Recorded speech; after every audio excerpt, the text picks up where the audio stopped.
taste the dirt in my mouth.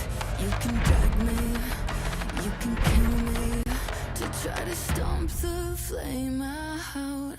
Oh, angel sound echoes in the darkest hour. You can hunt me and you can have me, but you have no power. It's coming over the horizon like the blinding sun.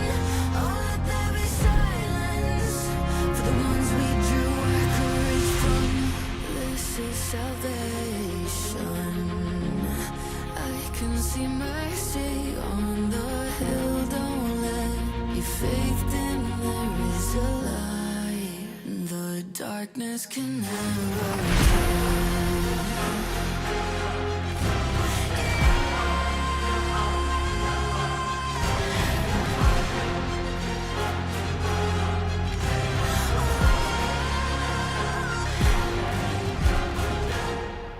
Holding the line, bound by the rough thread of hope. Yeah, we've got blood in the fight, and we won't stop till you're empty of both. Oh, oh,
gets it! Not going to be enough. And lo and behold, LeBlanc wins again. Oh man, Tactician, this is not okay. The gigantic Shogas push Shredden across the edge.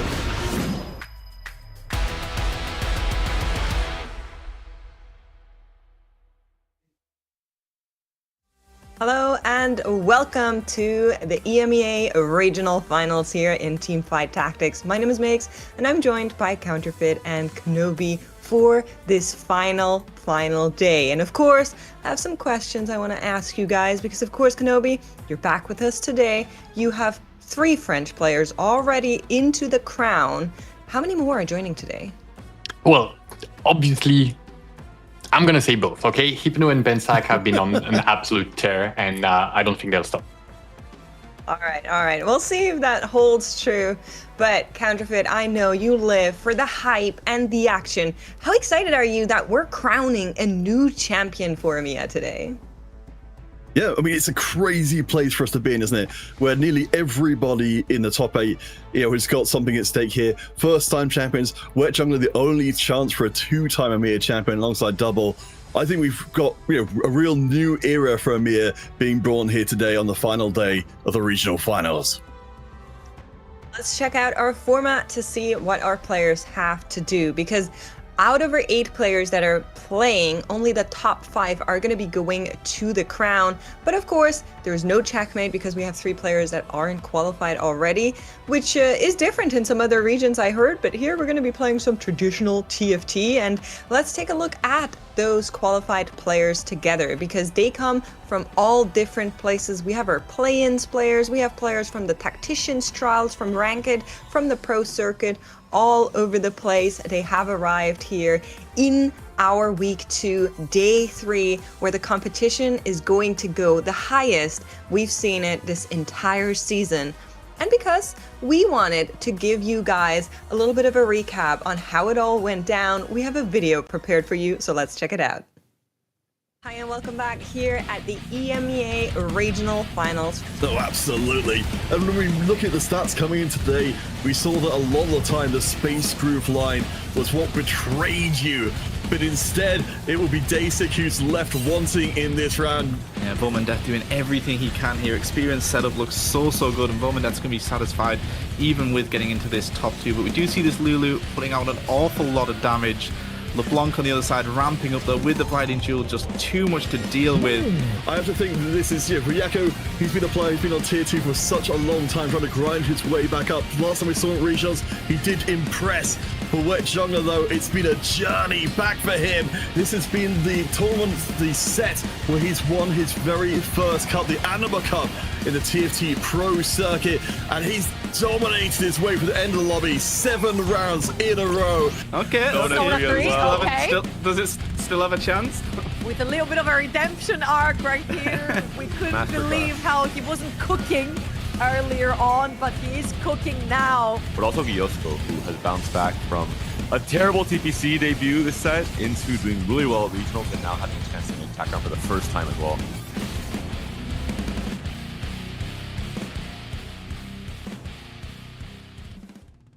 What a fun video from all the action that happened throughout yesterday. My favorite, personally, I mean, how could it be any different? The 3-star 5-cost guys. Come on, that was just chef's kiss, right? Absolutely. I think, it would be one thing to have one, but you could just tell the inevitability is like, I think I can make more. I think I can make this the biggest moment of my career so far. I think so too. That was definitely very fun, but we of course have some serious matters to attend to today because let's have a look at our EMEA Pantheon. All the players that have been here before, Counterfeit. Yeah, I mean, we've really got the big 3 in EMEA. We've only ever had champions from France, from Germany, from the Polish side of things. So, that's why it makes this particular regional finals, this final 8 so interesting. Particularly because we've got the chance to maybe have that broken. Yeah, especially with the recent rise of several Spanish players. Now we've got several of them in the finals, Giosco and Safo being ready to claim the title and show that they are ready to contend on the international stage as well. I'm so excited to see where this is going to go. But of course, we're gonna need your help, Twitch chat. If you've been watching the last couple of days throughout the EMEA regionals, you know that we like to deploy our experts whenever we can and bring them to our stage. And that is, of course, yes, you Twitch chat, you are our expert. So all throughout the next couple of minutes, we will ask you to vote on who will win. Of course, we'll give you some additional info to see if maybe we can sway your mind. We're going to be starting with that right now. Counterfeit, who are you picking and why? Well, of course, we've got to start off with Horror X. He's a player who has really been around for quite a while so far. If you weren't here for one of the previous days, you wouldn't know that he is, of course, coach for one of the Chinese squads who are already through to the Esports World Cup. He's previously coached Twisted Minds in the past, and he's a player very much like Dish Soap would be, who other players come to try and get their insights to improve their game. So I'm hoping that Horror X will show us exactly what he's capable of. And Kenobi, we are excited about Horror X, of course, but how could it be any different? You got to pick a French player, right? yeah, I've got to. And look, it's not only because he's French. Hypno has been on a complete tear, and he comes in as sort of a dark horse here for the EMEA region. He's been having some decent performances in the last couple of sets, but nothing that really cemented him at the top of this bracket of players. And for this entire 2 weeks of EMEAs, he's been sitting in the top 8 and not relenting for a single moment. And now it shows, and I think he's got the energy, he's got the preparation, he's got what it takes to bring it home once more. Yeah, I'm particularly excited to see Hypno coming in again. He came in 40th in the last regional, so he's made up an enormous amount of ground. He's been pulling off comps that other people have been struggling with, so I think he's in great form coming into today. Yeah, I'm really excited about that as well, but I believe we have a video prepared for the player that I'm rooting for. So I think there's a video for Sabroyson that we can all enjoy together and check out and see whether or not you should be voting for somebody that has been here from the very start. So let's check out that video together. Hopefully. Who's the mystery player? Oh, maybe that video is still hanging out. There we go. Ooh. I can hear it. There we go. There we go. Would you explain to us and the chat what Polska Góra Oh my means? god. 'Cause we That see baby a lot makes. in So the long chat, ago. It just means like Polish rules or something like Yeah. let's go Poland. It's the only time Blood Trail is ever used as an emote actually these days. Only whenever people do that meme. I mean, the Polish fan base is just really amazing. I'm Proyson. I'm 19 years old. I'm pro TFT player since like a year, and one of the most successful Polish player in TFT. That's still true. We've had him here before. Excellent. After also doing a fantastic job in previous tournaments. Ever since I saw him on the Ultra League of Finals, really surprised me a lot how well he played. Brojan takes away another Polish victory. The manner in which it keeps happening is just ridiculous. We had 2 Golden Spatula Cups, and there it was always getting still jump kind of scared. France. And that changed now. And for me, that is like the beginning of a new chapter. I love this narrative so much. Actually, I have a message mix for you because Oh, God. actually the Polish fans just loved you. So yeah, I just need to say hi to you. I would like to just once I again can't believe they thanks let that in everyone there. for the supporting. Love you all, thank you, and Polska Góra. Damn. Polska Góra. I mean, if that hasn't swayed your mind, I don't know what will. I'm just saying that I have a favorite, and it's not even close. Yeah, I can get that. It makes sense. Well, I believe there is another person that we've all collectively been very impressed with, Kenobi, and that is Why You Map Pro, right? Yeah, exactly. One of the newer players as well, jumping onto the scene with this band of players from all the different countries in EMEA. There's just a new generation, and YU Mad Pro is one of the players that you have to mention. He's done very well in the TPC, and so far his stats are quite impressive, and now he's looking to add another notch to Germany's belt as a winner of the EMEA regionals. I think he's a player who hasn't maybe been talked about enough coming in, because he was 6th, in the last regionals. He's been absolutely showing up here today. I think he's actually a pretty good candidate. I think so too. Of course, we did talk to him and ask him about like what's the secret, and he just went like, "I don't play back comms." I think we need to prod him a little bit more about that one, maybe. But we do have a player that we are also very excited for because of the meaning it has to entire region. Safo has already had this kind of magical run, of course, at the Paris Open, getting that 3rd place. But that was not the first time he competed. We have footage here from 2020 in the TFT Spanish League, the Liga Runica, and that was one of the first leagues in all of EMEA, really, and you might see some familiar faces in some of these footages here, playing against Reven, playing against Snooty Lumarpin, as well as Guyosko, of course, who is playing in these finals here as well. And it's just such a joy, as somebody who has been on this broadcast for so long, to see these players develop and grow and get better over time and just come to themselves fully. And it's worth noting, of course, if you were there at the Paris Open before, you would expect to see Safo being a much bigger part of it, because of course he managed to top 3 the event before. But he's a player who's never been to the crown. He feels like he's just waiting for his big moment, and it could very likely be happening today. I would love to see it personally. I think it's really, really fun. But I already mentioned it. Safo is playing, Guyosko is also playing. These two guys, they're friends, and I believe we have something very special prepared for our next bit, because Safo has a message to Guyosko. Congratulations, I'm so glad we both made it to the grand finals, and good luck today. Y ya está en inglés, hermano. Vamos a hacerlo y vamos a pegar la tragada del siglo y al mundial. Mucha suerte, hermano. Nos vemos en el mundial.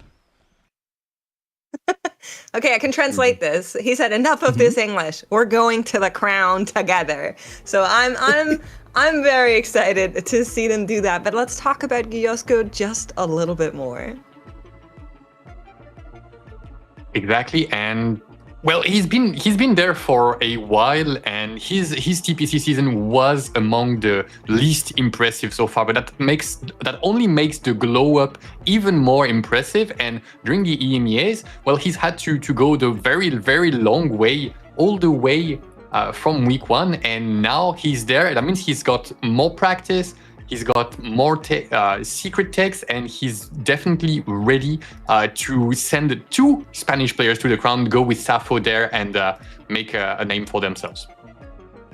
Yeah, I mean, he's been trying for such a long time. I believe 5 years at regionals, never getting above, I think, a 26th being his cap up until this point. So again, just making it to this final 8 is already a huge step forward in performance. Getting to the crown as well is the cherry on top. Honestly, I would really like to see it after everything that Reven could do last set. I think we are due some more action from our Spanish friends over there. But Kenobi, we have one more French player that we have been waiting for him to really come into this full peak. Is it finally time for Bensek? Well, we've already had him once in interview. He's done pretty impressively, and one of his key strengths that's really showing today is the amount of things he can look at and do in such a short amount of time. And that seems like a kind of minor thing, but when you're playing at the very, very top, never missing a single thing that's going on and having the energy to just keep going, keep giving 110% every game, every round of every game, that's what makes the difference. And now he has the experience to back up all this energy, and you can see it in his eyes. He's hungry for a huge victory today. I would love to see that for Bensek, for sure. I think he's one of the players where really I'm looking at the way he plays, and I'm looking at how he performs, and I think he can go all the way, and it's almost like we're just waiting for it. But there's a player that has already done it. He has already claimed an EMEA championship title. He's already been to the crown and has come so close. You could basically already feel the trophy. I'm, of course, talking about Wet Jungler. Yeah, I mean, there's a reason why he was described as a GOAT yesterday. As much as these players are being, supportive of each other in general, Wet Jungler is something else entirely. Because we started the competition with 6 regional champions in the mix. He is the only one still left playing. As you said, Makes, he was so close to being a set champion himself. I feel like, this, again, is a great chance for him to return to his old form. Yeah, and the thing is, his old form, he was very, very young, and he was hailed as one of the new prodigies of the region. And now it's been a little bit more time, and he's just like Bensak, been seasoned a little bit. And he's going to bring this energy, this ingenuity in his way of playing to now back it up with the experience, and now going to clash against everyone else to try and make it his second win in the EMEAs. Listen, he's still young in my book, but we, of course, have a couple of players that are already qualified to the Tactician's crown. Of course, in total, we are sending more than just those, but have a look at the 5 empty slots, which we're going to determine today, and the 4 players we are already sending. Those are, of course, from our TPC Cups, and Pippoglad sneaking in there as well to kind of break up the French wall. It's really wild to think that, from our 8 players, 5 of them go forward to the Tactician's crown. As we said, so many of them have never even had a, opportunity, let alone been there themselves. It's a really interesting spot for TFT, because normally, of course, it's top 4 is what it's all about to win the game. In this case, top 5, all of those spots will get you to crown. Yeah, that definitely is going to impact players' strategy. And now the bottom 3 players are going to be doing their damnedest every single game to try and claw their way out every time they are in here. I'm interested to see if that will change some of the priorities on some of the riskier compositions. Because yes, winning the entire event is obviously great, but being able to go to T-Crown is insane.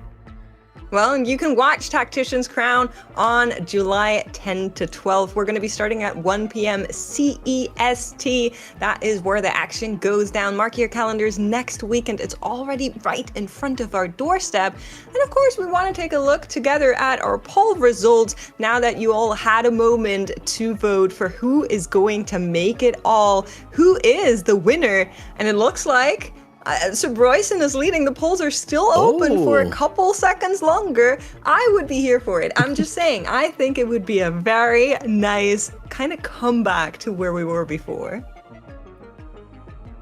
Yeah, I mean, Bryce, of course, we heard from him before, being incredibly humble, spending all his time shouting out other people, but honestly, at this point in TFT history, I'm not at all surprised. We're seeing players in the top 8 shouting at each other. We're seeing Spanish players hoping the other person will win. It couldn't be more TFT if you tried. Yeah, and now Wet Jungler is back in there, tying Sprotion, and Bensak is going to be the dark horse, it looks like, and I'm rooting for him.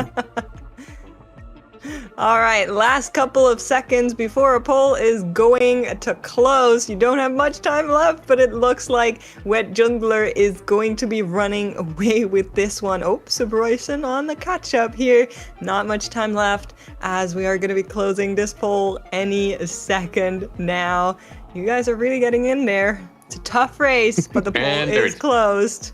Wet Jungler is going to be your winner. And listen, if you want to be a winner someday, you can register over on CompeteTFT.com and get your own compete card, get into the action, play against your favorites if you can get there, or just fight your way up that competitive system. TFT is so accessible, it's so fun, and really, what's stopping you from just signing up and seeing where it brings you? Of course, we also have our co-streamers ready once more. Here are all their beautiful names if you want to check them out. They're also in our score sheet, and you can find the links to all of the languages, all of the coverages. But of course, today it's only one lobby, so if you want to get the best of that lobby, you're best to stay with us. And we are getting ready for this final lobby, our top 8 in EMEA. And Counterfeit, some of them have made it to the crown before, but not all of them. Is that right? Well, yeah, I mean, it's kind of crazy. The majority of the players, we've noted there are 5 places in the crown at stake today. Gyosko, Hypno, Sappho, YU Mad Pro, Horo X. There are 5 players in this lobby who've never been to crown before. I don't know if it's going to line up perfectly, but this is the land of opportunity for these players. This could be the makings of their career that they get to compete on the grandest stage just 1 week away. It is going to be neck and neck. As you can see, the points that they earned throughout the last week of competition. And, well, it looks like it's going to be going in. So take it away, Panda and Trouble. Thank you very much, guys. Traveling here with Impetuous Panda to take you through our first game of our final day of regionals. Panda, are you excited? And why can you not tell me much about the Spanish players in this lobby? Spanish players? Oh, they're Spanish players. I didn't even notice. I'm definitely not going to curse them today. But I can say it's Howling Abyss, which you asked me yesterday what encounter I wanted for the last game. I mentioned this exact answer.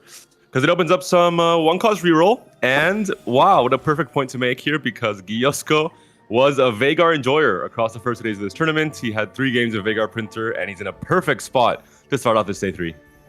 I will say there was a pretty sad game from Gyosko on the Veigar Printer. I don't know if you remember the 5 times reforging the 2 emblems, trying to get some to fit into the Veigar Printer line.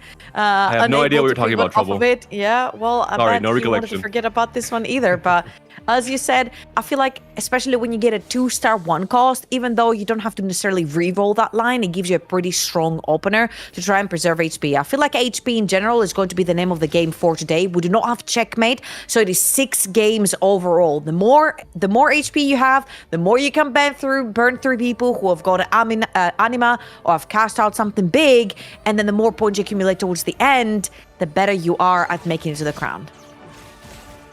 It will be the mountain for the Stargazer in this game 1. So Lulu on the table if players have the early 3 Stargazer to at least get those mountain emblem printing going into stage 3, going into stage 4. But Silver Augment to start things off. We saw a lot of branching out yesterday. I think players, because the meta is so balanced, they're quite happy to play into the randomness of the extra emblem. There's just so many fairly good hits. Darkstar, but Space Group as well, of course. One of the most contested comps across both weekends, alongside LeBlanc. Recently.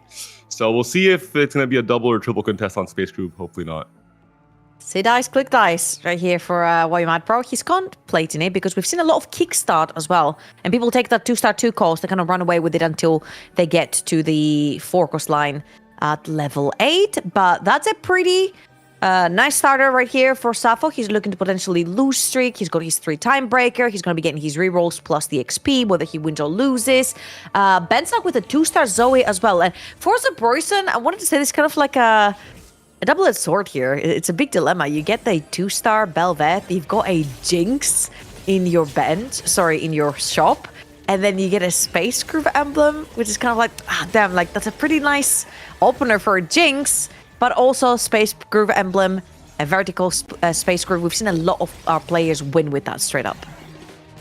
And let's be honest, I have to mention it, in this lobby, there's 2 players who definitely favored Jinx a lot across days 1 and 2 of this weekend. It's going to be Wet Jungler, who we saw quite a few times. I think even the last game yesterday, he was on the Jinx line. And Bensak as well. Bensak played 1/4 of his games this weekend on the Jinx reroll. So I think there's going to be some problem with contesting, for sure, on the Jinx line throughout this day. We do have Hypno, Wet Jungler, and Zabroyson starting with a Primordian sort of line. Thank you so much, observers, right here. You see that Hypno has also been using that Urgot that you found with the Infinity Edge. So we could be seeing something towards maybe a Jinx reroll come 3-2, or it could be something that you can straight up go for that level 9, maybe play towards a Yi line. We have seen people straight up shoot past Yi and potentially like just grab a Graves and start stacking him from early on, maybe something like a Fiora. We've seen 5 Nova look really strong, especially with an extra emblem. So we'll see where this Hodge and Infinity Edge go for now. Really big win Kind for of Hypno uncharacteristic, right? As items, I would say. Yeah. Attack was looking fairly strong there, but it was a big win for Hypno. Looking at HoroX here, very clearly looks like he's going to be angling LeBlanc. We talked about it briefly already, but LeBlanc was that comp that just completely transformed from week 1 to week 2. Players played it a lot more. It was one of the most played comps yesterday. Suffered a bit because of it, obviously, a bit more contested, so the AVP went down. But it has proven to be a very strong comp in Stage 4, especially filling that hole of like, what is my stable AP flex comp on Stage 4 without 5 costs? And LeBlanc has answered that question. Yep, a lot of people were using placeholders like Nami and Karma, which you can still do, but it's not quite as successful. I feel like a lot of the times through scrim bubbles, you don't necessarily get to discover a lot, and this is what Bensak was also talking about, playing through officials. He came through week 1, he's played all 6 days, so I feel like what's really important is that you see through officials that a lot of lines that you thought were kind of unplayable are still playable, like the LeBlanc, for example. Of course, if it's 3-way contested that we've seen in a bunch of lobbies, not everybody's going to get lucky enough to hit that 2-star LeBlanc. As we get to our first boons, it's Soraka versus Kale, and I feel like items usually, especially versus this boon, I feel like it's like one of those boons that very hardly ever a pro players click on. Yeah, I think the shield one is not really very strong in a vacuum, but Kale, more items, more good, almost always. There's especially I think in this set in particular, there's so many comps that have duo and trio carries, so you're very happy to itemize more than just your tank and your carry coming into the end of Stage 4. More items, especially for a couple of our players who have chosen to go with the Arbiter that prints a lot of Leona units for them.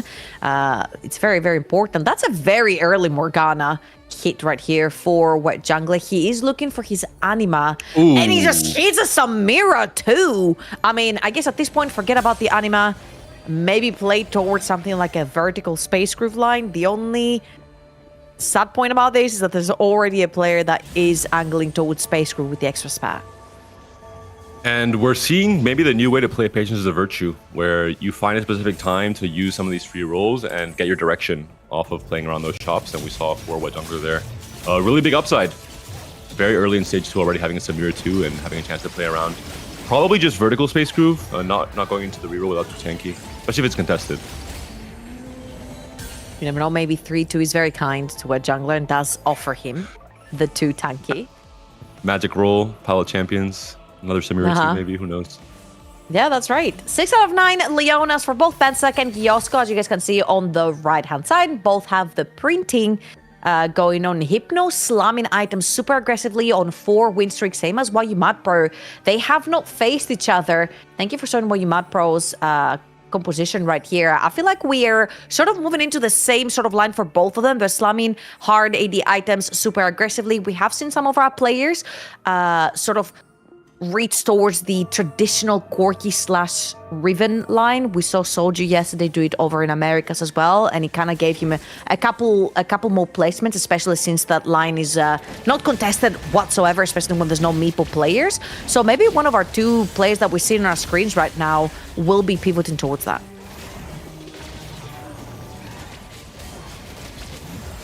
Fight here between both of the AD players. Urgot is just such a machine in Stage 2, like the shielding. He gets just so much effective EHP when fully itemized, when he's able to proc his ability. Just a ton of time that we're seeing here yet again. So Hypno with a big win, clap, and just very happy, obviously, to start things off with a 5-win streak. Huge win streak right here for Hypno. Gets to keep his win streak, really rich as well at 40 gold. Sappho with the Stargazer opener. It is going to be a Mountain. Could potentially be looking for something like a Lulu. It's the more traditional line you usually play when there is Mountain. You can play Xayah, but without bows, I think this would be a little bit difficult for Sappho to pivot towards that. I think he's at the mercy of just, his item components, as you're mentioning. Maybe he doesn't slam anything on 3-1 and waits until the 3-2 round to see what he can get there. He has been quite open to playing Xayah. There actually was a case already where he was contested with Lusher on the Lulu line, and he pivoted it into Xayah and he went 3rd. But looks like it is going to be a roll down here for the Lulu board. Has the JG already, missing the Nashers. But needs to stabilize here. He has decided. Does find the Lulu, which is very, very important. And the most important part from that is that you get a 2-star 2 cost in your front line. Most important thing about the Lulu, of course, is being able to allow the Lulu to cast as many times as possible. Will some the Soljin has the JG as well, potentially a recurve boat to get to that Nasus. Later on, can double up as Shred as well if need be. Doesn't quite hit the Nasus here. He's going to slam the Giant Slayer though. Just gonna slam everything. It is Kale, so I think you can be a little bit more, Greedy. YOLO with your item slams, because you're gonna have items for both Milio and Lulu, so just slam them all now. Get some immediate tempo power and work on your Nasus later on. All right, important round right here for our players. Our second augments are coming through. They are going to be gold. I'm wondering, maybe, I don't know, if Wet Jungle maybe hits too tanky at some point. Maybe luck smiles at him. We're currently watching Hypno, who is our lobby leader for the time being in terms of HP and also win streaking. Does get the booster pack, which is very popular in terms of getting some extra econ and getting to your board super quickly. Advanced Loan is not necessarily picked from our players that often, especially if you don't know what kind of augment is coming up next. You definitely don't want to be missing out on something like a Prismatic, potentially, but he's going to opt for more board power. Yeah, he just wants to defend the win streak, so it makes a lot of sense. I think he was pretty much going into the augment round, deciding, hey, I have to pick for immediate power, either through items or combat power. I don't really want to pick econ, unless he thinks he can win anyway, but it's unlikely. There are some fairly strong boards being assembled here. Giosko now with the Leona online, Leona 3, Stoneplay, Warmonk, so a very tanky frontline for stage 3, alongside now the Lulu carry.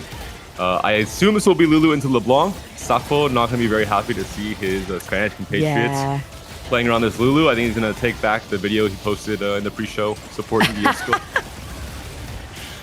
We've had some times where people are re-rolling Jinx and then the Anima player gets Jinx 3 through cash out and then the Jinx re-roller cannot find the Jinx. Now we've got booster pack giving a 2-star Lulu to Giosko when Safo's already re-rolling it. So there's a little bit of a Spanish rivalry right there where one player is re-rolling, the other one got it for free. That's kind of sad. But usually on the 3-cost reroll line, you're starting to properly reroll that line on stage 4.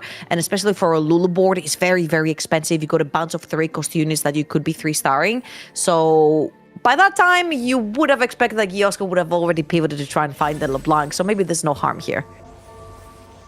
And Tro, I don't know if you noticed, but I would say this is a very strange game 1. Do you know why that is?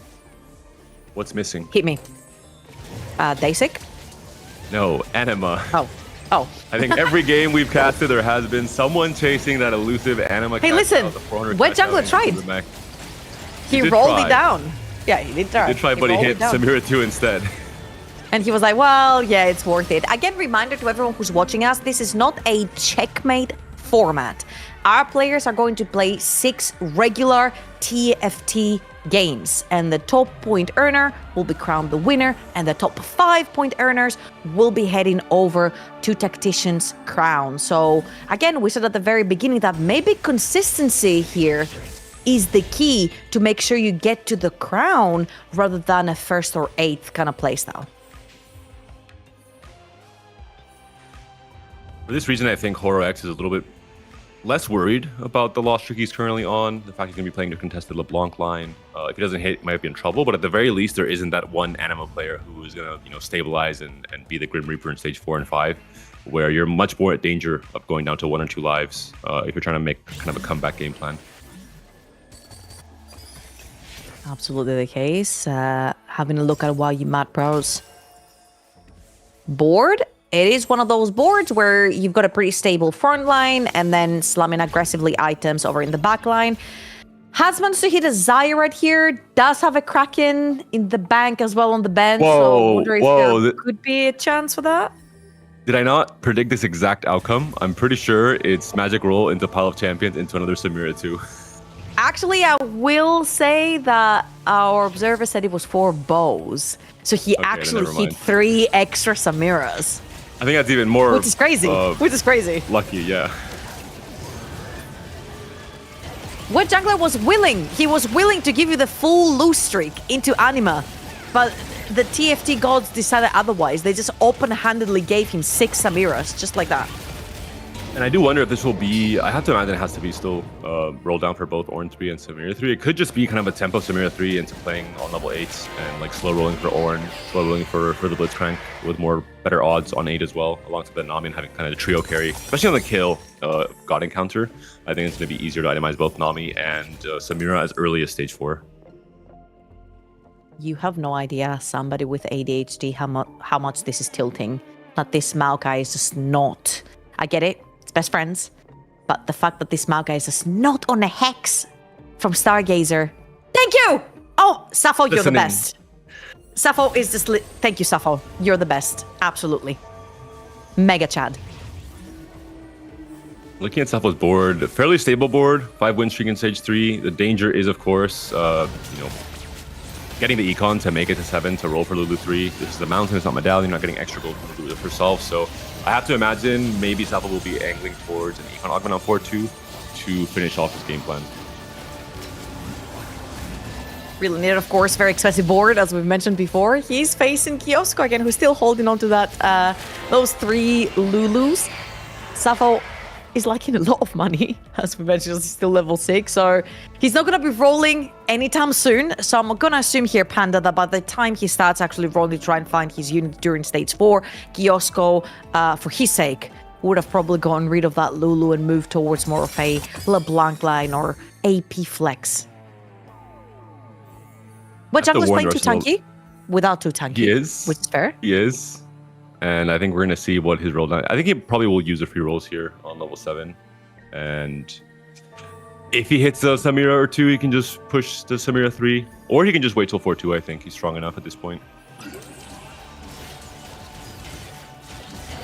Our other Space Group player being Zbroisen, currently 47 HP, level 752 gold. He's potentially looking for something to boost that econ. Thank you so much, observers. Does have a couple of Samiras as well. Hasn't necessarily hit many units for Space Group. He's going to be getting into his roll down right now. Really big hit right here with the Shen, which helps boost up, obviously, Ornn straight as well. But he's not really hitting any of the Space Group units. Does have a 2-star Nunu. He's contemplating it, not necessarily too fitting on the line, but has to pick it up because it's a very, very strong frontliner. And Zbroisen hits no units to put his carry items on apart from a Riven 1. Yeah, no backline carries whatsoever. So this could be dangerous. Riven could just, or the Gwen could, as we started here, get immediately targeted by the Karma. And if she dies, that's your itemized carry down to the count for this 4-1 fight. Maybe reinforcement on 4-2 is a saving grace for Zbroisen. And I think there are games with TFT where once you have your pivotal roll down, you immediately know, hey, I have to change my ambition and say, hey, I'm playing for a top 4, I'm playing for 5th or 6th. This is, of course, a line that we've seen a lot of our pro players win with. Tartman did the exact same thing yesterday as well, but he did hit a Blitzcrank on level 7 on his 3-5 roll down. So that was a bit of a niche situation right there. As a person here, and all of our players are being hit with our 3rd and final augment of the game, which is going to be a Prismatic, and this could be a big boost for Zbroisen's board. New recruit is actually really nice with a Space Group because that means he can keep Morgana and that Nunu for the time being. Does find the Nami finally. 1, but 1 is enough to try and get his 5 Space Group online plus a backline carry. Here we're taking a bit of a look on Horror X's board. He's got 4 new worlds. He's got no LeBlancs is what I'm looking at. Considering his itemization, considering his game plan, Karma 2 is great, and you have items for both Karma and, in this case, the Sona. But no LeBlancs for Horo is not a good sign, especially considering he was that loose streak player who's coming in with just around 3 lives coming to the stage 4. And especially when this is happening without necessarily any big cash out from any augments or anima, perhaps. This becomes very, very scary. Now, I said the magic word, I said no anima, therefore, you mentioned it before, no Grim Reaper. So him being super low in HP, and we're having a look at the other boards as well that haven't necessarily spiked too hard for the time being. That might be actually the saving grace here for Horror X. He can, quote unquote, as a pro player, say donkey roll every single turn on level 8 to try and potentially hit that LeBlanc. A good sign for Sappho, who did pick up Bronze for Life as his final augment. We are seeing a big roll down here from YMAD Pro, 50 gold, level 8. He's going to be rolling for the Nova board. and the AD board in general with Kindred and Yi. Maybe with Fiora we saw yesterday as well, and not really contested compared to all the AP lands we're seeing here. So if YUMAD was able to hit his upgrades, he should be fairly strong to be able to turn around this loss streak. And that was a very clever path for YUMAD Pro. He was one of our early win streakers in the lobby, and we did see him slam AD items aggressively that could even resort into a uncontested, potentially quirky kind of B tier line. Or he hits an emblem like Nova right here, and he slams that. We did see Wet Jungler, if I'm not wrong, playing Nova yesterday to pretty big success as well. So once he hits his key upgrades right here, or even if he doesn't, Kindred seems to be going really hard with that extra Nova upgrade on stage 4. He will be really, really strong in the current lobby. Really important win here for Wet Jungler. A sad loss considering he hasn't used his gold yet. We're just trying to kind of get a few cheeky wins with just a stable board he have, the Samirs and the Orns. And I think Wet Jungler's still trying to decide if he's going to be rolling on 7 a little bit or pushing to 8. Especially now that he sees that Zoroark did not hit much at all. I think he knows it's going to be quite easy for him to hit the Nami if he goes 8 on 4-5. So remember how I mentioned at the very beginning that Soju was doing this tech yesterday where he was like, I will play the most uncontested lines and just try to hit on 4-2 and salvage HP, and that's how I'm gonna basically get a top 4. So we had Hypno and YUMAD Pro win streaking in the very early stage of this game. During stage 2, they met each other. One of the two lost, and actually Hypno is on the Corki line, if we can have a look at his board. Thank you very much, observers. However, a lot of the Rivens have been snatched away from other compositions. Cannot find his 2-star Rammus, which, yes, he's one of the strongest tanks to play on your board, especially as a solo tank as well. But if you don't hit a 2-star, this composition, as we've said before, is kind of a B tier. The whole point of that is that you hit your 2-stars uncontested. That's right, not having the Rammus is going to be a bit of a problem. Riven, of course, is more contested because of the Space Groove lines, and just in general, she's a pretty flex unit. But at least the Corki has been hit. I think it should be enough. We've seen overall pretty low roll down for most of our players in this stage 4, except for maybe YUMAD Pro. He's the one player who had a bit more gold to work with. But yeah, it's a clean win for Hypno. I think he needs to win pretty much. I mean, he should have won, I think, most of the fights in stage 4 because this board is not going to cap super high, and he's going to have a bit of a trouble in stage 5, I would say. Pretty weak lobby overall, as we mentioned. A couple of rerolls that are waiting to spike. Safon Wet Jungler or their 3-star rerolls. Bensak already with Econ augments back to back right here. Getting to that level 9 first. So he's completely bypassing the LeBlanc part of things and the AP flex part of things and heading straight for those 5 costs. Not going to hit necessarily many here, and he's on 27 HP. There's a PvE round, of course, coming up next, which could inject a bit more money into Bensak's pockets to try and hit those 5 cost carries. This is kind of an awkward place to be at when you haven't hit any of your 2-star. You're trying to transition from your 3 cost, your 4 cost into the 5 cost directly. You don't hit your upgrades. You're on 2 econ augments.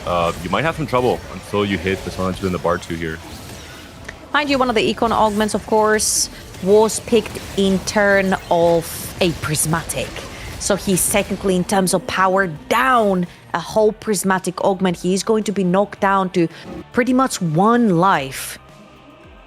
16 HP right here in Bensak. He's gonna really start having to hit those 5 cost units. He's gonna take the first treasure chest that he's gonna be given right here with the extra gold. And he's looking, he's paired up on Sona, he's paired up on Bard. One of the two could potentially bail him out here.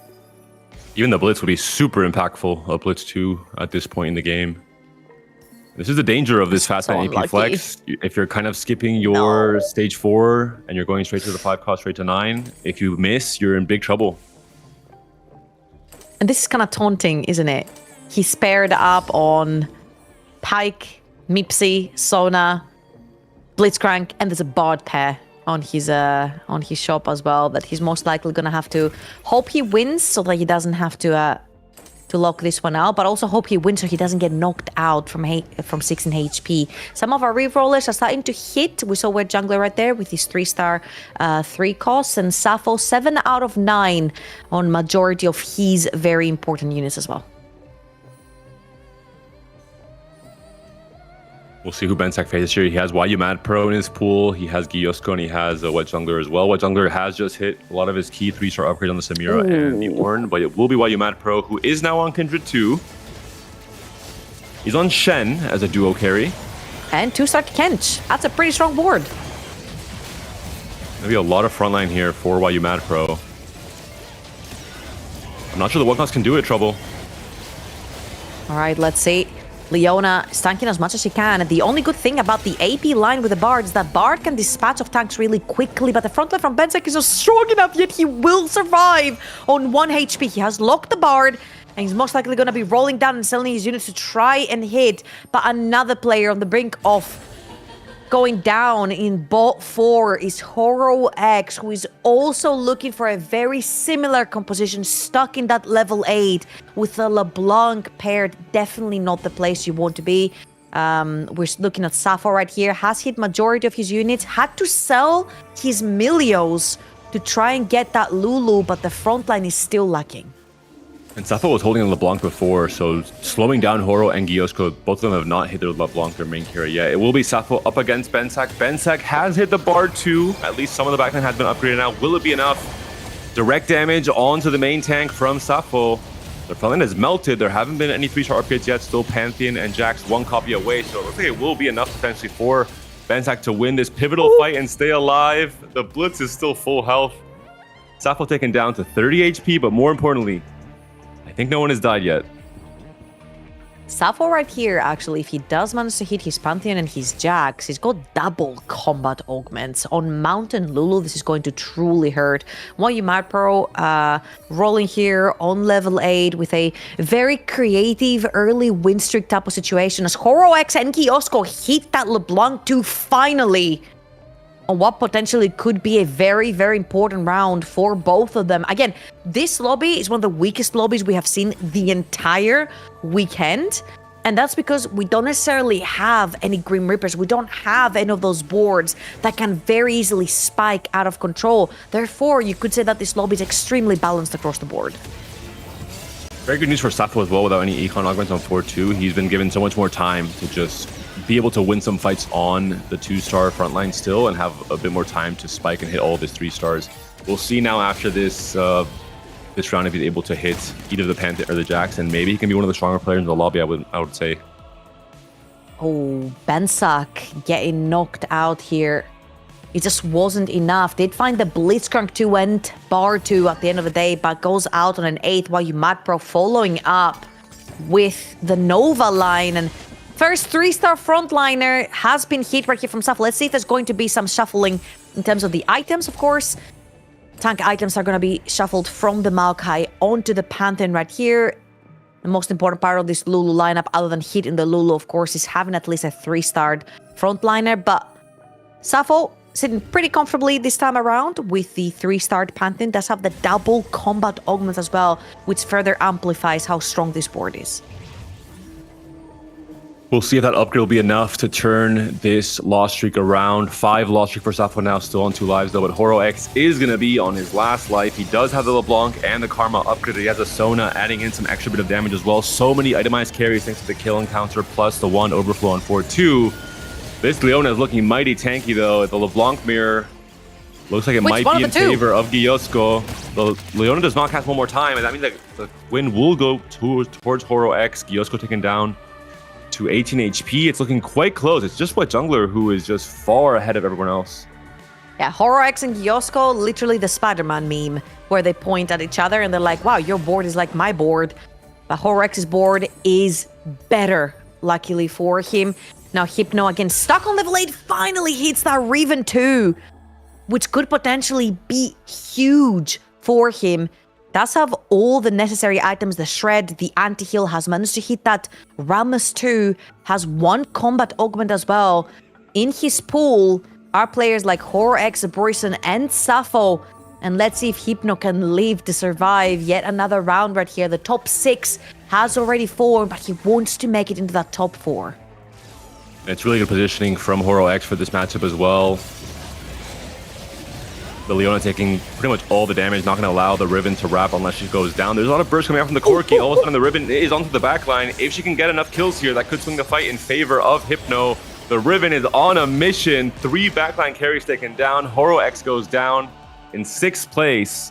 A really key win for Hypno here, and in the end, a great game plan. It seems like moving into Corki, the uncontested line, hitting everything, and potentially top 4ing. Top 5 so far for Hypno. And again, playing more of an uncontested line, stuck on that level 8, just about hits that Riven at the end of stage 5. And it seems like it was that pivotal point, that Riven 2, that makes its way into the backline. Corki, of course, a fantastic champion to get through tank units, and Leona not quite tanky enough to withstand that. Horo X will be going out on 6th place right here. We do have 3 players on 1 life. So Boyson, Kiosko, and Hypno, which means that Wet Jungler and Sappho are pretty much guaranteed a top 4 in our first game of our last day of regional finals. We saw the Pantheon 3 seeming to be quite important for Sappho on the 2 win now. Hasn't hit the Jax 3 yet, I believe, so is still, I think, really the only player with a lot of potential spike left in him with the current goal that there is left alive. Yosko is trying to make it to 9. I think this is the product of what we saw with the low rolls. Everyone was donkey rolling on 8 for so long that they're now finally trying to accumulate enough gold to make it to 9 to find their next big spike. Ooh, Hypno, a lot of stress. You see him covering his head. Zaborson with a very nice vertical space groove with Riven on your right-hand side as Yosko versus Sappho on the other side. It's a Spanish rivalry on the left versus Hypno and Zaborson on the right. The Corki is just not quite going to be enough versus the vertical space groove, and Hypno's gonna be taken down. Kiosko's fate also might be sealed right here as he actually takes down Sappho. Sappho will survive one more time, so Hypno will go out in 5th place, and we have our first top 4 of the day. Oh no, the sad exit. Hypno's out. Until next game, of course. There's still a lot of games left to be played today. This is just the beginning. And there's really the key goal, I think, for most of the players here is making it a attack round. So among those top 5 spots, you can have a bad game and still come back. Again, it's all about consistency today with no checkmate on the horizon. Kiosko finally making it to that level 9. Pops in an extra conduit for some mana boost. He's going to be facing Wet Jungler's board, which is a very traditional, no emblem, space groove line. Has managed to hit all of his 3-star units and a 2-star Nami, even a 2-star Xayah to boost up those snipers. And is Ornn going to be enough without too tanky to withstand all of this damage coming through from Kiosko? The answer is yes, it will be. And Wet Jungler takes out Kiosko with a vertical space groove, as on the other side, Lulu tries her best and she will come on top. Sappho and Wet Jungler, top 2 remaining in this lobby. Then you have to be happy if you're Kiosko and Zbroyson. They were both contested. Especially Zbroyson, I think, had a bit of a low roll down, and Kiosko, just wasn't able to hit LeBlanc until very late, I think all the way in stage 5. So a top 4 for both of them, I think, have to be quite content. For Sappho and Wet Jungler, the only 2 rerollers in the lobby. They both end up in the top 2. Really favored with 3-cost reroll that the lobby tempo was so slow in stage 4. They had so much more time to get their comps going.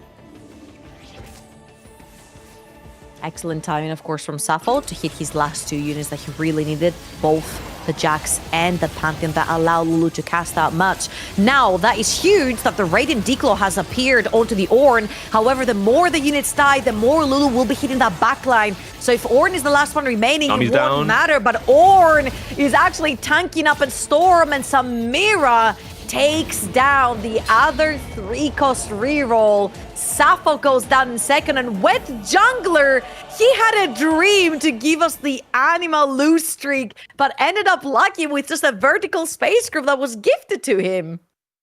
And it's around creating your own path, playing around what you hit. We saw the rolls there on 2-5. Completely open in terms of anything you hit in his shops. Hit the Samira 2 and said, okay, I'll play space groove, and then executed, I think, really well after that. I think both Sappho and Wet Jungler benefited a tiny bit by just the way this lobby shook out and how low roll it was really in stage 4. Just very, very slow tempo from everyone.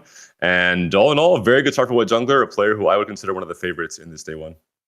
Absolutely. I saw you put it number 8 in the chat to vote for Wet Jungler to potentially win it all today. So I'm going to throw it over to Ades to break down this very slow game that we just watched, and Wet Jungler grabbing the victory.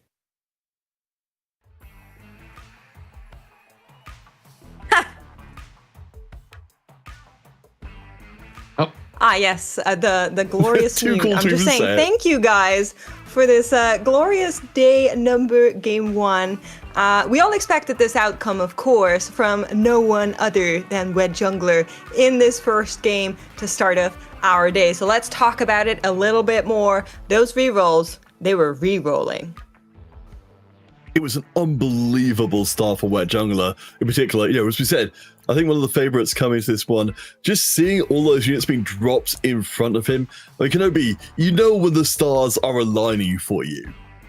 Yeah, I mean, the game sent a message, he received it, he was online, got the dice, was up 6 Samira by the middle of stage 3, which is, well, made it very easy to go in and contest this Broyson despite his Space Groove emblem from the start. He did not even have time to contest him and hit super early for Wet Jungler. I also want to talk about Sappho just a little bit more. The casters were on it as well. The mountain, you can go into Lulu, you can go into Xayah as well. More often than not, the Xayah being the safer version of this Stargazer board for many of her players. But Sappho once again showing up that Lulu can do it, Kenobi. And very importantly, he opted into the mountain on 2-6, which is super, super late, nearly one stage behind what you would expect. But the fact that he wasn't contested really made it possible, and despite having basically one stage, being late by one stage on the emblem, still was enough to get a very convincing top 2, not quite matching Wet Jungler's level of power due to how early he hit his board though. And I do wonder if that speed would have been achieved a little bit better if his country folk wasn't griefing him for a little while in the last lobby, but still a second and third place for Spanish players is pretty darn good. Yeah, maybe Sappho is regretting this little call out that he made there, but with a second place, maybe not. Let's take a look at our standings after this game 1. Of course, you watched the game, you know where everyone's standing, but just to keep it, in your mind. It'll change throughout the day. Of course, this is only the first game. There's many more to come, Kenobi. And I want to point out that Bensak went 8th, but it also the game plan that he decided to play into really shows his state of mind for the day, that he is okay with going for 1st or 8th game plans, skipping that level 8, going straight to level 9, trying to play around that Bard 2, that big strength 2. Unfortunately, he was just a tiny bit short, the Leona 3 not being enough for the front line. He was lacking 2-star Ilaoi, 2-star Mipsy. These small things that would have given him just the time he needed to then make a comeback. I mean, and particularly after coming off of 8th in the first game, at least you're in the same lobby with the other players you're trying to take points away from. But still, again, it's top 5 go to crown, but only top 1 becomes regional champion. So hopefully players like Bensak who are willing to throw absolutely everything into the game will be able to come back and challenge for that top spot. Listen, it's only one game. There is 5 more to go. You cannot put too much on this very first game. Yes, it changes your mental. Yes, it messes with your approach a little bit. If you had a good game plan of just having a great first game and then trying to play safe, that is now gone if you're in the bottom 8. But that doesn't mean your chances are gone. You still very much have everything in your own hands at this point. You don't need to start hate watching. You can still focus on your own game plan. And for some of our players, that also means arriving at their desks. Broyson, hello? The chair is going to take care of it. Don't worry. He's got the technological means to be playing remotely. No, there is. And okay. I'm going to be looking forward in this second game to see if these AD game plans on level 8 can start performing better than something like the 5th place or the 7th place from YUMAD Pro, because they both started pretty well in the lobby, but just completely petered out by the late game. And of course, for players like Wet Jungler who did get the strong first game in, remember, you only need to hit the top 5. We could well see Wet Jungler taking a safer path through these games to come. Now he's got that cushion of the 8 initial points. I'm looking forward to see what our players can do in this next game. And of course, what challenges the game maybe poses to them, as we're going to be handing it back to our casters, Troubling and Impactious Panda. Thank you, guys. Panda, we're moving into game 2. Chat, get ready, because maybe for some of our players who did not score so high, this now becomes a race for a first or an eighth. So potentially we could be seeing some big bosses coming through with Anima.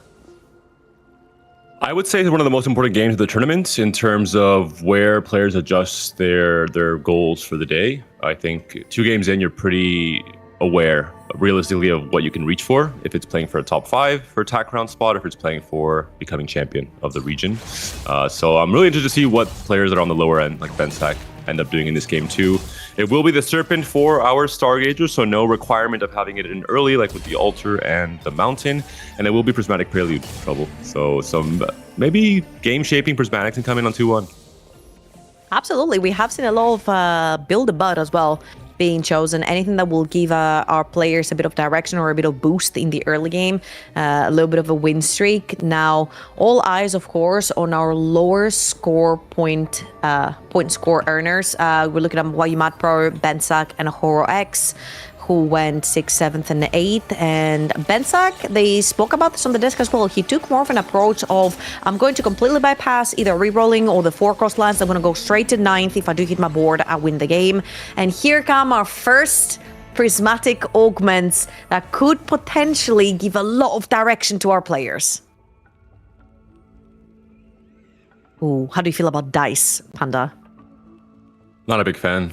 This set has been very bad to me when I picked expected unexpectedness, so I'm like no way anymore. I just completely don't pick it.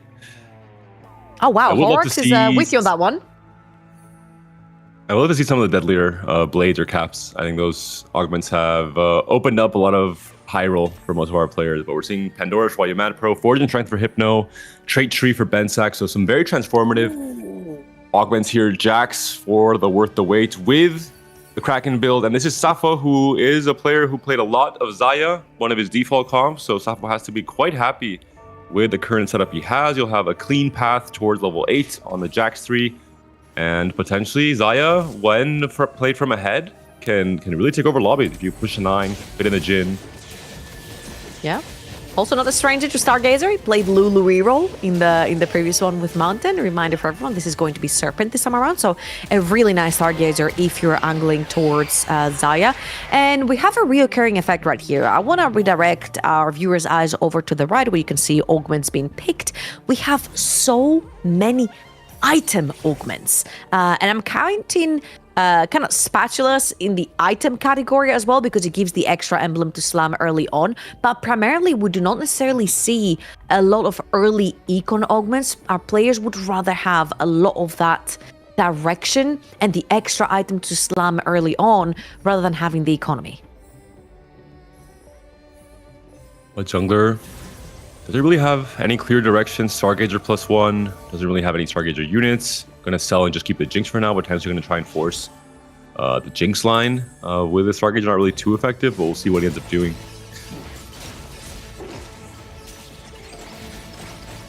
Borison has chosen one of the artifacts that will be gifted to him, and he'll get even more after he falls below 35 HP. Anyline is very happy to have these particular artifacts. However, the more artifacts, the more our players kind of gaze the mech line, because you do have a bunch of item holders, basically the tanks, the AD line, the AP line, and the back line as well. So you do have a lot of ease on where to place all those items. More item prismatic augments from Horrocks. And Horo X on, I think, a pretty clear game plan. It seems he's come into this tournament saying, hey, I'm going to play LeBlanc as much as I can. Coming into this day 3, it's a very consistent comp. He had a lot of great performances on it across the weekend already. And it didn't work out last game, but I think that's just lower roll potentially. He was quite unfortunate on his roll down. Radiant DB from Wayumat Pro with an extra Infinity Edge to boot. He is still angling sort of those Novas again. We saw Wayumat Pro really do well in that stage 2 with Novas activated on his board. Managed to get the extra Nova emblem as well to play towards the 5 Novas. Didn't necessarily pan out the best for him. He ended up going out in 7th, and that wasn't a particularly mid-strength lobby, I want to say, with a lot of boards that weren't necessarily hit until very late. stage 5. So we'll see if maybe this is a transitional board that he's sporting currently with that one. And if maybe he wants to go towards something like a Samira or like a Corki with a Radiant DB that makes this champion a lot stronger than a B tier comp. He had a lot of outs on his bench still. He was open to, it looks like, a lot of different lines. So I think it's going to really be the natural shops. And once he sees the clear direction of other players as well on stage 3, he'll kind of know where he can get the most use out of this Radiant. All right, Ari and Yasuo are 2 gods.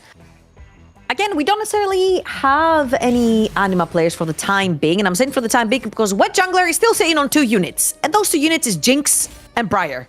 So Wet Jungler wants to go for anima again. This time around, does not have any extra rerolls that will... He's rolling, yeah.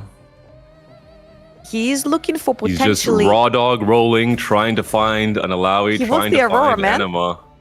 Yeah, not gonna be the case. You don't want to drop below 10 gold either, so he's going to cap at 20 gold. He has level 5 for better odds on hitting those 3 costs that you mentioned as well to try and get the anima online.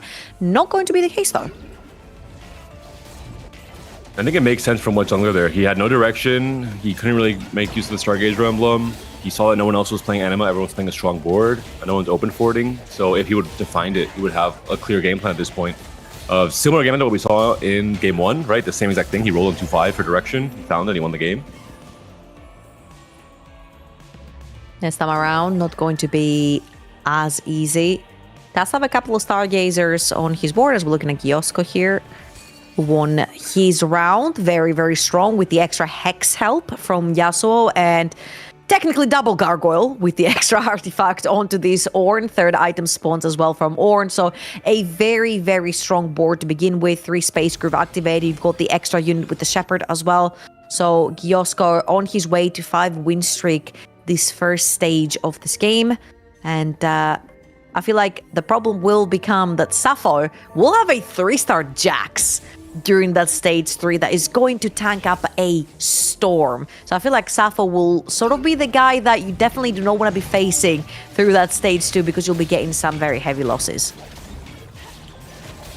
And we're seeing for Wet Jungler here, still no anima, so not an ideal game plan going into stage 3. 5 loss, had to use some extra gold for those rolls, didn't hit what he wanted, and he's going to have a tough game. It's going to be hard. We're going to see from a first place from Wet Jungler to potentially not even a top 4 maybe in this game. It just, maybe his 3-2 augment gives him a ton of direction. Maybe we see, I don't know, Cosmic Restart, for example, and like some crazy emblems. He needs some kind of, crazy switch being flipped to get him back in the game. Yeah, it does have the direction, obviously, with the Stargazer emblem, but Sappho already having pulled so many Jaxes out of the pool, it makes the line not only just contested, but also a lot of the units have been pulled out. So naturally right here, Wet Jungler has not necessarily hit the anima that he's looking for, as we mentioned. However, he is going to be playing currently the Maokai plus the Misfortune. If he chooses to pivot towards something like re-rolling that Misfortune, the Stargazer emblem will not be very kind, because it doesn't necessarily fit in this line. However, we have not seen necessarily a lot of Misfortune in general in terms of a reroll composition. We'll see what Wet Jungler does. We're going to be watching his board for the time being until the next augment, just to see what kind of direction and how Wet Jungler can get himself out of this hole. You could just opt to, hey, I'm going to roll for Jinx. I played it a lot this weekend. It worked out well. I know my placement is not going to be very high this game, so I'm going to play for preserving HP in stage 3. Maybe ending up 5th or 6th, and that's good enough. I won the last game. I'm still good on points. I think that might be the game plan for Wet Jungler, depending on his 3-2 augment. Maybe he just gets, I don't know, something crazy. He's opening Anvils right here, which means he's already choosing items. Must have an idea of what he wants to play. The Kraken Slayer to me says, hey, maybe I do angle towards anima. I will be contesting. Does have the Stargazer emblem. 2 really great frontline items, and potentially he could be looking for something like extra econ on 3-2, just so he's able to hit before Sappho. Sappho has a much easier way, of course, with the 3-star Jax coming through worth the wait fairly easily. And right here, a little bit of extra gold coming through the spatula right there for Wet Jungler, and we will have our second augment of the gate very, very shortly, which hopefully will help our lobby winner from our previous game trying to find his direction in this game. A good time to face Horo X here. One off the Leona 3, just got it now, but still not enough to win there for What Jungler. Gold augments all across the board. Ouch. Those three, not necessarily what you want to see, especially if you're looking for direction. We're going to re-roll 2 for the time being. Really strong combo for Bensak. Found the Earth with Trade Tree already. Always been for What Jungler. So yeah, I think it's just going to be playing, you know, some kind of stable stage 3 reroll and just trying to play for placements at this point. I mean, it could be Xayah still, but Sappho's in a premium position. He's going to have so much more gold. He already has a Xayah, Sappho. So it's going to be hard to contest the line. I kind of think when Jungler is angling Xayah, I'm not going to lie, slams the DB as well. And he's like, you know what? You just take the wheel at this point. I'm going to contest somebody who's already got Jax 2. He has found the Jax, luckily for him. So 1 is enough to make the composition work, as Jax is not the primary tank when it comes to playing the Xayah, and hopefully head towards there. Now, we do see an extra red buff and Raiden DB on YU Mad Pro's board as well. So we'll see if maybe there will be a third contest coming through. Oh! YU Mad Pro is most likely Corki with a Raiden DB. We're seeing the holes on the bench, and the augment in particular tells me this, I think. Epic Rolldown is, you know, the classic. Use all your gold, hit your whole board, and you're stable stage 4 with Corki, even after, you know, it not being the most dominant comp in the game, as it was a few patches ago.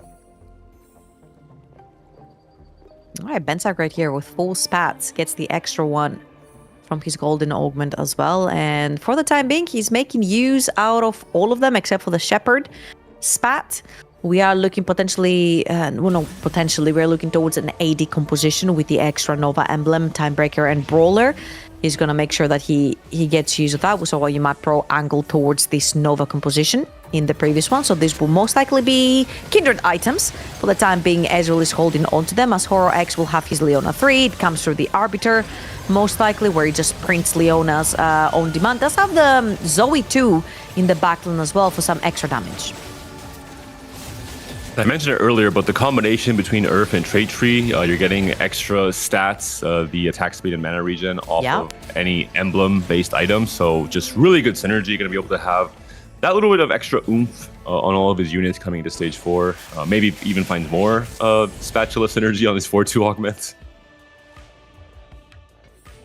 As our second boons are coming through, Ahri and Yasuo, of course, again, you either get free rerolls or you get an extra hex to juice up your board. A lot of our players are actually clicking towards Yasuo right here. I think a couple of our players, 1 or 2 of our players have clicked towards the Ahri, trying to get those rerolls to come through. And so far, we do have 2 win streakers as well. Bensak with the spats that you mentioned versus Sappho, who has hit that Jax 3 on the board, plus the Xayah.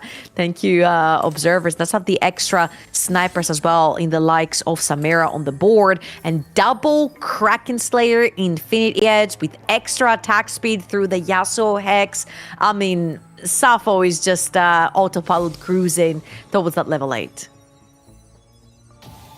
Yeah, the Yasuo Hex basically means you don't have to have the red buff for just attack speed, especially for the Kraken synergy. So really good setup here from Sappho. Is still missing the anti-heal because it doesn't have the red buff, but I'm sure he'll be able to solve that problem coming into stage 4.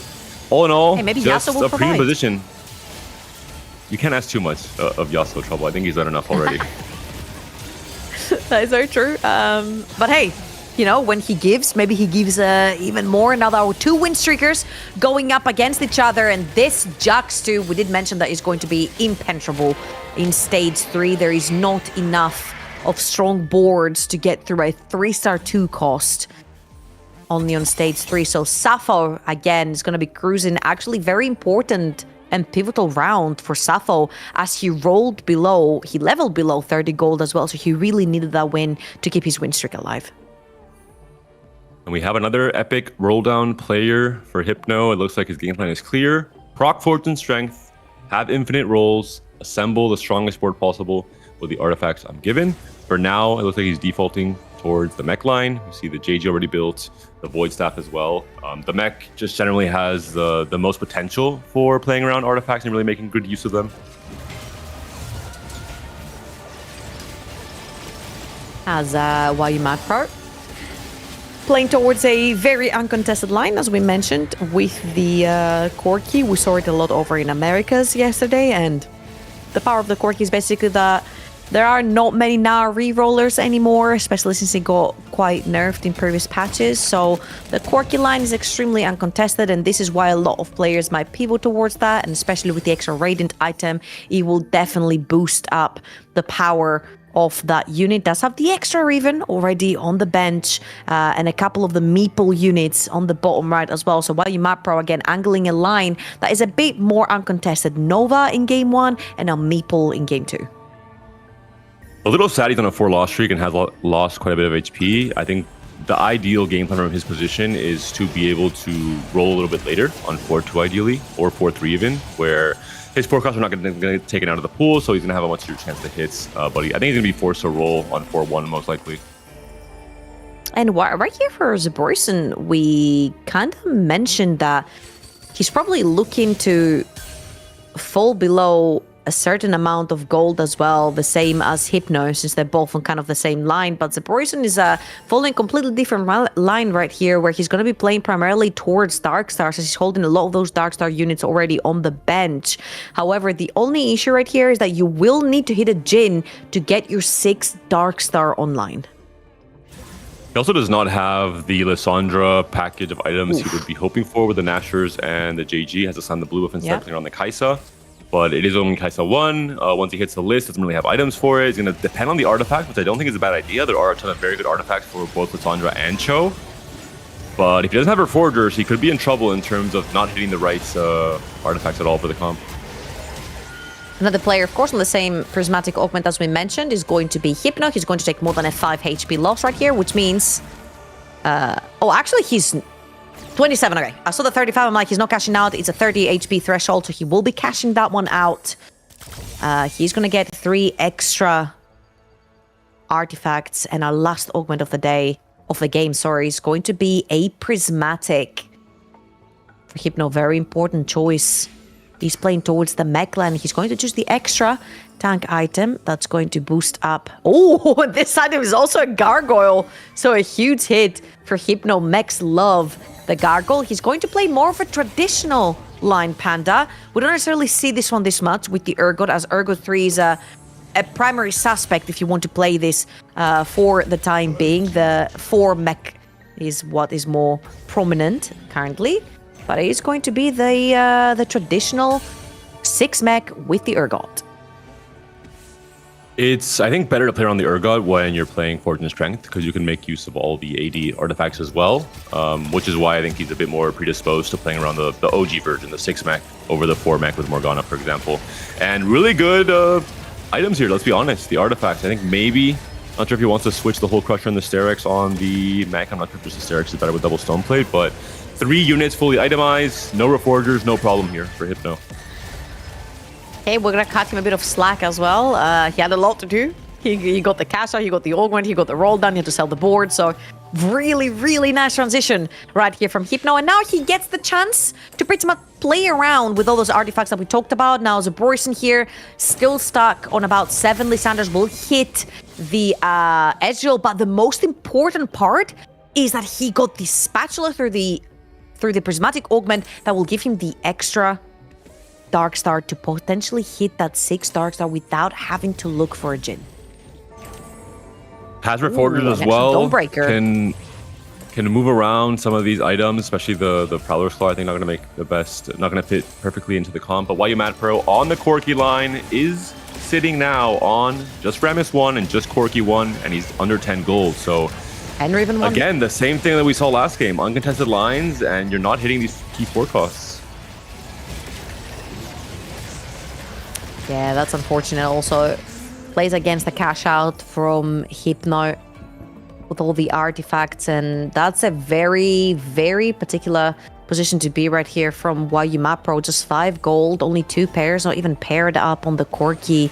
And again, this is kind of a B tier line. You are pivoting towards it because you really need to hit, because it's uncontested. And if you don't, then it becomes even more difficult to make it into that top 4. And with 19 HP on stage 4, he's about 1.5 life away from going out into that bot 4, which he can't afford because he ended up 7th in our game number 1. Yeah, it really is tough. He does pick up hold the line as his last augment. If he hits everything, I think the board should be quite strong for stage 4. But again, this game plan was winning 4-2, winning 4-3, ideally winning all of stage 4, and then maybe losing some fights in stage 5, but ending up around the 4th, 5th place position. It's not really going to plan there, unfortunately, for YU Mad Pro. Jungler, though, he's turned the corner, has found not just 3 Zayas, maybe even a 4th if he wants to grief Sappho in his Stargazer endeavors. He's playing extra Stargazers as well. He's playing 5, if I'm not wrong. So that's 1 extra than you usually play with the Zaya. Hits the Samira as well. White Jungler's board is looking pretty mighty, to be honest. It's a level 8, but majority of his units have been upgraded. A couple of extra items onto the Samira will boost up the damage numbers. And on the other side, we do see he's facing YU Mad Pro, who has hit his Rammus too, the most important unit for this front line, but still sitting on Riven and Corki pairs. Is the Raiden DB going to be enough to break through the front line of the Stargazer line? But the Tam Keds dies and leaves the back line my god. Open. Not going to be enough. Milio not strong enough, and those pairs, YU Mad Pro, are coming back to haunt him. Really good setup from White Jungler in the end. Baron's Lair, a stalling comp with Zaya, so it just works perfect synergy, as well as having ideally a double itemized front line with the Tom Gant and the Nunu as well. First Royston here, the Ezreal is putting in work. We're trying to itemize now the Riven as well. Kaisa 3 going to be hard to hit. Lissandra finally given up on. So much lost interest gold holding his unit, trying to play around it with the Cho'Gath, and now opting towards a more AD-centric Darkstar comp. Is it going to be enough though? He's on 1 life, 10 HP, as is YU Mad Pro. Yeah, and the only problem right here is that we saw a player play Donkor and he had about 50,000 drones because he drew Donkor on his first artifact. Right here it was a cash out where you need to fall below 30 HP, which means that Donkor did not get onto the Ezreal until very much later in the game. And the whole point about a Lissandra Cho'Gath reroll is that you get early stacks on your Cho'Gath, you have the Lissandra carrying you through Zebroyson. That was not necessarily the plan that he was thinking he wanted to go for, and he's going to go out in 8th place. Exactly, Thul. It is a risky game plan, Fortune Strength sometimes. You have to adapt on the fly to the artifacts you cash out. It might not fit exactly with your game plan. I think overall he was just a bit unlucky. He low-rolled heavily on the Cho'Gath 3 and the Lissandra 3 in stage 3, and it didn't quite pan out for him. White Jungler looked dicey in stage 2, but has, I think, turned the corner towards a pretty strong board. No anti-heal yet, you are right. Yeah, he doesn't have an anti-heal and didn't hit an anti-heal either on his treasure chest right there. As Horo X, he is on the LeBlanc line that he has been favoring for a couple of games now. Still only on 1 LeBlanc, not a single pair. Very, very strong front line, and does have the karma to boot up a bit more damage. But is this going to be enough without your primary carry being upgraded? It's just shades of the last game, right? Back-to-back games, Horo X opts for this LeBlanc game plan. In this game, he is not contested at all on LeBlanc. People are contesting Zaya, Corki's being played, and despite that, he is not able to hit his key upgrade, unfortunately. Yosko, we haven't really talked about him a lot. He's using a line that is completely untouched and uncontested in this particular game too. He's playing a vertical space groove to try and get himself to that level 9 while everyone else is too busy contesting each other, trying to hit their boards, playing unconventional boards. Talking about unconventional boards, Bensak with the extra spats hits also bronze for life, and spats are absolutely incredible at buffing up bronze for life. Is not going to be enough to get that one through. Go Timo. Go Kindred. I think an expected loss there, to be honest. I think Yosko has to be happy he was on a 5 win in the first place, considering he is not using his gold at all. He doesn't have a Blitzcrank yet. He's just trying to push to level 9. So Yosko and Sappho, both Spanish players in a very good position coming to stage 5. Sappho hit his Zaya 2, has a Jax 3 as the front line, has a Blitz already, wants to find the Jhin, but he's also on his way to 9, as is Yosko. So both players are going to spike in a big way in stage 5, or after the stage 5 carousel run, I have to imagine. And this could be scary for everyone else in the lobby, right? Absolutely, and I feel like one of the players that has to be a little bit scary is probably White Jungler, which I believe has done really well for himself. He seemed pretty lost in the early game. He got the Stargazer, but there was a worth the wait Jax that we're seeing on our screens right now on the opposite side of Hypno, which made things very peculiar for White Jungler and his orientation in this game, but he did find it. He said, I'm going to contest due to the fact that Sappho was also pretty broke to try and get to that Zaya really quickly, as he is going to fall to Hypno with a really nice cash out from his Prismatic Augment with the extra artifact. So I feel like Wet Jungler, all in all, has managed to salvage as well as he can this particular game. However, he's also being put on his last life together with Horo X, and they are in each other's pools. So we could be seeing Wet Jungler and Horo X going at it and taking each other out in the next round. I'm fairly certain it will be the battle for 5th between these two players. The rest of the players in the lobby are just too far ahead. I think both Bensec and Hypno, their game plans around their augments are just really, really strong. They've hit incredible synergies. And Sappho and Gyosko played from very high tempo. So the low rollers, in this case White Jungler and Horo X, are going to be at the mercy of a player like Hypno, who has a very strong setup. The mech setup, no anima, but does have the Forge and Strength, of course, does have the Baron's Lair for these longer fights. And the Mighty Mech is tanking for so long trouble. Even now the Fiora 2 coming online with the Hull Crusher and the Wit's End. Ooh. And as we predicted, both players going down here. The rest of the lobby just too strong. Very importantly, Horex grabs that 5th place whilst Wild Jungler gets 6th in this lobby, and we do have our top 4 forming. And let's not kid ourselves, we don't have an Anima cash out, but Forwards in Strength kind of counts as an Anima cash out with the quality of items and the quantity of items that are being dropped here. 3 random, yes, but artifacts nonetheless.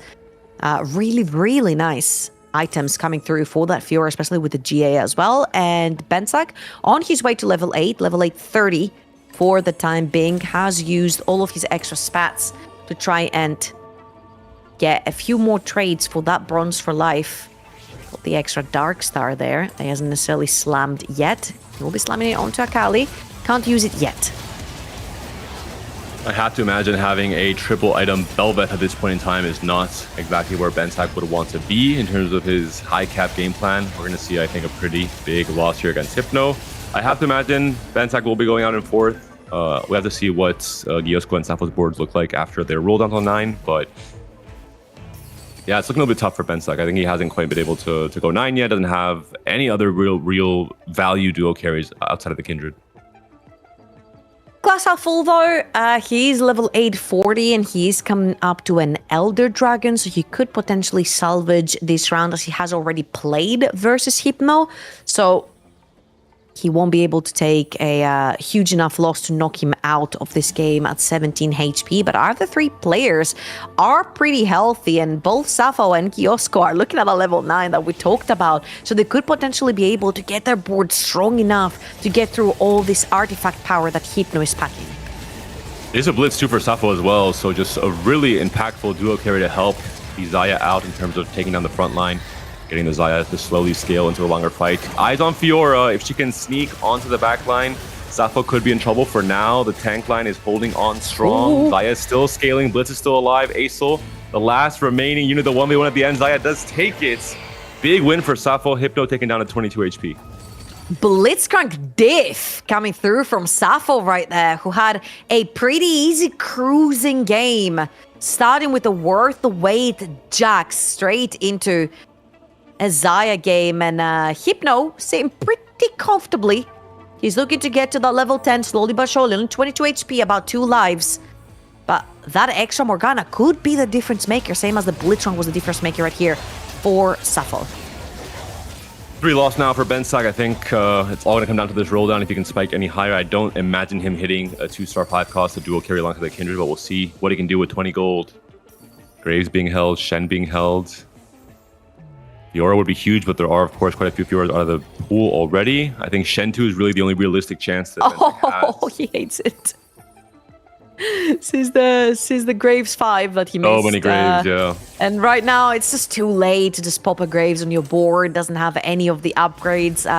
We do see Bensak doing the Daysik here, where he is going to try and abuse the power of Shen. We'll see how powerful the Shen 1 can be as he's breaking up the items between those units. Gonna pop a couple of items onto the Shen, gets the GA and the red buff, and he's up against Sappho's board, which is absolutely insane. Level 930 for Sappho on the other side, and that Jax has absolutely not been touched. Gets into the back line. Morgana, on the other hand, trying to attack and storm Shen with the slow on the ultimate, but it's not going to be enough. The backline axes from both Jhin and Xayah are going to crown Sappho the winner in this battle, and Bensa goes out in fourth.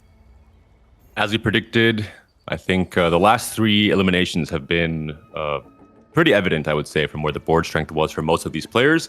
The big question now is, can Giosko hit his Blitzcrank 2 upgrade? That would be the next big spike he has to try and contest either Sappho or Hypno. Sappho looks like the strongest right now in this lobby. Good top 4 for Bensak, though. Let's be honest. He was 8th in game 1. He needed some kind of a comeback, so some more points on the board. I feel like for Giosko also here, really great gauge of how he wanted to play this game. He went completely under the radar, played a very classic Space Groove vertical line with just a Nami as his carry. He reforged the dagger that he got earlier from his Prismatic First Augment, and I feel like he's cruised to that top 3 really seamlessly. We'll see here if he can actually make it through. This Ornn is tanking up a storm, but remember, Xayah does have a low backline access. Really, really tanky with his augment for Giosko. He's actually going to be taking a W versus Sappho's board. I will say there were Yasuo Hex stuns onto the Xayah very early on into that fight, so maybe I think you can't really change positioning though if you're Sappho, right? Because of his own Yasuo Hexes, but that was a big fight diff off of the stuns on the Xayah. We'll see if there's anything that can be done from Sappho against Gyoko going forward. Good news for the Spanish players, right? Another top 3 for both of them. They have to be quite happy with the start of this day 3. Apparently, Sappho's Ghost beat Hypno during that fight that we were watching. So everybody's beating everybody. It's a circle of life in this particular lobby, and all 3 players are pretty much on the exact same HP. So we'll see Hypno level 10 has managed to pop in the Morgana with really strong frontline items. So an extra frontline unit right here for Hypno to allow time for his Karma and Aurelion Soul to dish out the damage. Jax now the sole frontliner for the Xayah line. Is it going to be enough? Are the Feathers going to make it? The answer is no. And Hypno with the level diff takes one versus Sappho. Not just level diff, but the Ari boon diff as well, getting extra stats on his entire board. So a really pivotal level up there for Hypno, which I think definitely swung that fight back in his favor. It's hard to gauge who's going to win this game in the end. Probably, I think Hypno maybe has a good matchup against Giosko, so it's up to Sappho to beat Hypno, but it looks like Hypno might just be a little bit too strong now. All right, both of our players are looking for the Blitzcranks. I feel like Sappho does have his Blitzcrank. Giosko still looking for his. Does have the artifact on the Blitzcrank as well, and so far for a solo Nami carry, Giosko has done really damn well for himself. Our 2 win streak is Giosko and Hypno going to be going up against each other. The extra Morgana here could be the game breaker for Hypno, who's done really well, fallen super low on HP to cash out his artifacts, pop them onto the mech unit. It seems like maybe a singular Nami could do it. It's not going to be enough, and the Blitzcrank 2 that Giosko hasn't been able to hit might be the difference maker. There it is. And I thought that maybe Sappho would have to be taken down for his blitzes to go back into the pool, but no, Giosko finds the upgrade anyway. Sappho hits his last few upgrades as well. He also goes level 10. He's on the Yasuo boon, not Ari boon though, so no extra stats. Full cap for all of our players. Very close to just Hypno now on more than 1 life. And very importantly, the mod from Sona is the one that gives an extra item on the Tam Kench. So this could be a huge difference maker. Ooh, he's going to swap the Xayah out to avoid the stuns coming through from Nami. That's right. We talked about it in the last fight we saw between these 2 players. We'll see if it's going to be a difference maker. If not, if the Blitz can potentially move into that backend as well, we'll see some Blitz on Blitz action right away here. The Wit's End will be favoring Yosko's Blitz a little bit for the survivability. Xayah, very safe on that bottom right corner. She wants to deal damage consistently and constantly without any stuns to stop her from stacking the red buff, stacking the Kraken as well. And it looks like the fight is very different to what we saw earlier on. Yosko taken down in 3rd place. Yeah, level diff right here for Sappho as well. Getting that level 10, the extra item, the extra unit coming through was enough. And now Hypno and Sappho with 2 giga capped boards heading towards Elder Dragon. Talking about Elder Dragon, I want to point out that something very clever that Hypno is doing right here. He took out his Aurelion Soul and he's using a Bard. That Bard could potentially abduct the Elder Dragon, which will inevitably make Hypno's board that much stronger. Let's see if Bard does it. Go, go, go. Did he? No. He did not. Close enough. Nice try, Bard. Seeing the last few rolls here. Is there anything else that Hypno can fit onto this board? The Jin 2. Yep, that's the last upgrade he was looking for. One final item can be moved onto the Jin as well. Maybe just a TG. It's a higher value pick here. Positioning very locked in for both players because of the Yasuo hexes. We'll see if there's going to be any surprise movements from Sappho again. 7 blitzes for Sappho. Am I seeing that right? I am. That's 2 blitzes He's too. playing double blitz. Oh, Okay. that could be a difference maker. Blitz very impactful in these late game fights with the amount of damage and CC He's made can it bring into the in. back line. Pops up the Ergot. Goes into the passive. We're trying to see the mech trying to carry Mech this is down front already. line, but not going to be enough. Morgana versus Jax to hold onto the front line. The feathers penetrating through. And it is going to be Sappho with Worth the Wait taking that huge win. 6 out of 9 Blitzcrank. Will he have enough gold to potentially roll for a 3-star 5 cost? Hypno fitting the pool. Thank you very much. He takes a Bard out. Sappho, you have 0 gold to roll. How's it looking, buddy? Nope. No Blitz 3 angle. I think if he was healthy enough to lose that last fight and still be alive, he would maybe sell board. But because he won the last fight on a 3-win streak, I think Sappho considers himself to be the stronger player. We'll see if there's any kind of positioning from the Fiora in particular to wrap onto this backline. That's the key thing for Hypno here. You're very far away. The Bard also has been enabled on the board with really nice AP items. It's Saya versus Bard.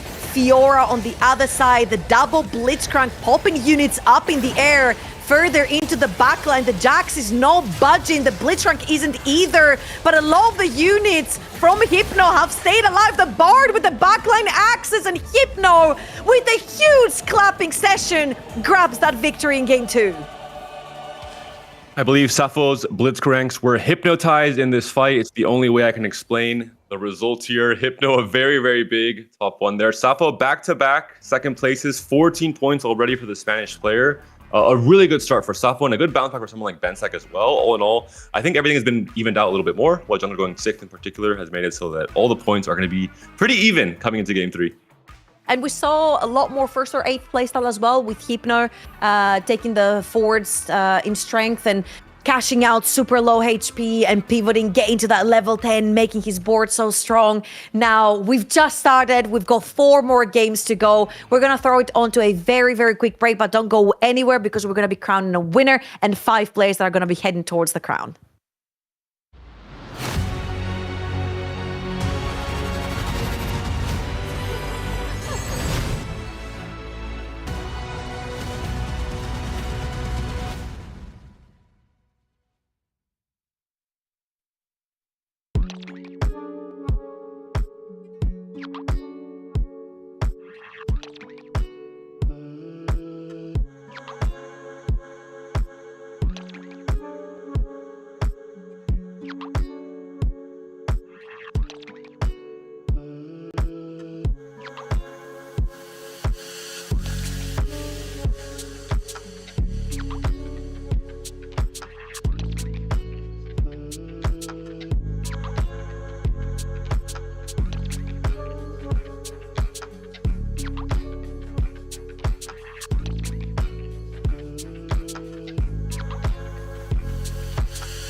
Welcome back here at our analyst desk after game number 2 of regionals. And I mean, the stats are looking very heavy into 0 anima within 2 games. And somehow we still have some players that unexpectedly lost out in a big way. Kenobi, why did Sabroisen's plan not work out here? Well, there's several things. Okay, look, hear me out. I have some very strong feelings about playing Ezreal Cho'Gath. It's my favorite comp. But when you try to reroll Lissandra with it as well, without having the Darkstar emblem until super late into the game, it's just a waste of money. And in the end, he had to sell the Lissandras, proving my point even before the game was even over. And honestly, the game plan of Forging Strength makes sense because he wants to be open to hitting the AP artifacts, have the 3-star Lissandra, but he just went in with so few copies of the Ezreals, of the Cho'Gath. He hit so late. There was no stacking involved. The Ezreal, I believe, died with just the 3 drones. So now there was just not enough damage, not enough HP anywhere here. So unfortunately, deserved 7th place for Trojan, even if it saddens me to say it. I was really excited to see the Ezreal comp being played as well, but I will say that we are getting to see some other stuff we're not expecting. AD comps seems to be the flavor of the day, at least more of the flavor of the day we might have otherwise been expecting. I'm personally happy to see that. I feel like LeBlanc, yes, of course, is very good, but we know how well the Xayah can go. We know how well the Samira can work, and Kindred, of course, showing up in big ways time and time again. I do want to give a shout out to Bensek here, who, with that trait tree, had a little bit of a harder puzzle to solve, I felt like. Gets the Shepherd Brawler, Timebreaker, later on also finds the Darkstar to round it out, and then go plays around one of those AD lines that you're calling to. I think that was really nicely done from him, but I believe our standings are ready here, so let's take a look together after this second game. Yeah, Bensek just getting himself out of last place, giving it to YUMAD after 7th and 8th. He's gonna be going at it one spot at a time. You mentioned, you highlighted his play. Considering how high the final 2 players were, or final 3 players capped, Bensek getting 4th place with that Kindred was beautiful. And now Sappho and Hypno battling for first and 2nd place. I love we're in the position here. We've now got 4 players who've all been, very strong at these cup opening games, who are really, at least at this point, positioned to fight for the regional title. But we've got another 4 players who could take that 5th spot in the crown, all fighting against each other most directly in this game to come. With 4 games to go, I believe it is still anyone's game, but we are going to be looking at Prismatic as our last augment choice here, thanks to Graves, so we know that is coming our way already. Let's see what our players are going to be finding here in the early to maybe have directions already. I see a Mordekaiser on the side of YUMAD Pro and Hypno. I mean, if you're getting this start, the game plays for you. Yeah, 2 tank. I'm gonna be look at his eyes, just widening in anticipation. I recall Experian having some similar starts and just yelling too tanky for the entire stage 1, and then hitting it. So I think that's just the correct play that Hypno has to mimic here. Bensek does also have an Ornn in case he wants to try and throw things in the mix a little bit. But yeah, I mean, we saw this before. At this point, there's not a huge amount of reason to try and intercede too much. We'll just have to see how this works out long term. It is an Ari and Eve lobby overall, so we're still expecting enough money to be floating around. That's right, a little bit of temptation if we can find it. Of course, you heard the pings there as well. I would pretty much assume that those were for what we saw on Hypno's board there.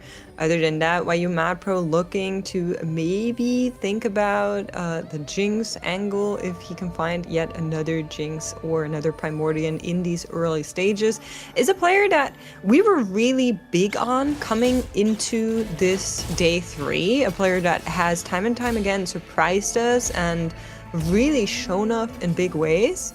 And today, really not working out in his favor with those 2 positions, an 8th and a 7th, I believe. Yeah, and we were talking, of course, Kenobi, about the absence of anima in the lobby. And as our observers just pointed out, we do have HorrorX with a position in this game to maybe be the first one. Yeah, looking for it, could play for the savings account and then just wait and see if there's a Jinx or a Briar to be seen in the next couple of rolls. Remember, it's rather feasible to just get to 400 cash out and win the game off of it, even if you don't start the game with Anima. So I'm looking for it here. Goes for the Forge and has some interesting choices. I don't believe the Kappa Juice is going to be the pick, but the Flicker Blades is a statement, testament to Horex going for LeBlanc every time he can, and Bensak, I believe, is the one that's going to be playing Anima. Well, let's see if that works out for him here. It's certainly something we need to keep an eye on as well. We know how Anima players can run away with some of those lobbies as well. For Bryson on the other end, is just going to pick something nice and easy. We'll be playing around slamming to get those levels in there, and as you can see by his bench, was still considering a couple of options there, but sells them off to make 10. We have had some other interesting ones in here as well. Of course, Wedge enough with the Breach for the Stars. We all get information that Sappho ended up with a worth the wait Briar board, which is not something that we've seen so far. I have to imagine we've certainly seen enough Primordian, at least as an early economic engine. Look at this Hollywood actor on your screen. I don't have guys, nothing to see here. I'm not playing Anima. Look, I'm playing strong board, for sure. Yes. Just in case one of the players is not paying attention. I don't expect this to be working here, but that's definitely something that can work on ladder or against some less experienced or more tired players. Yeah, I mean, it's been a huge journey for our players to even get to this point. Just in this weekend, this is their third day of playing in a row. For many of them, they'll have played last weekend, across the whole season as well.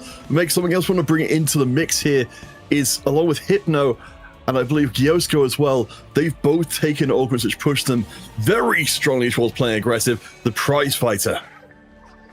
That's right. They will need to find those wins as of right now. That is looking very possible, but we kind of mentioned it in passing, the reach for the stars on with Jungler, of course. We saw him in that last game being served with the Stargazer emblem. That was also a Serpent game. This is also a Serpent game. And once again, he finds himself on a position where it's like, you would really like to play around this Jax as you picked up the hero augment, but is it going to work out in your favor? Hero augments have been very flip-floppy all throughout our stats, so it depends on whether or not he can get those conditions right. I'm a little bit worried for his game plan.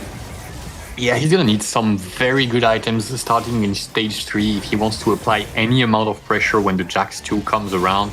And if not, it's going to be, well, quite painful if he never manages to step on the gas and take control of the game, so to speak, because stage 3 is gonna be his, but as we mentioned, the 2 prize fighters, the Flicker Blade as well from Horo, all point toward a very high tempo for the lobby, at least for the top 4 players. So that's going to be pretty rough to handle for him, and we're going to have to see how he adapts to those unique conditions.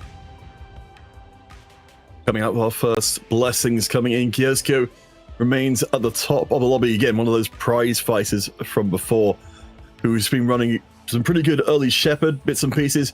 Managed to find a couple of Nasus and Lysandra to put together a decent board. And we are seeing several players pulling off similar lines. Well, for Gyosko, you're mentioning it there. He went level 5. He pushed actually his econ to have a stronger board to build out this win streak. So not only is he playing around this prize fight, but he's also really committing into it and trying to put pressure onto the lobby. Well, how about Nunu when you're playing towards the Vanguard Shepherd line? What do you think about that one? That's 2-5 Nunu. I know that. I mean, how about the Rammus? It's worth some HP. I'll take it. Yeah, I'll take it as well. No. Well, not the only way he's been tempted away. So Horo has got the anima in. As you mentioned before, we've gone from no anima players now to 2 in one lobby. But gotta save the average of anima games played. I don't expect Horo to actually commit to a big loss streak, but he's just gonna cash out 100, maybe a 200 or a couple of 100s. We've seen players do this on occasion. I remember Scipeus being the player in week 1 winning with LeBlanc, having done several 100 cash outs. Just taking some of the items are quite good. The tiny shield one is actually a decent item on the secondary tank.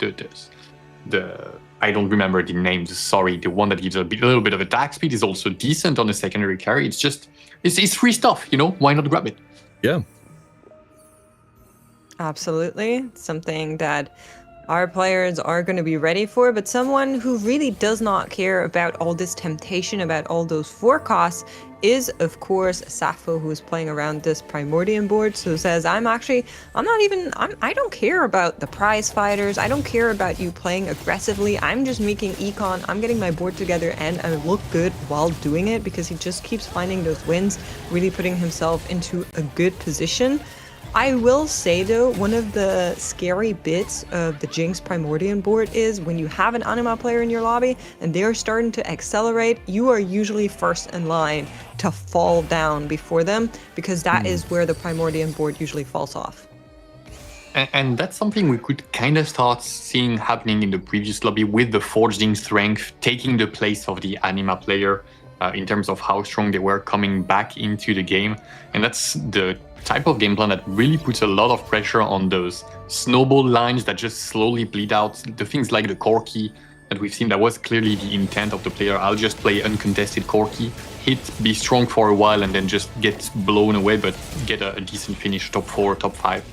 And in this game, with the hero augment and the top of the lobby being super, super aggressive, and the bottom of the lobby coming off of Anima, everybody in the middle is going to be absolutely crushed by their strength being stuck there.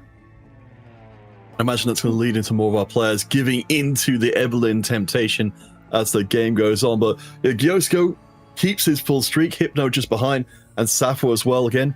Aggression by the bucket load. Horo and Bensak especially important, keeping his Anima loss streak intact at the bottom. As we see on our screen here, a pan was picked up from this PvE round. It does reforge it into Spatula, so that will really allow him to get the Space Groove emblem going. Has it ready already. And you can see Hypno's reaction here going like, what?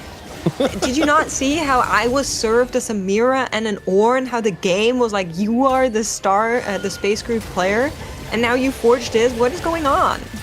It's prize fighter makes, it's not prizes fighter. There can only be one. Rough. And also Hypno, since he did not get a 5 streak going, still hasn't cashed out the first extra component. And Gyosko hitting the 2 tanky that Sappho would have, Hypno would have wanted.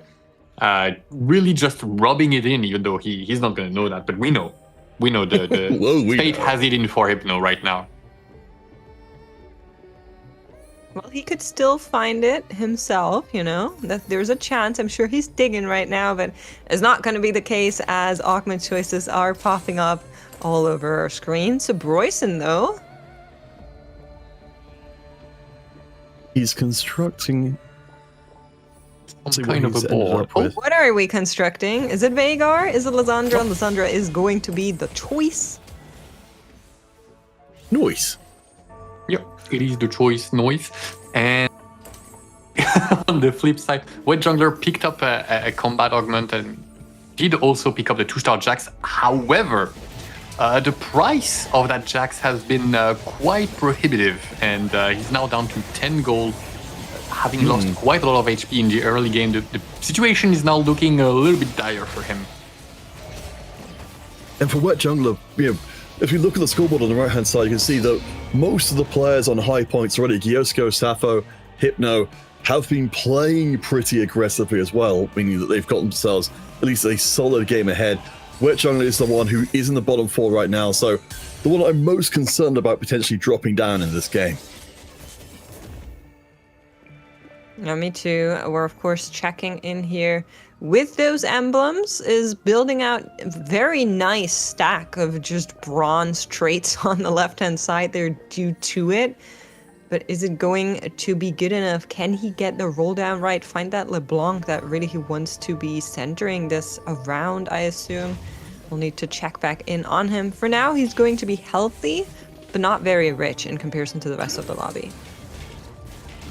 Yeah, and Hypno is now in some trouble, not having found any of the upgrades, despite this start looking quite good here. But he's taken the epic roll down, so he's just bailed out on stage 3. Says, see ya on level 8, my friends. I will be emptying the pools. Good luck out there, hitting your Namis, hitting your Morganas, maybe.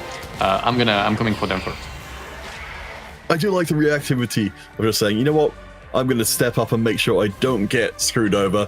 Worth noting, of course, when it comes to the midpoint of stage 3, both of our Spanish players currently looking very good up towards the top. Bensack still keeping his animal loss streak together at the bottom. And Steamroll being offered here. Sorry, mates. Yes, that's exactly what I was going to say as well. So Sappho already selecting it here as one of the choices. Of course, if you are playing around something like a prize fighter, if you are on a good win streak right now, you can see Hypno also selecting it. That means they will get an influx of units and resources, but only so long as they can keep winning. Now, for some of those players, I'm a little bit surprised that they chose it, but we'll see how it works out here. Hypno, for example, one of the ones that has chosen it, also locked himself into Evelyn for now. You can see a little bit of motion here to really make sure that his board is strong enough and he can turn this into a win streak, but it is a brazen move. Sir, this is not level 8. With the epic roll down is not not coming in just yet. But it does make sense, however, because spending that much gold seems weird, but with the Steamroll active here, if he keeps it going and he's going off instantly against somebody who spent all of their gold as well, it's going to be shaping the lobby so much. But I think we're pretty strong, and the Pantheon should struggle to tank the Samira, but the Jax is going to be stacking and stacking. He is, however, due to taking aggro as soon as the Pantheon dies, but for now it's still holding on, and the Jax has stacked. Is it? Yep. Both of them picked Steamrolls. Yeah, we've reached a point. We're almost at the halfway point of the final day of the competition, and players apparently have got an appetite for risk. You see Hypno very happy, relieved to get through that round with just a little bit of extra econ. He's got a long way to get up to the late again. And winning here was the very important thing for him, because both of them had invested all of their money. So it looks like Wet Jungler's Steam has been rolled, unfortunately, and Hypno is going to be keeping his hopes going, but Wet Jungler is adding problems onto more problems. Interestingly enough, we are seeing Bensack going for 500, saying, not 400 cash out, I don't want it.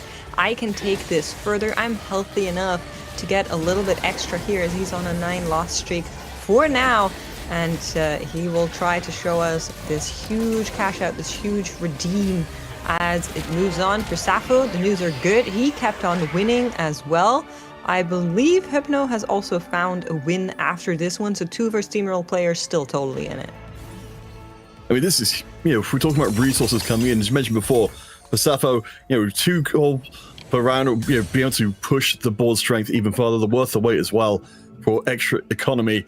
I think Sappho, I mean, you can see, he's got gold in the bank. Why are you mad? He's got gold in the bank as well.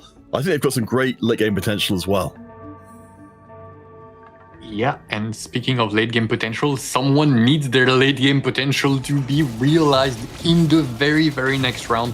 Bensack is going to be cashing out a 500 loss streak with the healing orbs. He needs, well, he's pre-pushed to level 80, as you can see on the left-hand side.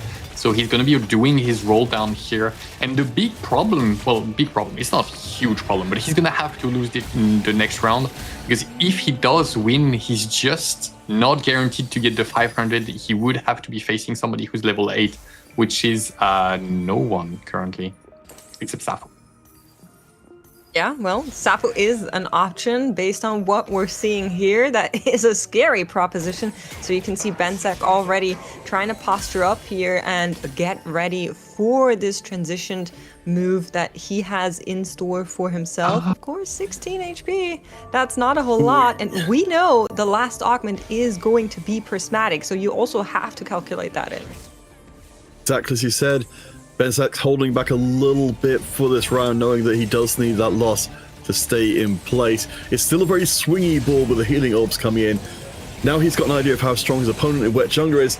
He can slam a little bit more, but remember, Bensak's on 6 points overall, the second lowest in the final day, so he needs this game to go well. Judge? I don't think so. I think this Maokai should hold strong.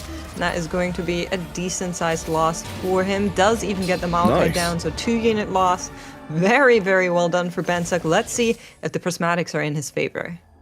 That's definitely not none of what he wants. I guess new recruit. That is not great news. New recruit is not the worst, but it's very, very far from being something he actually is happy about. He would have wanted something to boost his mech or his Aurelion Soul, or maybe allow him to have another extra carry, but that's at least a bunch of gold. He's got the 2-star Fiora, so if he starts winning from now on, he is going to be able to regain some of his lives, but he needs to upgrade the final 2 mechs. Looks like the Aurelion is going to be waiting for now, but with the rest of what he has, he should be okay. Although the cash is probably one of the worst. Does find the upgrades, so at least he's in with a solid chance. But again, Bensak on 6 points. He needs to make this one count. He's got the Fiora too. We'll have the Iwu Blaster sneaking into the back line for a little bit more target access. I think for now, Bensak seems to be comfortable enough. But if we look on the right-hand side, there's a lot of HP left in the rest of the lobby.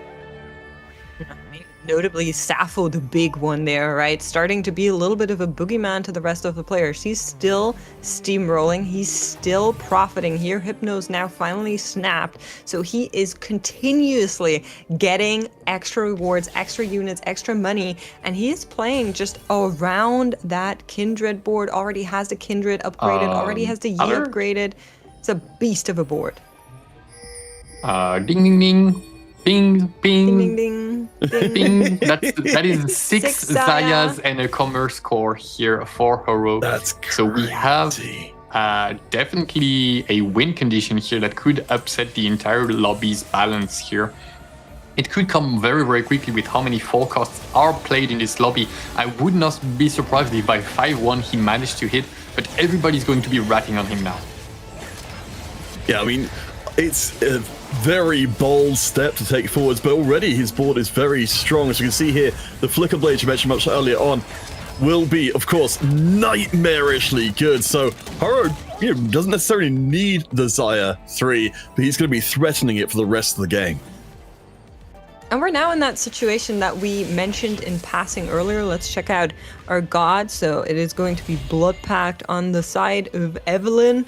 Not many players should be tempted by that one, where Jungler says, okay, I don't have much more to lose here. I'm actually going to be locking in. But on the right-hand side, you can see, of course, for Red Jungler, 6 out of 9 on both the Milio and the Pantheon. For Zebroyson, 8 out of 9 on that Veigar. He's, of course, printing it. So both of these players will reach their peak, but Bensak from the bottom end has reached it already. So he is going to be chasing those players down, and it's a really unfortunate situation to be in, where they're getting caught between everybody else having so much more HP than them, and of course Bensak having so much more board power. All right, Wet Jungler riding the wave of Jaxis. He's had to take so long to rebuild his economy after that disastrous loss against Hypno right after picking the steamroll and rolling to true 0. But right now he's hitting all the Jaxis. Well, he was hitting all the Jaxis, and now it looks like he's coming up empty and hits nothing after rolling everything down. You hate to see it. This is looking like the curtain call for Wet Jungler here. By not having the Edge of Night or anything similar to keep this Jax alive if things do go sideways, unfortunately he ends up taking aggro very early on in the round. So even though the Maokai is still tanking, the Jax will get blown to pieces. And for Wet Jungler, he's on 11 points right now. For saying this could be a very bad game for him, and that's a big hit. 16 HP means 1 life, or if you're really lucky, 1 unit loss. You can maybe even make it 2, as long as we're in stage 4 here and stage 5. That is going to be difficult, and you can see the hard decisions now coming in here. Sells off some of the Milios, gets rewarded with being offered a Milio immediately, hopping over to Sappho, and he has Jax in shop. Well, looks like Wet Jungler, well, his hope of dodging the 8th place is Royson once again having a terrible game. I do like that he was the one to take Evelyn saying, you know what, I need the money. It doesn't matter how much HP it costs me. At least this time round, it looks like the tank is there to support the Jax and not get taken out early on. Against the Bryson, another very low HP player. The Meeple board has been building for a while. The Veigar 3 is going to hit that Jax real hard. Wet Jungler, I don't think dies off of this round, but it's going to be close. I mean, he's in such a bad position, right? Let's look somewhere else. We're going to look at somebody who has find some upgrades. So Veigar 3 online, Lysandra 3 online, Force Bryson, of course, is going to get that Ahri boon here as well. Won't profit off of the level 9, level 10 for a little while as he's still level 8. But we do find the upgrade finally. Is it good enough to save him though? I'm not sure. And Horo sneakily getting closer to that Xayah, by the way. I don't think it's sneaky anymore. I think everybody knows by now, but is anyone ratting yet? Has anyone else rolled? The second we looked at him, he immediately sold his ass to say, he's like, okay, never mind. I never had any bad intentions. I don't know what you guys are talking about.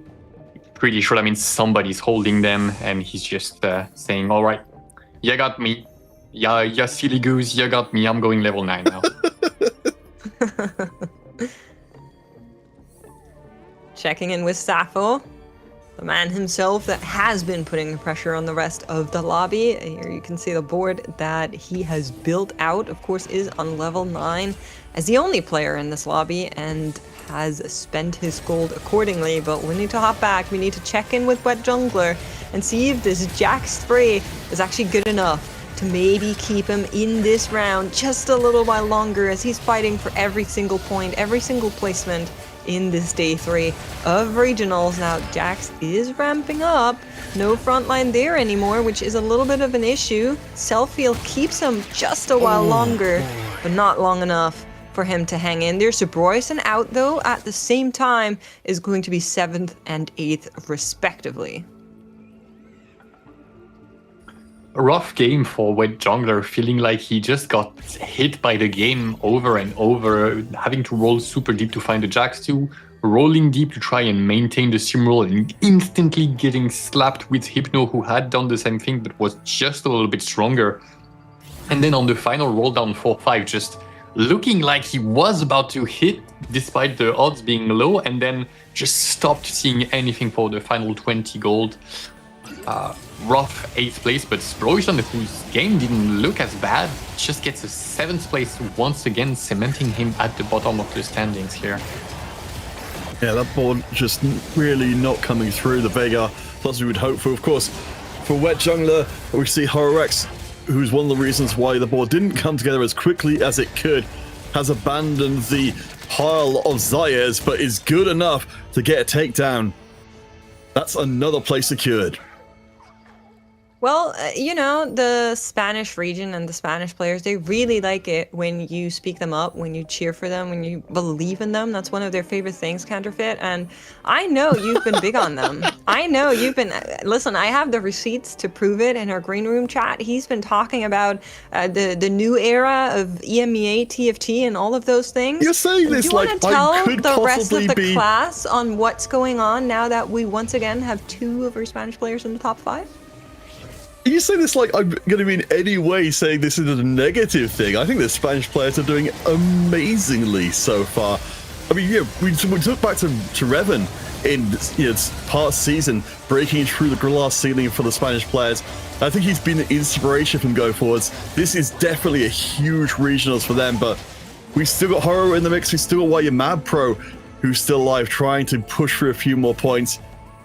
I'm just fascinated to see where it lies at the end of this game, because right now, it's looking pretty good for our Spanish players. Yes. However, I love it. Who's going to be killing Tell me Bensack? more. Who is going to be taking Bensack down in this game? Sappho is level 10 on 5-5, so that sounds like a contender to me, but Xayah Master Yi, It's not a board that really inspires confidence in the ability to take down somebody who's cashed 500. Yeah, if he had kept those Zayas, I think he would have had a good chance. The fact that he sold them because people were holding some is just unfortunate, because that really was your option to maybe do it. Now, we do have a Jin in play there. It's a Jin 1 though, so he's not going to be doing all of that lifting. Let's see if he can maybe take down YU Mad Pro just a little bit. He on his side has found the LeBlanc 2, but not many other upgrades yet, and he's going to be knocked down to 3 HP. Rough spot for LeBlanc. Truly one of the compositions that benefits when the lobby is not accelerated in any way, when there's few to no anima players, nothing as game warping as the Evelyn. Because the base power, it's just like Corki used to be, honestly. Just the base power is very high, but at the same time, when the game gets a little bit too strong, the front line cannot scale up. She doesn't have time to stack that Ginzu's Rage Blade. You can't really make the Shepherd summon tankier as well.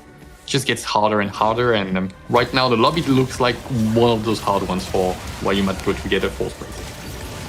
For Gyosko, I mean, he's someone really that might be racing him is Gyosko, who is now on the chopping block here, going up against this behemoth of a board that Bensek built. That's exactly what the story is going to be. Huge hit there for Gyosko.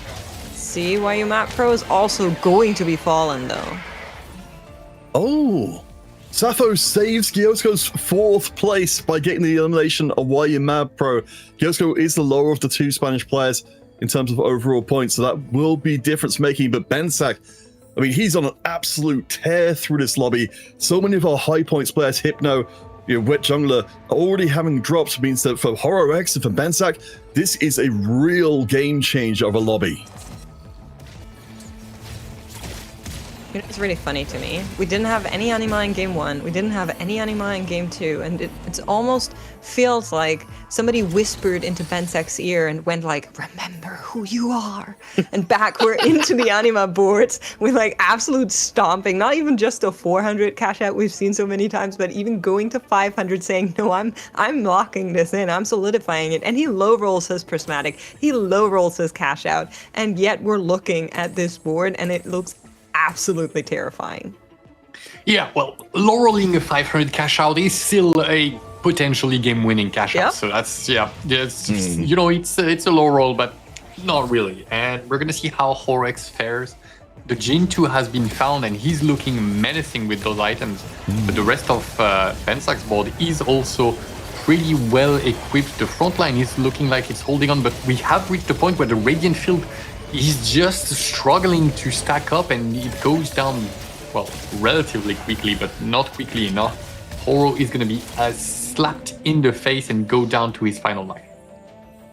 I was thinking that maybe there would be enough scaling on Horo's board to get past, but I think just the board quality now for Bensak is so amazing. The Fiora 3 items, it's not just your standard cash out Aurelian Soul board. We've just reached a whole other level. Well, quite literally, getting up to level 10 doesn't feel like any of the players have anything left in their... a French turn of phrase came to my mind. Wouldn't make any sense, so I'm gonna avoid it here. No more arrows in their quiver. We'll run with it, but while you work on getting a good translation for us, we might see another upset here. So we know Sappho just lost the previous round, and thanks to our observer, we know that he lost to Horo X's Ghost. Now, can Horo do this again, equalize the HP here? As Bensek is fighting a Ghost copy, there is a chance for him to knock down Sappho just a peg, and that's exactly what is going to be happening. Now, depending on whose Ghost Horo gets next, this could fall into 2 possible ways. Bensek double eliminates both of these players, or Horo fights Sappho's Ghost and gets that 2nd place. Alright, so Bensek does face Sappho, and now, Horo. Who is he going to be facing? And if they both face Bensek, now the game becomes who can eliminate the most units, and it's so hard against the mech. You'd have to do some positioning. Horex is facing off against Bensak's Ghost, so it is now a race to see who can kill the most units against this board, and it's going to be pretty rough. But Sappho, with the Mastery going off to the side, striking at the Mordekaiser straight away, is looking like a pretty good start. Doesn't take the Tamkench out, unfortunately, but the mech is falling, and even though he's getting buried under the tide of units from Bensak, it is a decent showing. Let us see how the final... Hold on. Horex not being I mean, there's no way he beats the board, right? There is! Did he beat the Bensak board? What? Yep. Fly the UK flag in the top 2, Horo. I mean, both Bensak and It was a Horo, ghost. This is... Yeah, it was a ghost, but it got you two there. And Horo's back on his nonsense again. He had to throw away the Zayas. He's made a new friend. It's no one Watley, it's the Tamkenches, which are going to save him this time, I swear. He was a ghost, she was Zaya. Can I make it any more obvious? He survives one more round, gets one more point in, and I really got the... Crazy. And now the curtain is gonna be falling onto that Jhin. Unless he can make magic happen, but the Morgana is gonna be taking aggro first. The Radiant Field is gonna be given time to stack up and do the damage. The healing orbs proccing, healing this mech back up. And yeah, it's really looking like it was a huge ghost diff. That's crazy. Bensak with the Anima 500 brings it back, and in conjunction with HoroX says, listen, Spanish players won too. Maybe we have a little bit to say about that one. What a crazy game, and I'm curious if more of our players are now going to be seeing if they can find their way into Anima once more. Of course, we want to know from our analyst desk and hear what they have to say about this absolute crazy game. So here in Patches Panda and Trouble Inc. Thank you, guys. Incredible cast. Panda, thank you so much for joining me in our humble two-person desk. And Spain is doing really well, Panda. I mean, Sappho with the 2-2-3. I mean, that is an insane placement and a great record, especially if you keep in mind that top 5 make crown. Speaking of humble, the Spanish players wanted to give some extra points to other competitors to make it a bit even coming into the final stages of this day 3. So they went 3rd and 4th this game, which is still okay. But more seriously, let's talk about Bensak, because he's a player who went 8th in game 1. I said after the first maybe 2 or 3 games, we'd have a more realistic idea of what players are aiming for. And I think Bensak is the type of player who has been in TAC round twice before. He's ambitious, and he says, I don't want to just settle for a 5th place, a 4th place. That's maybe a little bit pathetic in his eyes. He wants to become regional champion. He wanted to take some big risks in this game 3, because if you went 8th, you play for top 5. But if you go 1st, you're now maybe back in the running for that 1st place. And he did exactly that. And now, of course, a lot of other players are probably going to be following suit, especially I'm looking at the bottom places. I'm looking at Zborson and Wayumapro, who haven't even accumulated double digits of points in 3 games. You really need to play a very high tempo game. You really need to play a 1st or 8th to try and make it there. And I feel like this is going to be the case for the rest. We do not have checkmate, and it's going to be 6 games being played out, and Bensak managed to turn his luck around this game in game number 3. He's just about sneaked himself into that top 5, but I feel like we're going to see a lot more aggressive playstyle from now on. And really interesting gameplay from Horo as well on the 6 Zayas on 4-2. He had a chance, we saw it from Arzu yesterday with a Yi3 very early on in the day, of just sneaking in this win out of nowhere, a win condition that is not expected, but if you're uncontested on the line, it can definitely come through. He was caught very early, unfortunately, and I think that made it kind of impossible. Still a big bounce back game from Horo, who was on 2 LeBlanc games, terrible results, switched it around now for game 3, and it's looking much better with the Zaya game here. Yeah, I feel like a lot of our players have been struggling a little bit with the LeBlanc line. I feel like maybe it was sort of like a filler for all the AP lines that we didn't have, apart from the fast 9s that we've seen with Vex, Sona, and Bard. So LeBlanc did fill in this gap, but I think we saw a lot of outliers when it came to this line, a lot of radiants or artifacts that actually helped that line propel a little further forward, because there were a couple of players that were completely uncontested with LeBlanc, hit their LeBlanc 2 and still went into that bottom 4. So again, A very controversial line, went from OP at the start of the set into really bad in the middle, now has resurfaced, and we'll see if any of our players will be able to play it into a great top 4 finisher. But for the time being, I believe that Anima is going to be quite prominent in our next few games to come, especially since Bensak managed to turn his time around, and our standings are ready, so we can show you and visualize for you guys where our players actually stand as well. And where their goals are going to be in terms of the next few games. Someone like YU Mad Pro, someone like Sproyson, as you mentioned, still on single digits after 3 points. This is where they have to start thinking, can I really play for the championship? Can I really play for a first place? Or am I going to have to start just thinking about playing for the top 5th? Maybe just playing around just more consistent lines in general, not taking these massive gambles, because if they play for Anima, for example, and it doesn't work out and they go 8th, I think they're pretty much dead set to not be making it to TAC round, which I think is the real goal for all 8 of the players here. Yeah, especially for our single-digit players. I feel like sometimes the gamble has to be taken. You only have 3 games left. But for our players who are towards the top side of the standings, for Safa, for example, if that was checkmate, he's the only player on 20 points. So he would be the only one that with the win would make it through. However, he has to play 3 more. Points-wise, I feel like Safa should be feeling the safest so far as we are looking at our game 4 right now. Panda, talk to me a little bit. Safa and Gyosko have been going 1-2 the entire time, not necessarily first, second, but one after the other in their finishers, and they're currently sitting first and second in the standings. Talk to me about Zebroyson and YU Mad Pro and what you'd like to see from them sitting on 1 digits. It depends on what kind of player they are. I think they can take still a big risk game and play for 1st or 8th. I do think playing around more consistent lines, uncontested lines in particular, kind of what we saw from Soju yesterday, that might be the angle for these players in terms of just trying to top 4, trying to play maybe less, premium lines, but lines that they can guarantee they will be hitting on. I think we've seen this a little bit today, but most times it backfired because players just didn't hit anyway, and were playing a bad comp and didn't have 2-star upgrades on stage 4, and they ended up going 5th or 6th anyway. So it's hard because I think most players haven't had strong openers. I think it's only really been Safa and Gyosko who, game after game, have had really strong stages 2 and 3 that set up their games in a much easier way, I would say, for the late game.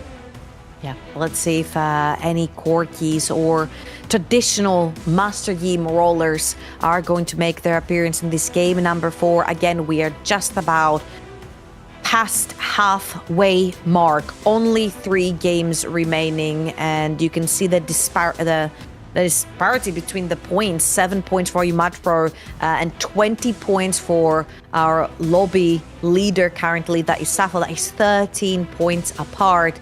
Let's see if YU Mad Pro and Zebroyson are going to be able to close that gap and get to these 2 digits, as we are going to be heading into our game 4 of the day. Makes, Counterfeit, and Kenobi, take it away. Thank you so much, Trouble and Panda. And I do agree. Like, I feel like Zebroyson, at least based on what I've been seeing in those first 3 games, has tried to find those niche comps that aren't as contested, where you're just basically playing your own game, but it hasn't worked out. The conditions weren't met, and he was just trying to force things that didn't really bring the results in the end. So maybe it's time to try a new game plan. Maybe it is time to go into the higher risk, higher reward. Kenobi, how do you feel about that? Yeah, you just hit the nail on the head there. You have to cut out the game plans that are top 3, 4 at best. The AD compositions really don't have what it takes to win out lobbies consistently, unless you do something like HorrorX did, try to sneak out a backdoor full cost. But these are the options, right? You have to get the Anima, you have to get the Giga win streak, something like Safa did previous game, or you have to go for some backdoor tech to figure out and find your win conditions ahead of time before anyone else can get to contest you. I think we're starting to get to the point where players, are separating, as they said on the desk, into players playing for first and players playing to get to crown at all. I mean, there's a lot of similarly points players, in the 4th, 5th position right now. Wet Jungler is just outside of qualifying at this point, but only by 2 points. So I think there's still a lot more volatility left in the back half of the day. For now, players are going to be looking for those openers. You can see the couple of options being held, but we are going to be going straight into a Prismatic Star Deadlier Caps, one of the augments that has been so popular. And Bensek says, yep, that's exactly where I'm going to go with this, as well as the rest of the lobby still thinking about their selections.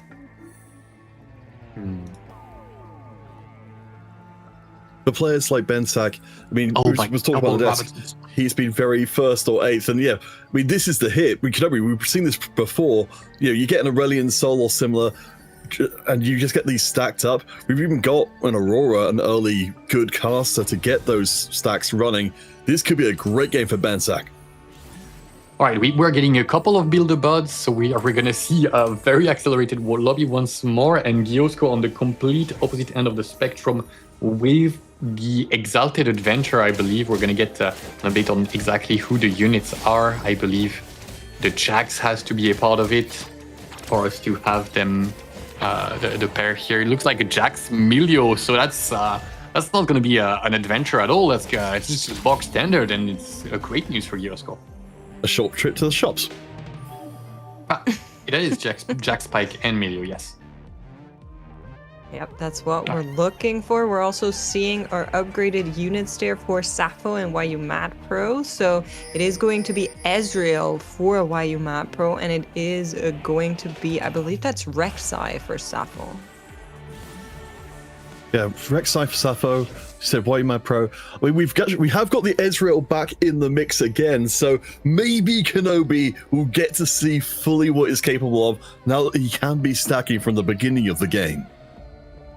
Well, especially with the Shojin and Last Whisper right from the start. And the thing that we've seen one before in week 1, I believe, that did absolutely fantastic. If I recall correctly, it was played alongside a Xayah at the end of the game. But right here, he looks primed to snowball. And the thing that's going to make this game difficult for somebody is that Bensak is going to have to struggle against all of this high-tempo gameplay with so many 3-star units. And the people that are going to be spiking, it's going to be pretty rough for Bensak to stack those Rabadon's Death Caps. So Horax has found a LeBlanc. I'm just going to leave that in the room here. It is a very good unit to have this early. If only you weren't up against Ezreal 3 with 2 items here. That's a little bit too hard for Stage 2 to fight out as our players building out their own pathways here. We're going to be hopping over to Bensek real quick, just checking in on those Deadlier Caps. 2 have been found. I believe they're still at 0 stacks, but you know, so good enough. I mean, later on, we have seen those stacks acquire very, very quickly.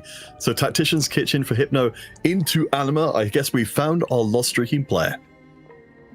There is, and he's going to be keeping it on the download just like Bensak was doing, but this time it's a little bit sneakier, has a better shot of working out. Also slotting the Primordial, saying that nobody is weak enough.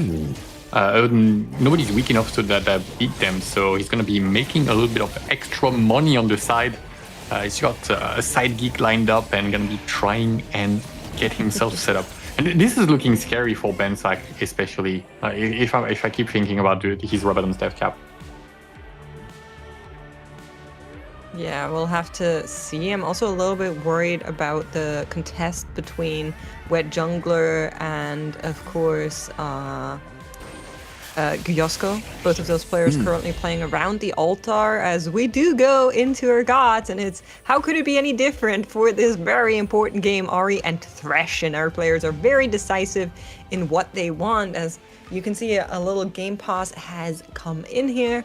We'll keep you, of course, updated on whatever is happening there, but with Thresh, you always need to be ready for anything that can happen. Stuff like board restarts are a possibility that maybe Hypno was like, I don't want none of that. I will go with Ahri, thank you very much. I'm keeping my Anima board.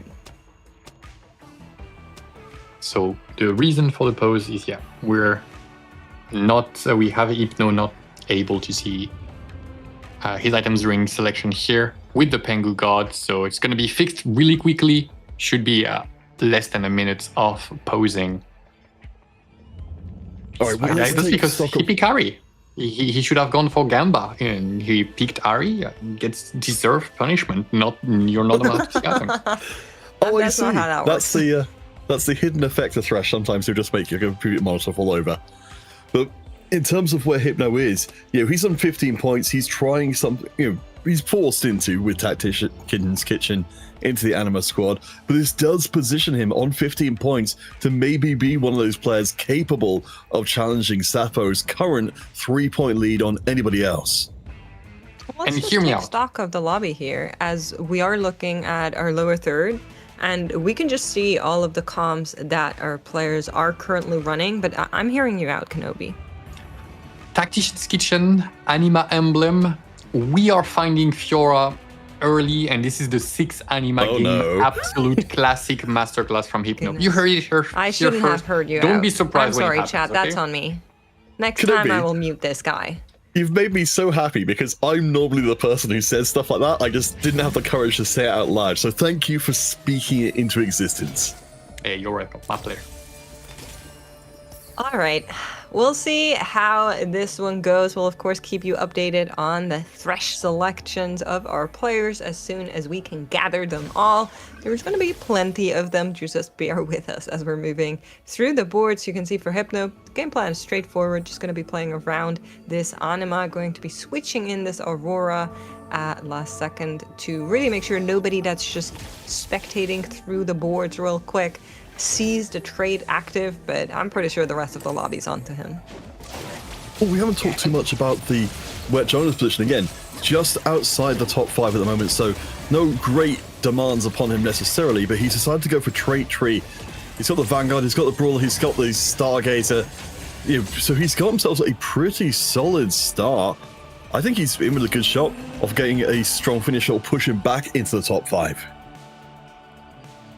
Yeah, there is a shot. Nothing's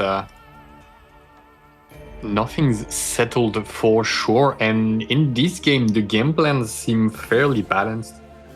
Hypno is gonna be kind of the wild card here, but he's feeling confident and can't even get to slam the Jewel Gauntlet here because everybody else has slammed items. So there's no real risk here. He's gonna just cover his bases for the final round, so wouldn't want a happy accident. Somebody griefing, like somebody like Bensak or Giosko, removing items, benching some stuff. Would make it pretty sad if he didn't check it. Of course, Horo, as you mentioned before, makes the subscription service allowing access to the early LeBlanc. Of course, it's been a little tricky to find at times for some of our players, given how popular she has been. Horo also got the Morgana as a very solid front line, so might be able to stop Wet Jungler's early momentum. I think she should take this matchup at least. I'm also, again, I mentioned this before, I'm not too happy about Wet Jungler's selection here and how he's going to need to play this. You can see he has a Samira in the background there as well, so maybe he's thinking about possible outs, or it's just a temporary carry that he's considering until he can find something. But of course, that Stargazer is contested, so that's not necessarily where he would want to find himself. Now, something like a Reforger, which he had gotten from the Thresh role, would be a really nice out if he's willing to go that way. We'll have to see if that becomes a consideration for Wet Jungler.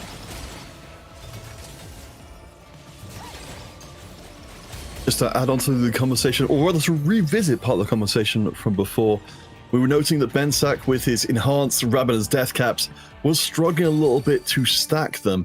He's actually managed to find his own way to an early LeBlanc, so hopefully that'll make him a little bit more able to get those kills and get those stacks flowing. Yes.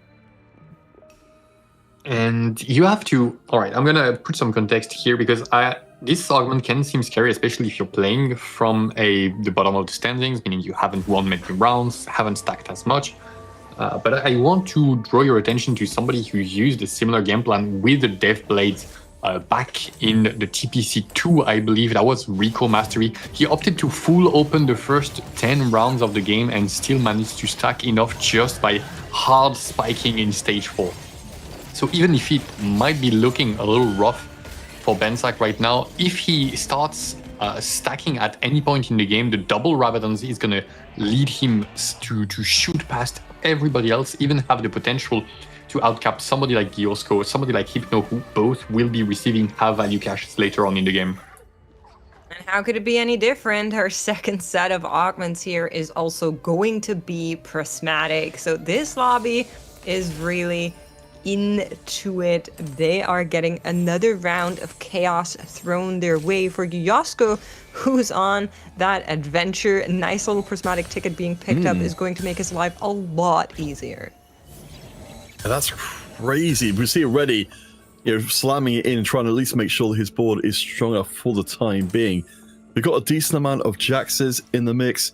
From memory from before, it was Jax, Pike, and Emilio. So not maybe as close as he might otherwise like to be, but at least the board is solid enough. Solid enough and far enough along into the quests to have a very decent chance of cashing it right on as 4-1 starts, leaving him with several extra lives to be able to withstand any extreme scenarios coming from anyone else in the lobby. Something like what could happen if Bensack just doesn't stop winning here with all the Warmog's belts, with all the Warmog's armors, thanks to the 4 belts coming in from the Prismat. Yeah, a really nice combination to make sure the front line stays up while the back line stacks. Up against the Bryson, who's really interesting spot. Decided to take the trait tree, ended up with the Star Guardian. The Space Groove, the Primordian, and the Meeple to try and build a board out of. We've got the Shepherd towards the back as well. No, that definitely just was something else. I saw it as well. It was a Meeple Primordian. I think he hit a Reforger maybe. You were absolutely correct that was Meeple Primordian. So a little bit of a change on him here. Somebody that's still holding on to that Reforger. Oops, that was just a different player. Right? It's 2 different balls. There is a second trait tree has been picked by Sappho. There we go. And he's the one with me. Well, he's also reforged then, so now there. So everybody reforged it from a certain point of view. Use the wrong equation, got the right answer. We're getting there. So Giosko on the other side here is the other player that picked up that trait tree. Has 2, not 1 Space Grooves, as well as 1 Bastion. So a nice little assembly there for him here. Actually, I believe that's Sappho, not Giosko. Yeah, Sappho has a trait tree. Man, we're getting tossed here. There's a lot of emblems going around. We'll sort it out once all of the people have collided into each other head first. Why You Mad Pro? Do you want to take a second just to talk about him? Of course, he's the player at this point on the lowest points overall. Last regionals, he finished in 6th place, but he has been having a hell of a competition as the newest player from our entire field in this regional finals final day. He's the newest one to the group, but he's got a lot of ground to make up. Yeah. And we're getting extra picks here. From the Thresh, looks like a couple of 4 costs. Oh, a 4 cost and a 3 costs. For Sappho here, plenty of gold coming from Thresh. It's generally so high in econ, and coupled with double prismatic augment, the balls are going to be looking monstrous by the time stage 4 rolls around.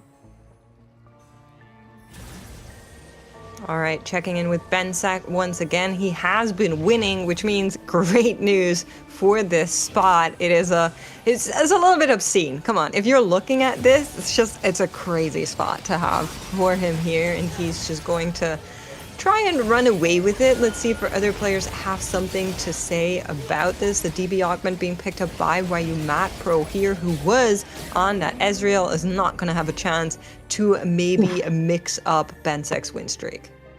Kenobi, as our resident expert on Ezreal generally, can you talk to us about where this Ezreal board is positioned in this lobby specifically? Because that round was complete wipeout.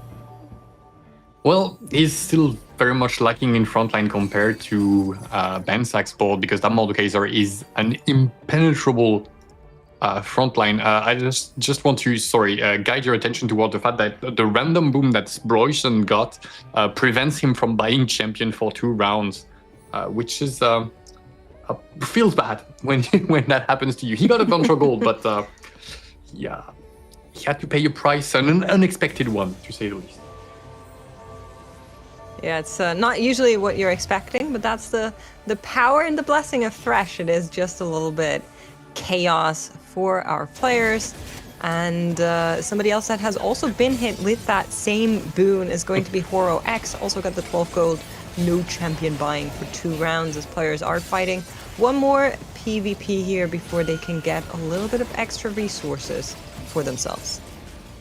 I really do like the, Horrorx's choice to go into the sub-service to get onto this line first, because of course we've been talking about across the entire tournament, just getting access to those units early on not only lays, that you're definitely in that line, it means you can get the 2 stars much more reliably, as we would quite likely be seeing a Morgana 2 soon. That's 2 Graves on 7. Hello? Sorry, in the meantime, we'll pick up back up from the Graves, but Hypno is cashing out, gets the Jinx cash out with the Battle Bunny crossbow. Unfortunately, no extra crit item for him just yet, but he's going to be getting a couple of anvils here to fix that problem. Also, he's got Pandora's items, so he needs to be slamming items right now, or else things are going to be getting a little bit awkward. Unless he just wants to roll the Battle Bunny, and looks like... I think he might. He is, yeah, he is. He's putting his entire game on what it rolls into, which is... Wait, you don't roll. Okay, we do it twice, it's fine. Alright, that's okay. Lioness Lament is insane, actually.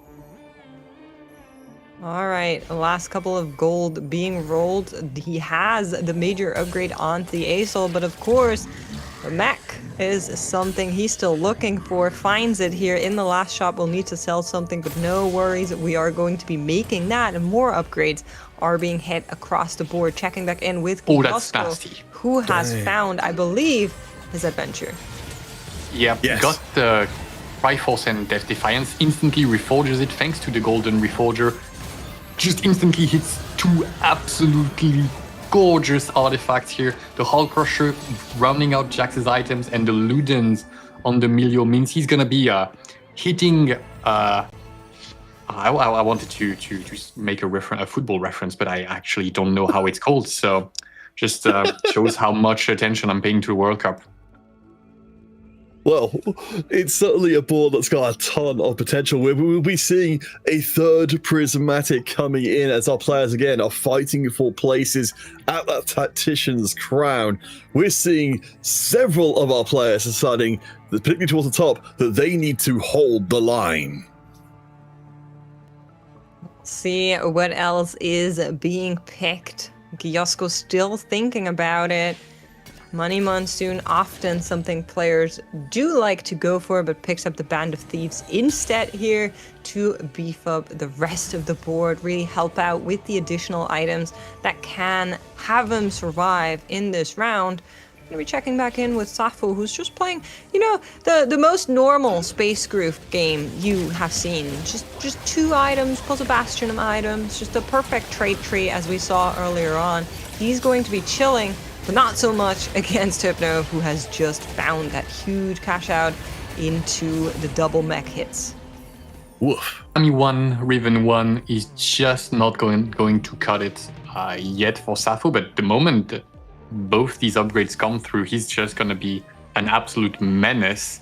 But is it going to be enough? Because Lioness's Lament is by far the strongest cash item that Hypno could have gotten. So the entire lobby is now asking themselves, can we beat Hypno? And if the answer is not, is how much HP can we save until we come across the Grim Reaper? I love as well that we've got ASOL at the very top for Bensack, ASOL at the very bottom for Hypno. We're talking about the sandwich metaphor from before.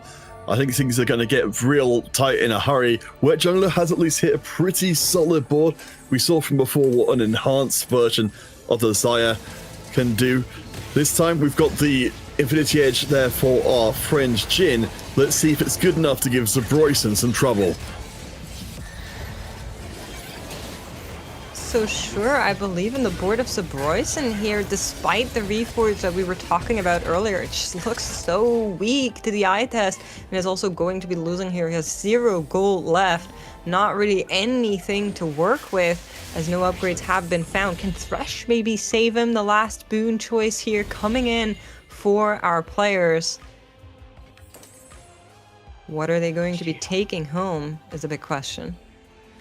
Well, Royson looks like he's going to be taking home his regrets because the games are just rough after rough. None of the upgrades that he needs are coming through, and LeBlanc one with just a gunblade is not going to be what he needs to survive this completely amped up lobby, because Giosko and Hypno have brought the big guns. Bensak has a huge, gargantuan double Rabadon's untransformed A-Soul, and the rest has saved quite a bunch of HP, so it's going to be really hard for him to make a comeback here. The problem is his units are on other people's boards, right? You're not going to find that last LeBlanc. Again, for Bensak.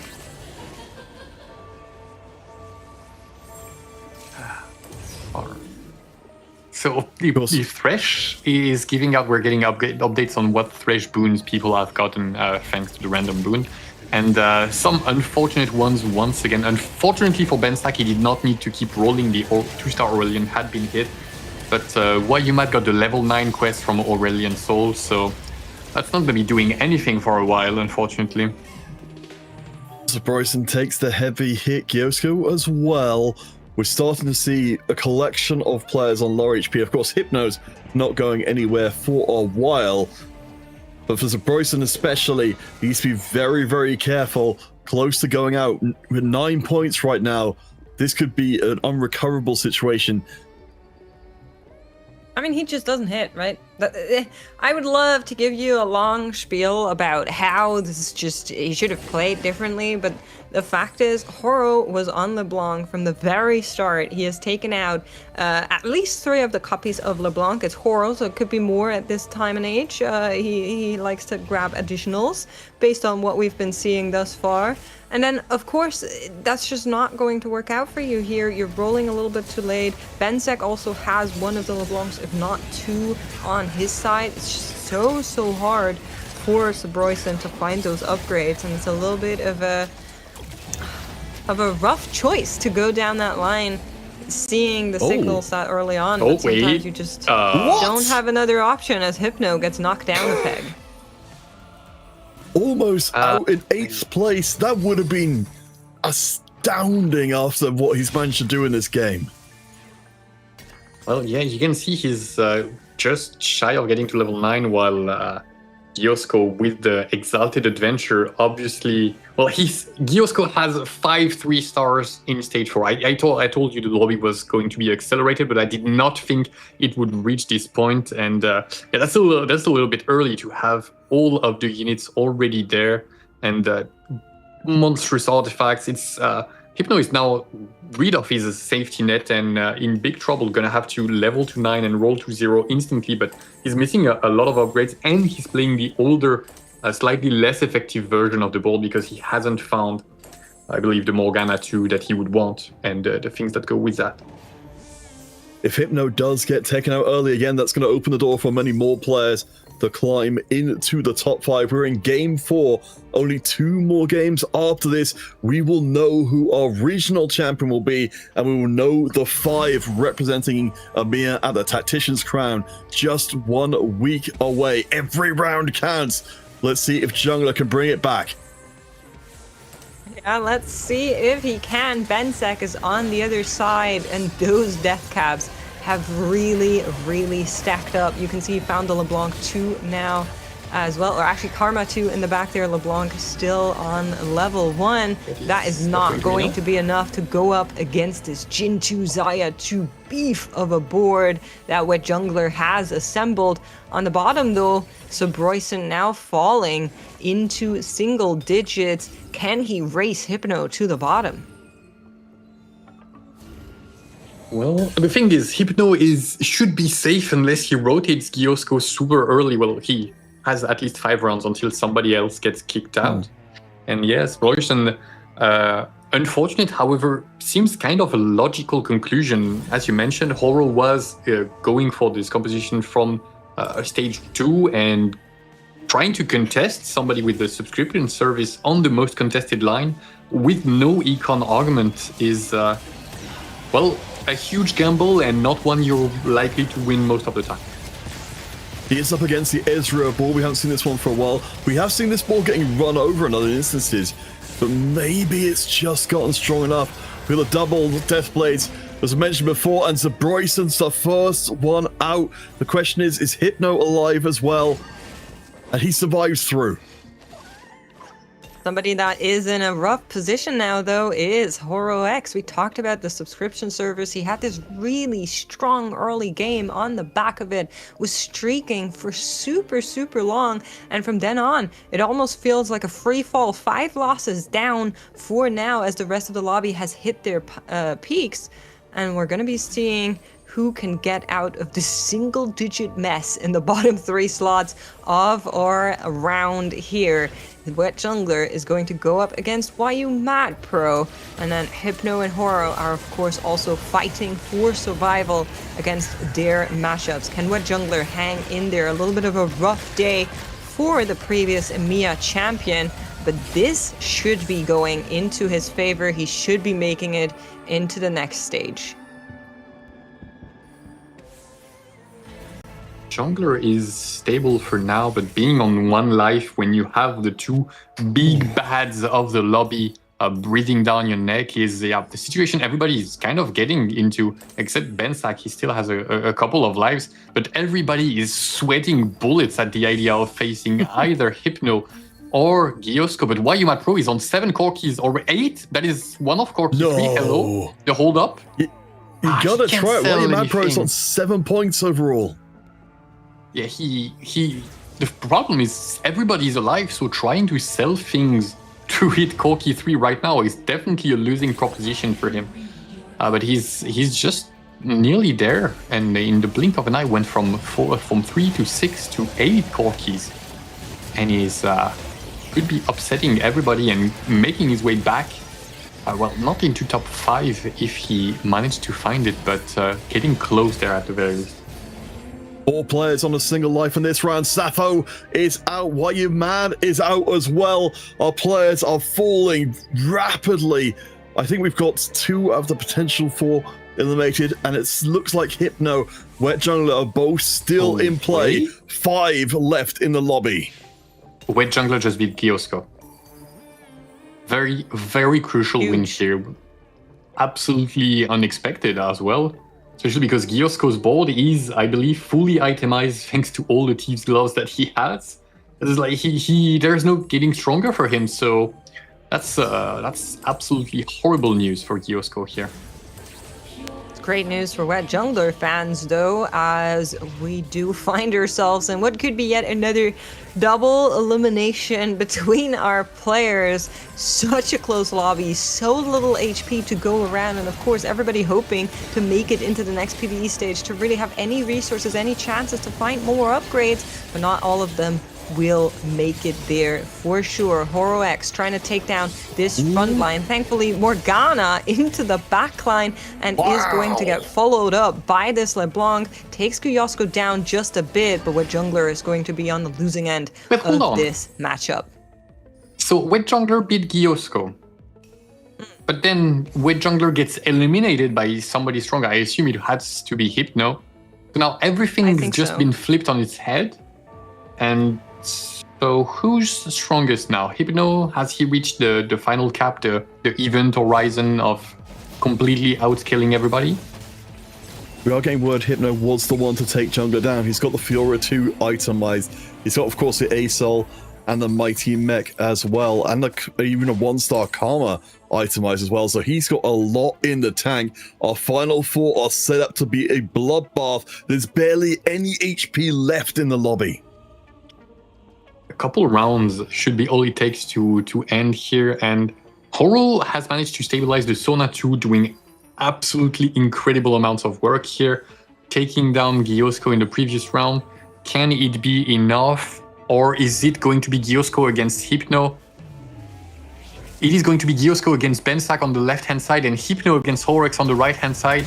Can the LeBlanc do it again? She has the double strike mod from the Sona, but the Lioness's Lament on the mech is going to be incredibly hard to get through. Finally goes down, but the Tamkench is here as a backup tank. But hold on, the Sona could be able to do it. No, it's going to be so close, but the final starships are taking it. Meanwhile, on the left side, Bensak is going to be sending Giosko to his end, and that will be 2 more eliminations, and Horex in a position that looked completely doomed. I had written him off in 7th place, but manages to get a solid 3rd here. Oh, very impressive. And in terms of the overall field, we're seeing the French players Hypno and Bensak both coming out of this lobby looking real good. Of course, Sappho, our lobby leader, going out in 7th place. And now with Giosko in 4th, it does mean for our final 2 games, things should be a lot closer. Well, I know chat has been asking for it, and we have answers. Both of those death caps are 109%. So Bensak has been basically ascended as he goes into what is very much the potential of a last fight between him and Hypno. I'm not sure this was the fight we expected to go all the way, as we saw those early boards lock on in, but it is going to be a huge hit from Hypno, celebrates into the air with those fists, and Bensak is going to be taking a 2nd place here on the deadlier caps.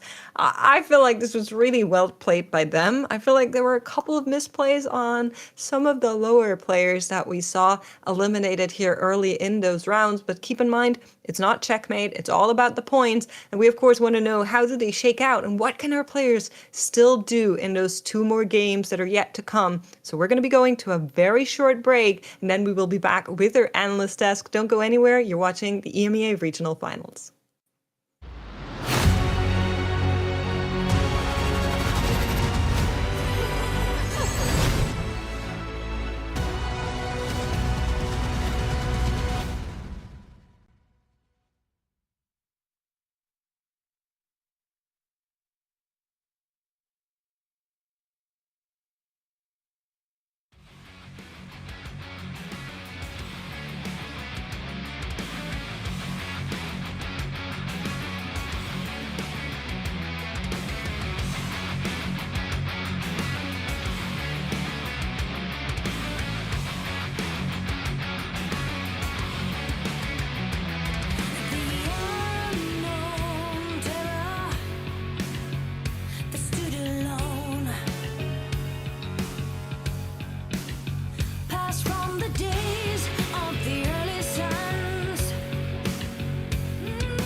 Welcome back to our final day of regional finals, and we just concluded game 4. Panda, please run me through it, because Hypno had an incredible comeback and yet another anime game that we got to see.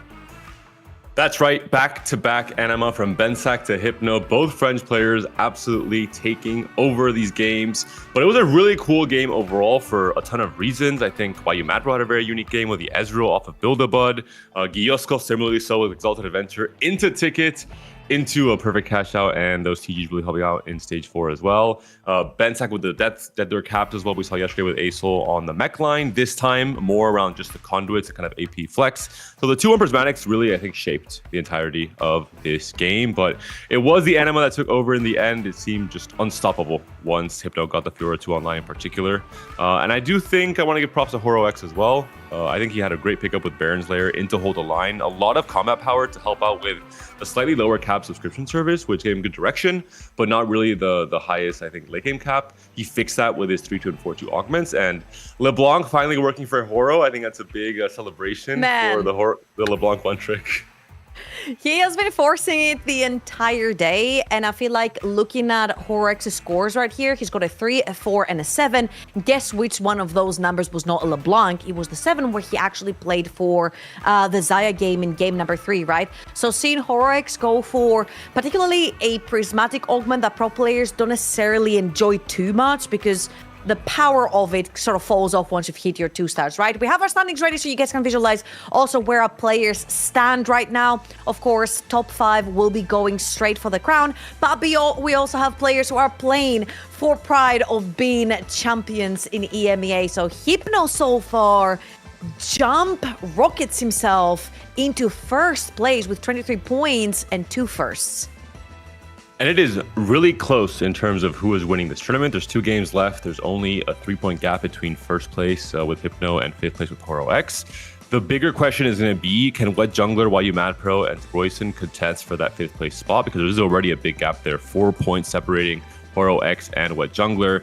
I think it will be a game of risks coming into this game 5, especially for someone like Royson and Wayumadro. Yep. They have nothing to lose anymore. They are playing for full Gamba, open for whatever is required. I need to play for first place. Even if I only have a 10% chance of getting there, and there's a 90% chance of going bot 4, I think they have to take those chances at this point because they are so far behind.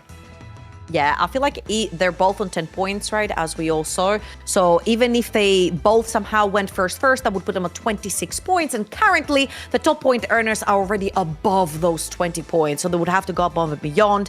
And a lot of other things would have to conclude so that they make themselves get into that top 5. It's still possible. Nobody's mathematically out so far. But I feel like for Wet Jungler, it must feel just a little bit more tight right there, being at 16 points when everybody above him is 20 plus. Having to play again a very much more aggressive game. And I feel like for Wet Jungler, he has been re-rolling a lot recently. He's been playing towards Jinx. He has played towards Lulu. Let's see if this is going to also be his playstyle for a game 5 of regional finals. Casters, over to you. Thank you, Trouble. It will be Kenobi and Counterfeit joining me for this game number 5. And the question I pose, especially when it comes to Wet Jungler, we were just talking about him, the Kenobi, is what can he do to change things around? Because game 1, he went first. He got 8 points. In the 3 games after that, he's only gotten 8 points. Well, currently with the 0 points you can see on screen, there is not much that he can do, but that is in fact not his point total. So he has a shot. The thing is, being just in 6th position means like there's honestly with a couple of first places, obviously he'd be completely fine, but that means he has to do what's called flip everything that comes across. And if all the flips land right, then he can make it to the Tactician's crown, but there's no more room for hesitation, no more room for half measures. He now has to full send it and just trust that he can make it.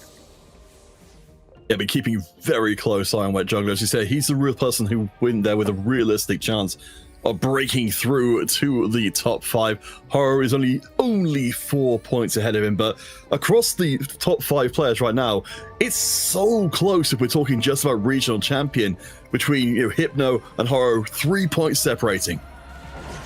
It will be the fountain for the Stargazer for this game 5, but more importantly, it will be Prismatic, Prelude, We just saw the impact of Prismatics on 2-1 and how they can open up entire paths and game plans for our competitors. Double Alawi drop here for Wet Jungler as well. But we're seeing some very interesting options here, especially Forging Strength and Trait Tree. So many possible flips. You could flip the Forging Strength, flip the Forge, flip the Build a Bud, flip the Trait Tree. Definitely a ton of possibilities here, and Broyson goes for a Trait Tree, gets the Darkstar Sniper emblem combo, which is fantastic if you manage to find that Jhin, but he's not going to be the only one with these emblems. So we're seeing a bunch of them. Wet Jungler also opted into the Trait Tree. We're going to give you updates on exactly what everybody's gotten, because Gyosco is this, looking like there's some deep roots of all the trees taking here. That's so Gyosco, that's Space Groove and Vanguard go extremely well together. I don't expect the challenger to be the one to stick around. Well, Sappho means a little bit of a contester on the Dark Stars maybe here, which is terrible news if you are one of the holders of the emblem. Of course, we have got a few players who decided to go a few different directions. Why You Mad Pro going, of course, to those deadlier blades. We saw that be a way to really just push the power of the Jinx Comp, or indeed Corki Comp, if we see it going that way. The Worth the Wait in place as well for Horo. Apparently has found a Meepsy, so we'll be back, of course, on our Shepherds likely again. 4-star Meepsy or Riot. Print the 4-star Meepsy. You can do it, Horo. We believe in you. Press X to doubt. So we are seeing some more separate here with Sappho. Why you gotta do me like that, man? Not the best combination of emblems here for Sappho, unfortunately, with the Shepherd, the Bastion, and the Darkstar. We'll see what he ends up doing. Maybe Reforgers will have will have a fairly big play in terms of stage 3 in particular, if players want to change their route a little bit in terms of the emblems they have offered. One of the options is the Shepherd and Darkstar have a way of working together. Thanks to the Lissandra, you can adapt the front line just a tiny bit, play the Illaoi, but of course not playing the Nunu as the Vanguard is a tough proposition just to get a small summon, which is not what you exactly need in this composition, especially because she gives AP, and that's already what everything that you have in Darkstar is a bunch of raw stats. And we saw before that the Shepherd 7 wasn't as impressive as we might have hoped, as Why You Mad Pro doesn't quite manage to fully stack up those deadlier blades we saw from before. So we'll keep an eye out for our players who managed to maneuver their early playthrough. Bear in mind, Hypno, we haven't seen too much from him as of yet. The Forging Strength player, of course, we'd expected to be seeing him trying to drop HP in a hurry. Most likely it will be Hypno trying to play into the mech line again. I mean, it worked last game, although that was with the Anima start. In this case, it will just be probably raw dogging it from just the cash out of Fortune Strength, and that being potentially enough. Straka's Miracle, a very good first artifact to have going into that line. Yeah, I'm gonna allow him, once he's stable with the mech, to just get back out of the danger zone of his HP. But it looks like he's not beelining for the artifact, and he's playing a decently strong board here. Obviously, just the one artifact is going to be weaker than most prismatics, but somebody like Wet Jungler, who's gotten some pretty rough emblem combinations, the Space Groove, Voyager, and Marauder, just there's no overlap in between the three synergies, so he's gonna have to find that crucial Reforger here. And Yasuo and Echo cannot give Reforgers unless I'm mistaken. So that's going to be up to the PvE to give him a solution here. It'll be very important for our players to be able to narrow down those choices, as you said, especially the ones who took those big gamble from the beginning of the game. We've seen what will end up here. Of course, for our players who are going more in towards those artifact-heavy lines, it's certainly going to be worthwhile to have the option long-term, particularly if you've got early advantages that Bryson and Sappho both have. Yosko in particular trying to potentially play into Anima. We'll see if he has the right natural shot coming out of this stage 2 God encounter round. He only has a Jinx on for now with the timebreakers. We saw how warping it was, right? The first 2 games, no Anima, very different lobby tempo in stage 4, very different dynamics overall coming to stage 5, whereas the last 2 games have been pretty deadly for the players who low roll because there is this Grim Reaper player taking down everyone at the end of stage 4. And Hypno wants to wear the role of Grim Reaper once again. No problem taking that role. It's definitely not as risky as it sounds once you are playing at that level. The execution of the roll down is something they have been practicing the entire set. And we've seen, especially Hypno, be able to flex between both versions of the mech, the old one as well as the new one. But the players that will be racing to try and scale more than what Hypno will be getting, somebody like Wayumad with the Deadlier Blade going to be echoing to Bensack, but also echoing to one of the 100 HP wins in the EMEA with the Deadlier Blade into the 4 swords prismatic in 3-2. Yeah. Yes, has that massive potential. Hasn't quite happened as of yet, at least. For Wayumad Pro, of course, he's on 10 points, so we need an absolute miracle to make the top 5 that go through to Crown, let alone challenge for the regional title. Sappho, though, trying to recover from his previous game, has managed to maintain the 4-round win streak. We'll see if he can push it to just one more. Just making use of the raw stats from the different emblems, not really playing too deep into Darkstar just yet, but this has been the trend for Sappho all of this day 3. Strong early game, setting him up for very consistent results coming into the late game. It's just another game where Sappho seems to be incredibly dominant in terms of win streaking early. Yeah, just a bunch of solid upgrades, even though Timo has lost quite a bit of his luster compared to the first patches of the set. He's still quite a solid unit. If you have a good enough frontline, his damage just keeps ramping up, which is incredible value in their game. But here the Pike might just want to get some rat sushi. If he gets there, and one more cast will not be enough because he doesn't harpoon the Timo again. So this might just be another win here for Sappho. It's going to be super close, and Horo is going to be taking the win streak away, and that's a huge blow to Sappho's economy. And that leaves us with just Kiosko managing to maintain his loss streak at the bottom of the lobby. Everyone else's streak has been broken, with the exception of Bensack, building up a smaller streak from the mid-table. Of course, Kiosko has quietly been farming up these Timebreaker rerolls as well, while farming up the gold from the loss streak. And Kiosko's been playing a lot of space groups today, so I think he's quite happy to find himself down this path again. Didn't find the Anima, found the Aurora now, but told the Jinx already, so we'll just be playing a loss streak without any benefit. Oh, well, maybe I spoke too soon. Ilaoi suddenly shows up now as well. A ding dong, Anima's ringing the doorbell here. And it's definitely, it seems quite late, but with this, you can actually find ways to get through 300 or even 400 is definitely stretching it. But 300 would be possible, but we are missing one Anima unit, crucially. You have 5 rolls. I mean, you've been farming them for a reason. Kiosko, well, he's part of the pack of players who are in the top 5 right now. If he really wants to take the bigger risk and go for maximal value out of this game, then he has got the chance of pushing through for first place if he can. Hypno, of course, the other player positioned for the really big cash out himself. He's got Anima in, he's got Forged in strength, but he's way off of cashing that out as well.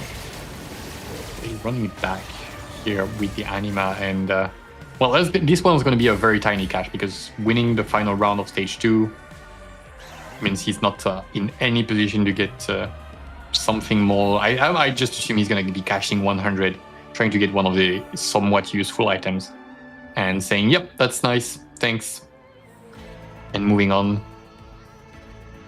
He's one of the players, just like Elia, you can see everything's happening on his camera, which is one of my favorite players to watch. Okay, Horox can recombobulator here, just saying.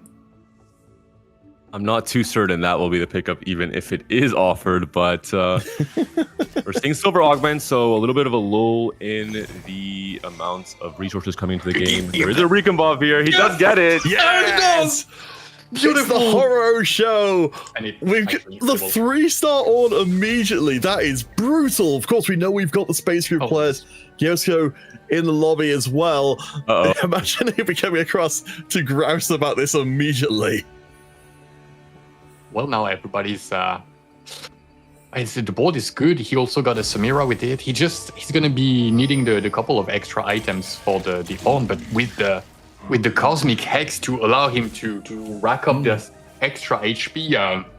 Horo is now asking everybody a question. Can you even handle me? Oh, God. These are the kind of decisions people make. What a crazy setup. Especially, it's punishing for Gyosco, right, Counterfeit, in terms of he's set up to play Space Groove. He is losing a lot of HP, so he needs to have a big stabilization point. He's probably going to play around just a vertical with the Space Groove emblem, but having 9 Orns out of the pool is going to be much, much harder even to hit the Orn 2. Yeah, that's actually a nightmare side effect for the other Space Groove players. Not only is Horo going to be super strong, but it's going to be so much harder to be with 2 people with the emblems. It's a complete disaster scenario out of nowhere for them, and now they have to find solutions to that problem, and well, it's going to be a hard one. But Gyosco has got Challenger emblem if he wants to try and salvage this game by some other way, but yeah, we're 1 game away from crowning a regional champion after this one is done. This is game number 5 of the day. 1 more to go. Gyosco on the other side. Sometimes you just have to face down the unfairness of a Reforger that takes your comp away from you. And Gyosco does find the Enema in the end. He was on a huge loss streak, so might as well get some extra resources out of it. Obviously, we're not aiming for this to be kind of the warping Enema game we've been seeing in games 3 and 4. It will just be a few extra resources coming through, and maybe enough for Gyosco to actually find a clear game plan coming in stage 4. I mean, you have to admire the guts from Horo to click recombo. You said, nah, I don't think he's gonna do it. This is not looking likely. But then he had the nerve to go ahead and do it, and gets immensely rewarded because Mipsy is fine as a unit, as a 3-star unit. It would have given him quite a lot of tempo, but come late game, obviously it would have been much weaker. Now, well, he's just gonna beeline for the Space Groove units, and it's a line that is so powerful and usually too expensive. I love as well, David, with Horo, of course, being a coach, and the player who's going to be able to advise people on sort of best practices again and again to try and spin the wheel so strongly here in such an important game. But checking back in with Wet Jungler, looks like we found some more Orns to go around. So honestly, we might be almost down. Yeah, Orn pool empty by 3-5. Classic. He's going to be in a lot of trouble coming into the stage 4. Someone like YU Mad Pro as well. YU Mad Pro is playing a very, stage 3 tempo game plan here with the Jinx and I guess the MF in this case now with the 5 MFs. And this is quite difficult if you have someone like Horo X suddenly playing spoiler with an Orn 3. You're going to lose that fight most likely. You're not going to stack the Deathblade as much as well. So it's really shaken up this game. One plus we need to bring into the conversation a little bit more is Bryson here, of course, one of our multiple trait tree players who did end up with a really nice setup. We've got Darkstar, we've got Sniper. Even if this board's not strong enough right now, it's got ludicrously high potential. Yeah, but it's going to be such a challenge getting to that Jhin, unless we get a gold augment with the augment giving you access to Jhin several ways from gold augments to get several legendaries. But if he doesn't, then he needs to either find him on level 8 or just find a way to go level 9. But that lobby is going to be putting some stops to any idea of going for level 9 unpunished with how strong everybody's building up to be. Bensec also one of the strong win streakers. I mean, a huge difference already we're seeing in the HP totals with Hypno and Gyosco and the rest of the lobby, and especially the win streakers now with Sappho, Horo X, and Bensec dominating stage 3. It will be Bensec up against Horo X, the test of, is this Orn able to do everything for Horo X? Because the backline is just a Jinx with a Shojin JG, not really the best possible build. He does also have 2 Zyos already, though. Very interesting setup for Horo. Yeah, Horo's taking the opportunity to take the road a little less travel. I love Bensac's board, though. We've got Emilio off a very strong.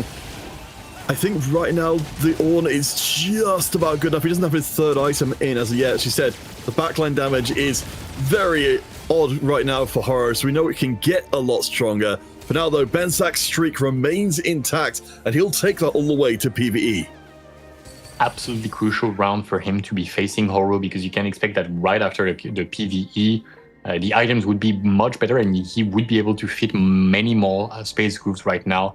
So the Ornn was tanky, but not regenerating to what he will be able to do later in the game. Because Bensak was not super high on the damage himself, but with the Radiant Gunblade, he was able to completely suffocate Horo's board. Morgana also doing a lot of work for Sappho here. An early pickup has allowed him to win streak this stage 3 as well. As I mentioned earlier, not just stage 2, but Sappho has been just dominant across the early game. Every single game today, basically. And pretty good item picks here as well. Did not have anti-heal yet. Has a chance for a red buff and a Rabadons if he wants it. Can start building around 2 backline carries on this AP flex board. I mean, this is, remember, we're only 2 steps away from the end here. And seeing players like Sappho having this kind of streak, Bensak as well, they're 21, 20 points. Only Hypno and Giesko are above them on the table. Giesko down, though, to 14 HP. He's made his cash out multiple times on the smaller anima items. He needs this to work right now. I want to cry. Yeah. Oh, the Gwen is not even in, so the Riven doesn't have Rogue. This is a nightmare situation. He has a Reforger. He can use it on the Challenger emblem. He's going to be using it. Gets Stargazer. Absolutely useless. Fights the Ornn that is now sporting a Radiant item. Backline has not been upgraded too much for Horo, however. I don't know. We have found the Jhin. Yeah, no, we have no damage. Horo did not find a single man. And for Giesko, I wonder if this is just trying to play for placements at this point in time. Doesn't have any Ornns as well.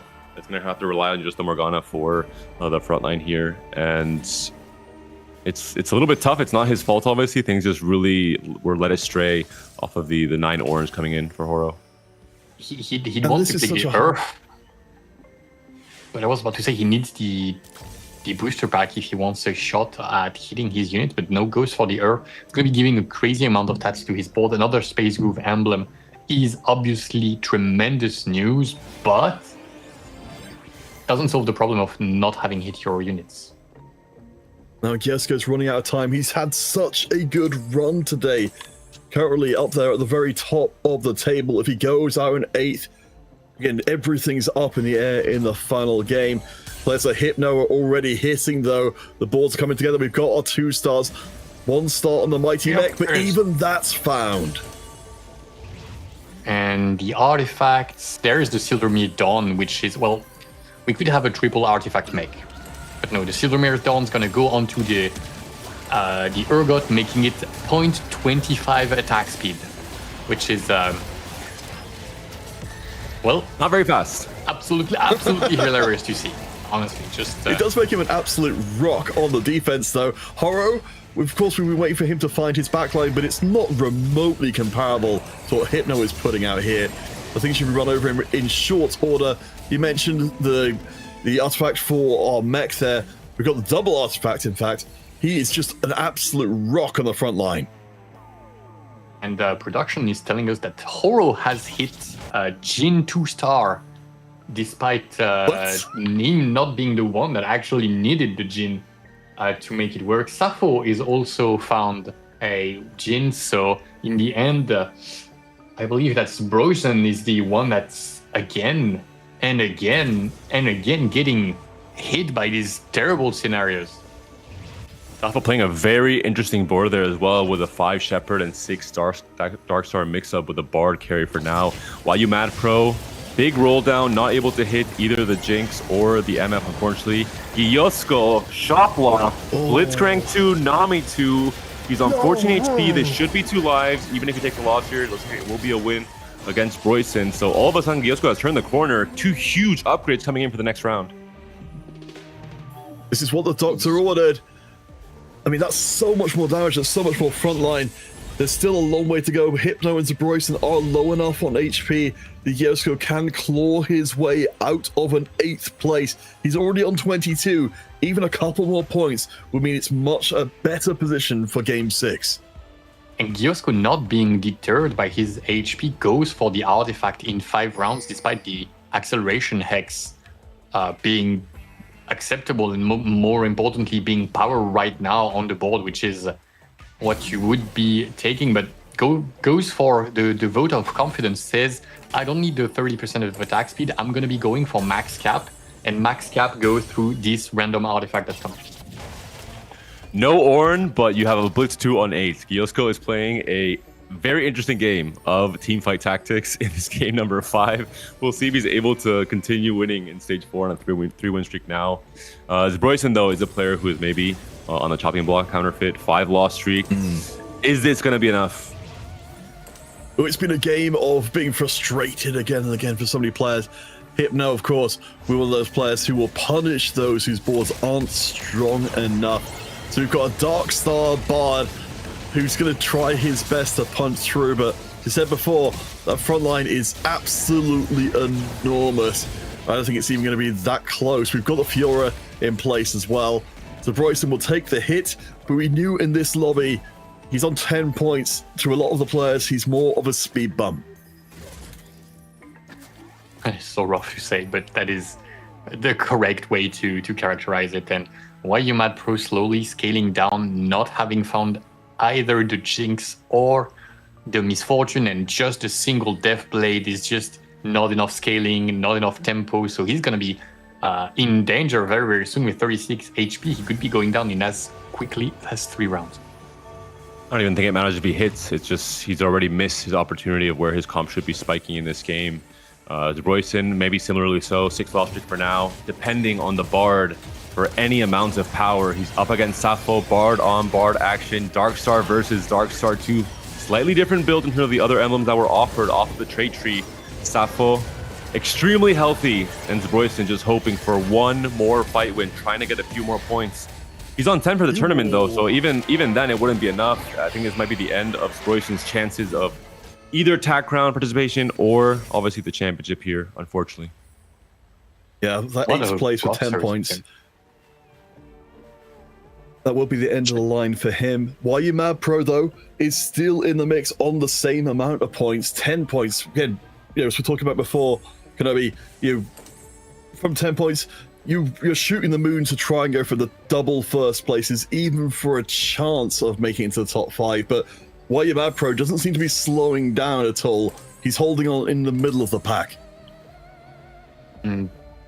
We're getting pointed out that Hypno has lost his win streak, and Giosko is responsible for this one. So huge win for him. And Hypno getting slowed down a tiny bit, but you have to keep in mind that with the Fiora as well as the Soraka's Miracle on the Galio, he has many opportunities to gain more HP. He had already regened a bunch, and so he's still on 2 lives and could be getting back to 3 rather quickly, more quickly than you would expect.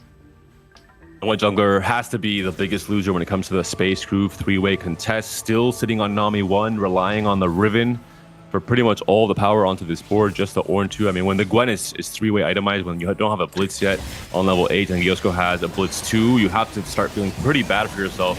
Especially for White Jungler, he's in a bad mental state, I have to imagine, after the last 3 games. First place in game 1, and then it's all gone downhill from there.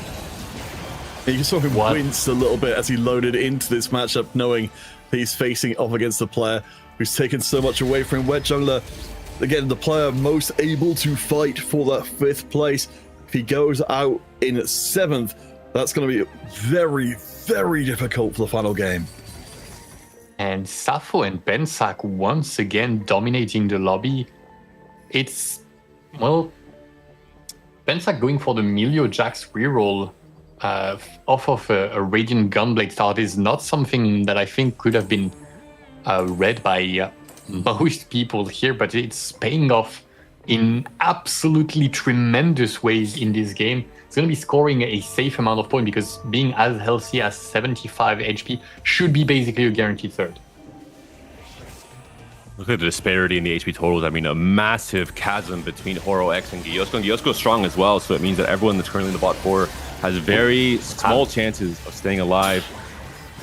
While Mad Pro up against What Jungler, but the Riven has moved onto the back line. It's a tale of 2 wraps, Riven on one side and Akali on the other. Getting wrapped by BT Warmog Protectors for Akali is not the best feeling in the world. Fortunately for Wet Jungler, YU Mad Pro is going to be on the losing hand of this, and Hypno getting knocked out by Bensak. And you have to remember, this is Fountain. So that means that the Radiant Gunblade is actually just making the board stay alive longer, which means more stacks, more AP, more AD for the entire board every fight. And it is enough to shut down Hypno's hope of making it another comeback with Mech. And bear in mind as well, Hypno was on the most points. He was on the 23 points coming to this one. So the top of the table continues to be incredibly tightly contested. Yosko, currently the one looking most promising with a 7-round win streak as Wet Jungler holds on. Every point is hugely important for him. Unless Riven wraps to the backline, I don't really see Jungler having a chance to beat Bensak here. Nami is still not upgraded. She's all the damage that's left alive. Wet Jungler tried his best, but was at the mercy of the contest from both Kiosko and Horo, who hit harder at different times, but just did not allow Wet Jungler to enable his game plan. Honestly, 5th seems like a decent outcome for Wet Jungler, but unfortunately, due to his position in the tournament, this is not what he needs.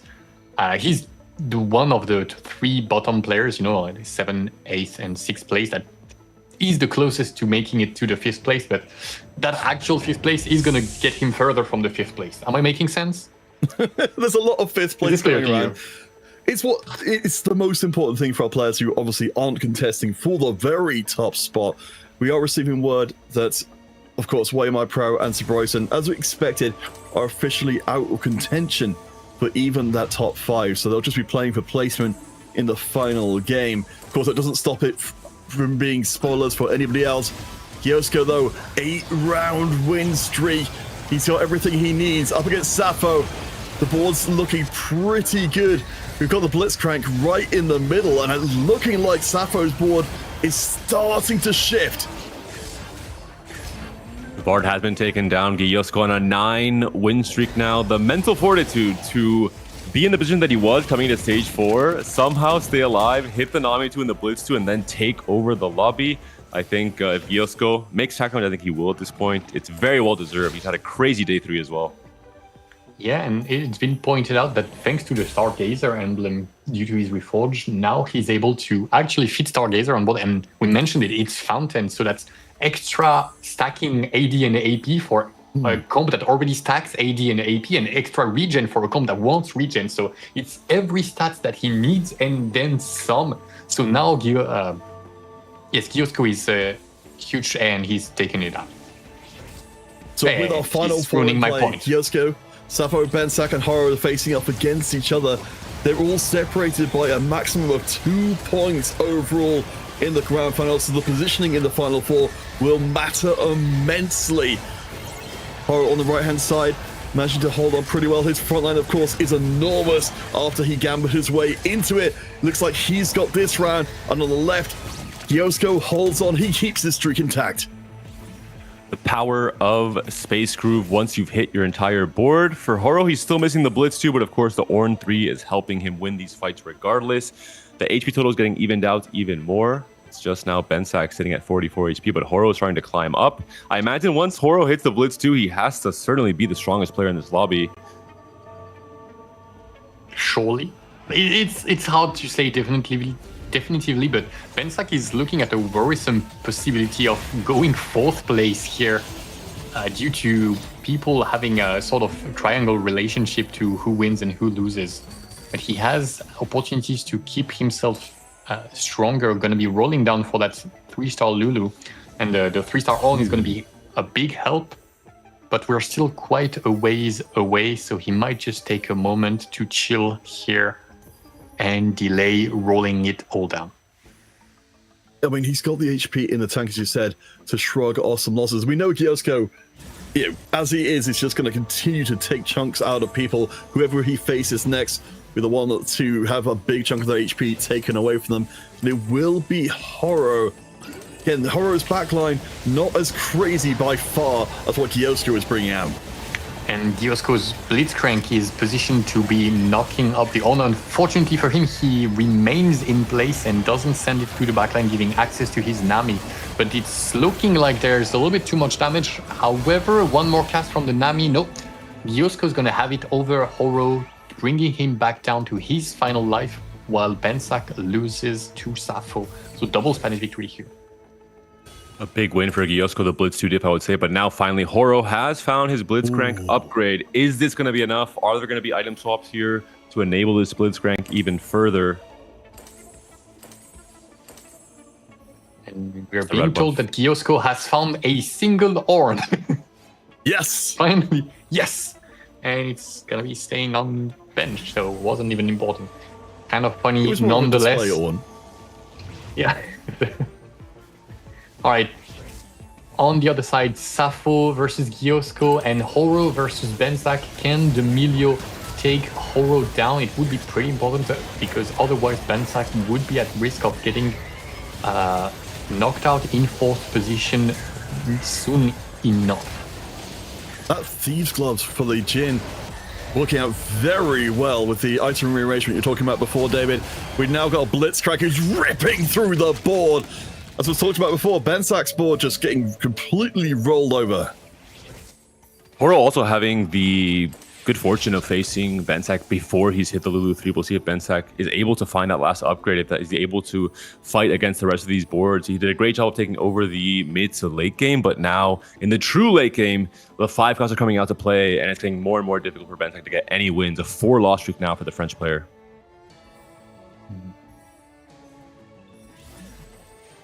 And wait, the dragon is getting the Cosmic Hex. That's so funny. That is so funny. Sappho going off against Horo while Giosko should be taking Benzak down if it goes according to the previous fights. Lulu 3 was not found. Emilio has kicked his last ball. He's done a great job so far, but needed more assistance here. The Grooves are gonna be doing a great job. Emilio under attack. Hold on, it's not over yet. Dragon's gone, Sappho's gone. And I think, as you said, for Benzak, that's the end of the line. We're down to our final 2.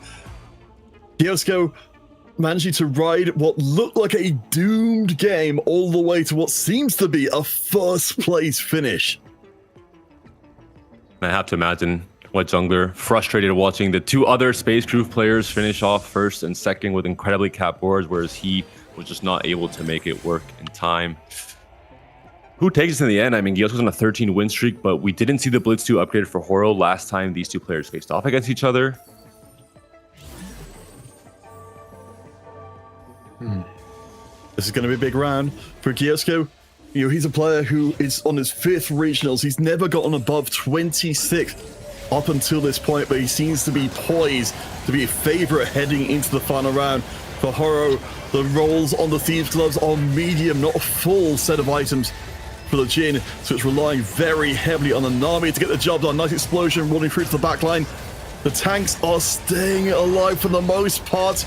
It's the upgrade on the Blitzcrank. Taking down to the last couple of shots. Horo gets one more bubble off, and Giosko takes a hit, but he's not dead. Yep, 13 damage for 1 unit loss. And the difference in this fight was Nunu's snowball not hitting Nami, Horox's Nami. And the Blitz as well. The Blitz on Giosko's side died off just Nami burst the moment he came back in. Couldn't get that next cast off. I think that was also pretty impactful, but what a last kill from the Samira to take down the Nami and extend it for at least one more fight. The positioning conundrum now for both of our players. Blitz trying to be as impactful as possible on either side. Last minute swap from the Maokai onto the right side, trying to soak some more damage from the Nami. Let's do this one more time. You said keeping close eyes on where the Blitzcranks are ending up throwing through, because of course the damage is absolutely enormous. Keeping a close eye on the Blitzcrank, gone into passive. We'll be coming back up and casting again. Immediately the Ornn thrown into the backline. We're down to last bit, and it will be Horo, the coach, comes through huge for the Chinese All Gamers 4v4 squad. He showed us the path past what seemed to be an unbeatable Giosko board. You have to give props to Giosko. I mean, to be honest, Kenobi, talk me through, if you're in that position as a player, 4-1, you don't see a single Ornn. What are your considerations for where you're placing that game? Well, it's looking like a dead ace at this point, but fortunately the locked shop going into the God selection on stage 4 just saves the game completely, and he nearly makes it out. And I mentioned that he was confident picking the artifact, waiting for 5 rounds for extra power. In the end, gets a Titanic Hydra, so not that huge of a difference here. But unfortunately, at the end, the Nunu completely whiffing the snowball just stuns the useless units on the opposite side of the board, and that's going to be making the difference here. Horox on the flip side with his huge decision of recombobulating, but I'm sure the analyst desk will be talking about that in a moment. Oh, it's been an incredible penultimate game of the regionals. But of course, we do need to get ourselves ready for the last game to come. So we'll put it across to Makes and Troubling to get us ready for the final game. Thank you guys so much. And I mean, Trouble, we were in the green room. We were like, this game is so crazy. Everything that happened in there, the recombobulator that was called to before it happened.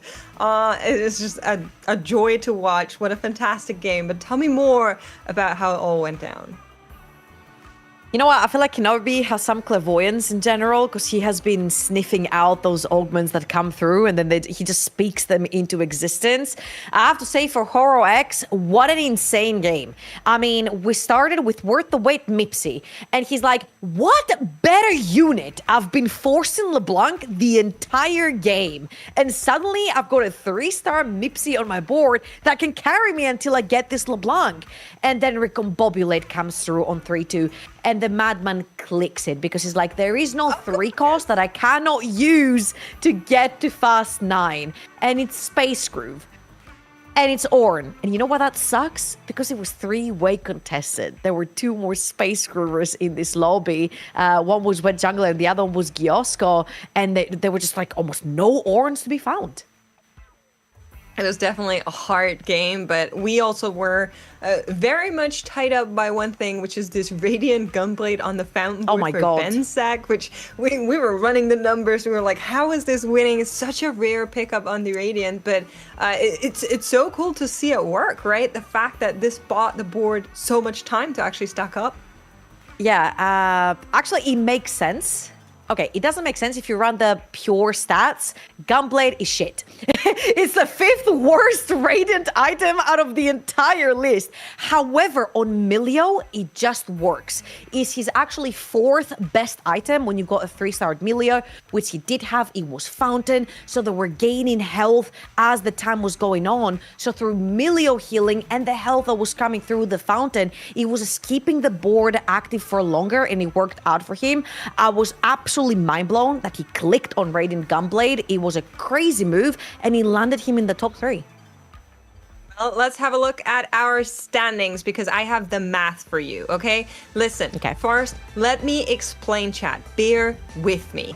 This is not checkmate. This is top 5 players make it to crown after the next game. That is because not everybody here is already locked in like they are in the Americas, for example, okay? This is how this is going to go down. No checkmate, just drop points, and some of our players are already in and already out. Giosko, after this game, already locked into Tactician's crown with this point score, is not going to be beaten by the other players. YU Mapro and Zabroyson cannot mathematically make it into those top 5 anymore.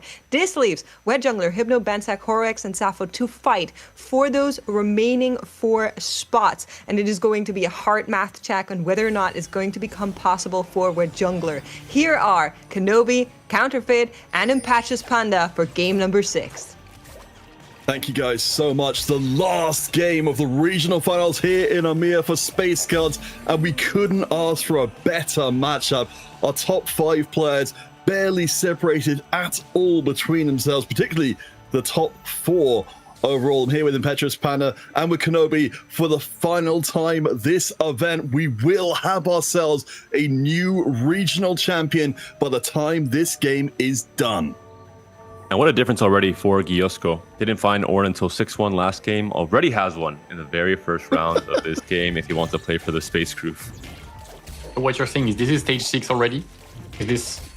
Did I fall asleep? It's an apology, Ornn. Is it... the apology, Ornn. We're getting a ton of gold for this start, so lots of options are going to be open to all the players here.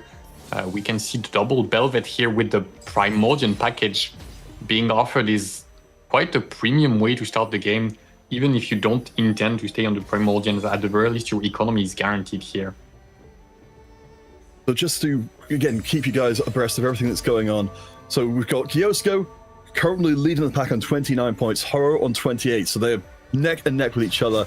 Then we've got Sappho and Bensak just behind. You can really keep an eye out for if Kiosko or Horo, ideally for everyone else, both of them, if they both finish towards the bottom, then it's anyone's regional championship to take. And of course, we've got the top 5 spots to worry about as well. But let's start off with Silvers. It will be the altar for our Stargazer as well. So as long as you have early-ish Stargazer enabled, you can start playing for that big stage 4 spike, either on Lulu or on Xayah. Most often on Xayah, I would say. Definitely. Oh my, what? Horo going for the attempted win, picking Survivor. I don't think I've ever seen anyone click this. So we did see it yesterday. In Americas, I believe it was Me First or Eighth picked up Survivor and procced it late last night. It was very late though, so my memory might not be the best considering I was half asleep. But it was a very rare augment pickup, as you're mentioning, Kenobi. And it's very risky as well. I'm not just going to be able to proc it. We'll see. Well, the thing about this as well is it's worth noting that we've already got, with Horo being so far ahead, currently second overall, he's guaranteed to get to Crown. So the really only question for him is whether he leaves this game as regional champion. Yeah, it's a pick to win the entire thing. It makes complete sense. Like, it doesn't make any difference if he goes bottom here. Well, he's already locked to that crown, so he's got nothing to lose by picking it, and absolutely everything to win if things go his way. Looking at the rest of the augments on the right there, we did see a power-up was picked up by YU Mad Pro, so maybe going for a big spike with Lulu on stage 3, considering he was a Stargazer player earlier on. We also have Latent Forge for White Jungler. We'll have to see exactly how open he wants to be in terms of his potential game plan coming into stage 3, but if he finds the right synergy with that artifact, it could be a big power spike. There's a spatula for the slightly magic roll. That's what people have been fishing for. Again, so Bryson and YU Mad Pro are out of contention for the top 5 as of the end of the previous game, but they're still playing for placement overall and will certainly be difference makers where everybody else can finish themselves.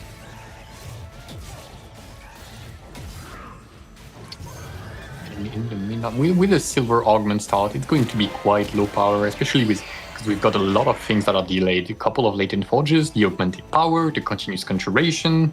There's not much happening on the augment side. There's just the only exciting thing is that Bensak is playing, has 6 Ezreals and has a Hand of Justice on one of them due to his augment. We'll see. That'll be the game plan for Bensak coming into the final game of the day. Primordian start from Giosko, I think, going to try and just play for Econ, keep it open until he gets the artifact proc and decides for that. White Jungler now also one of the win streakers, but considering he's on lane and forge, I have to imagine that there is going to be a bit of a disparity between his board strength and Bensak's. Ooh. Well, we've ended up with an interesting setup here. So we've got Leona farming going on. We've got Diana in place. We've got the 3 Arbiter in place from very, very early on. So if we are looking for long-term potential and even a good amount of short-term power, we'll see if White Jungler can keep the streak going, because it's going to be a little dicey against Bryson, whose board is pretty strong in of himself. Okay, so hear me out. White Jungler hits the Seeker's Arm Guard and plays the Diana 3-star Masterclass to win the lobby and find his way to Tactician's crown. Deal?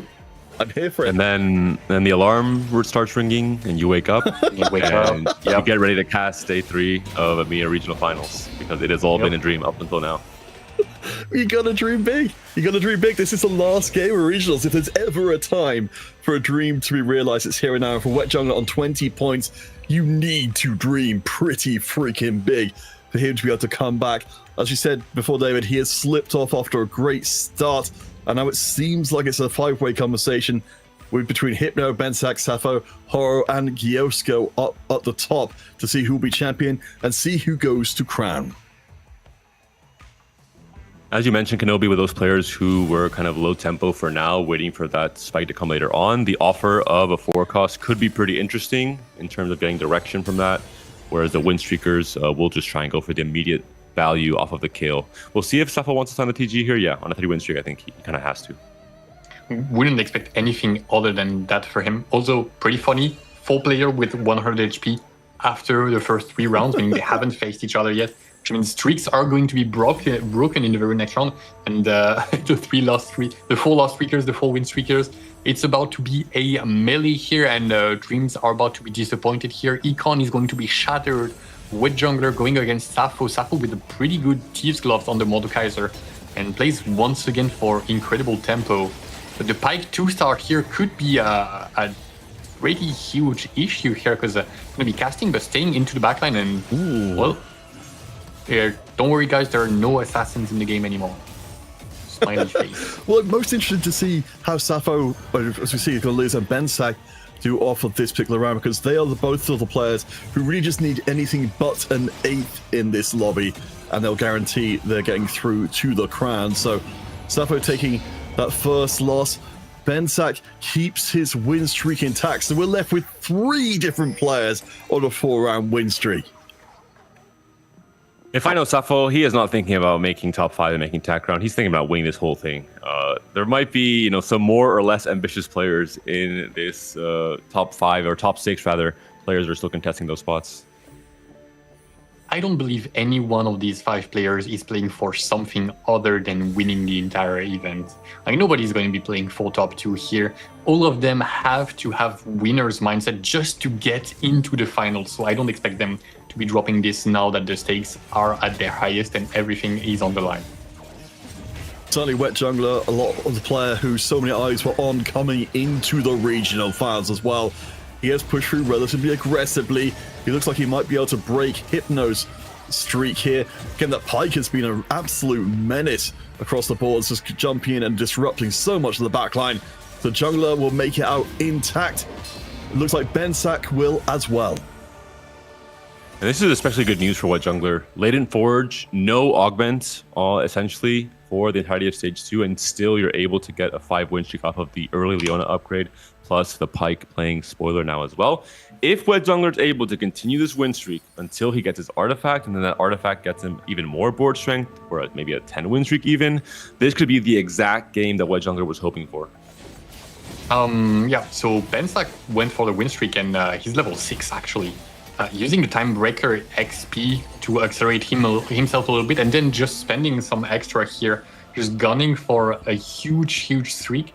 And with the Infinity Edge, it feels like a replay of the first game, right? AD player with the Infinity Edge and Hand of Justice gets absolutely early ribbon for 4 Timebreaker. Oh, this is kind of dirty from Bensak. This is not a replay anymore. We have no diverge from the timeline, and Bensak is looking to convert this one, try and make it a first place to be able to get the final victory. But it's going to be a long road ahead of him, because we've seen how poorly Corki can fare in the late game. Yeah, again, there's only a difference of 2 points between Hyosko, our current leader, and Bensak and Sappho currently in tied 3rd place. So absolutely the finishes between individual players will be hugely important. Sappho will go up against the Bryson in this round. We'll see if the board is good enough. Looking right now, Sappho's going to break his own loss streak, because he walks right over this board with all these slams.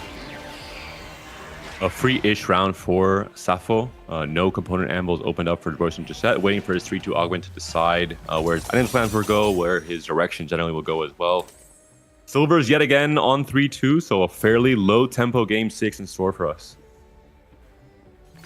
Definitely low tempo. Sappho picks another, tempo augment here, just not letting up on the aggression ever, while Wet Jungler, we're seeing tempo across the board. Bryson is going to be maybe spending those rolls right now. I'm not sure. No, it looks like he's just chilling. I'm not seeing anything moving on his side. While Giosko is rolling down for the Primordial board, I believe. Got to keep an eye out for Bensak and Wet Jungler. They're both on win streaks, facing off against each other. Potentially, Giosko has kept his loss streak intact very well, even while having actually slammed items and gone for the extra combat power. As you mentioned before, we're waiting for the artifact to land. Giosko seems like he's readying himself to start stepping up in power considerably.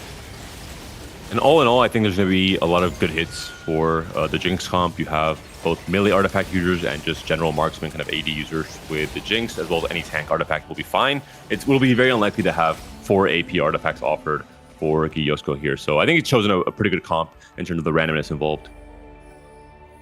Yeah, and that's going to be helping him because right now, from this point on, he wants to be applying pressure until he is out of the game and not let up at all. And the artifact is going to come at the exact right time where it's going to just make it smoother for him to just keep on the pressure without needing to hit any 3-star just yet. It's worth noting that we have got Bensak now taken down. So Wet Jungler is ruling the roost. In fact, the only person with an intact streak as of yet. We said before, a lot of people were hoping to see Wet Jungler come back in this, the final game of regionals here in Space Gods for EMEA. Right now, it's seeming like the stars are aligning.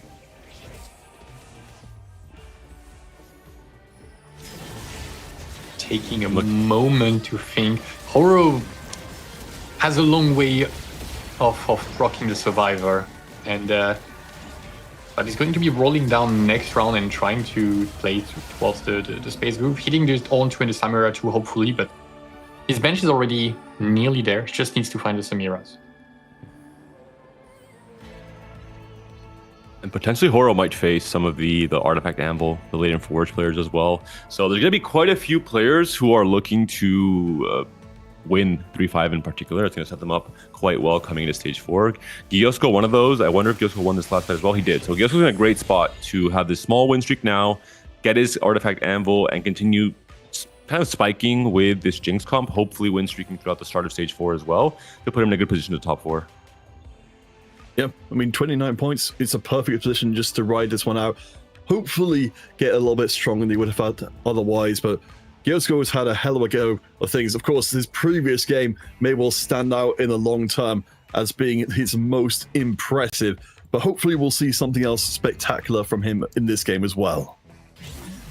Now, I'm just looking over everybody, and with Bensak having had his streak broken, I'm looking at the power ceiling of this lobby in theory, and it's not going to be looking too impressive. So something like the Gnar from Sprotion that we haven't seen at all today because it has dipped a little bit in priority seems actually just appropriate for this low.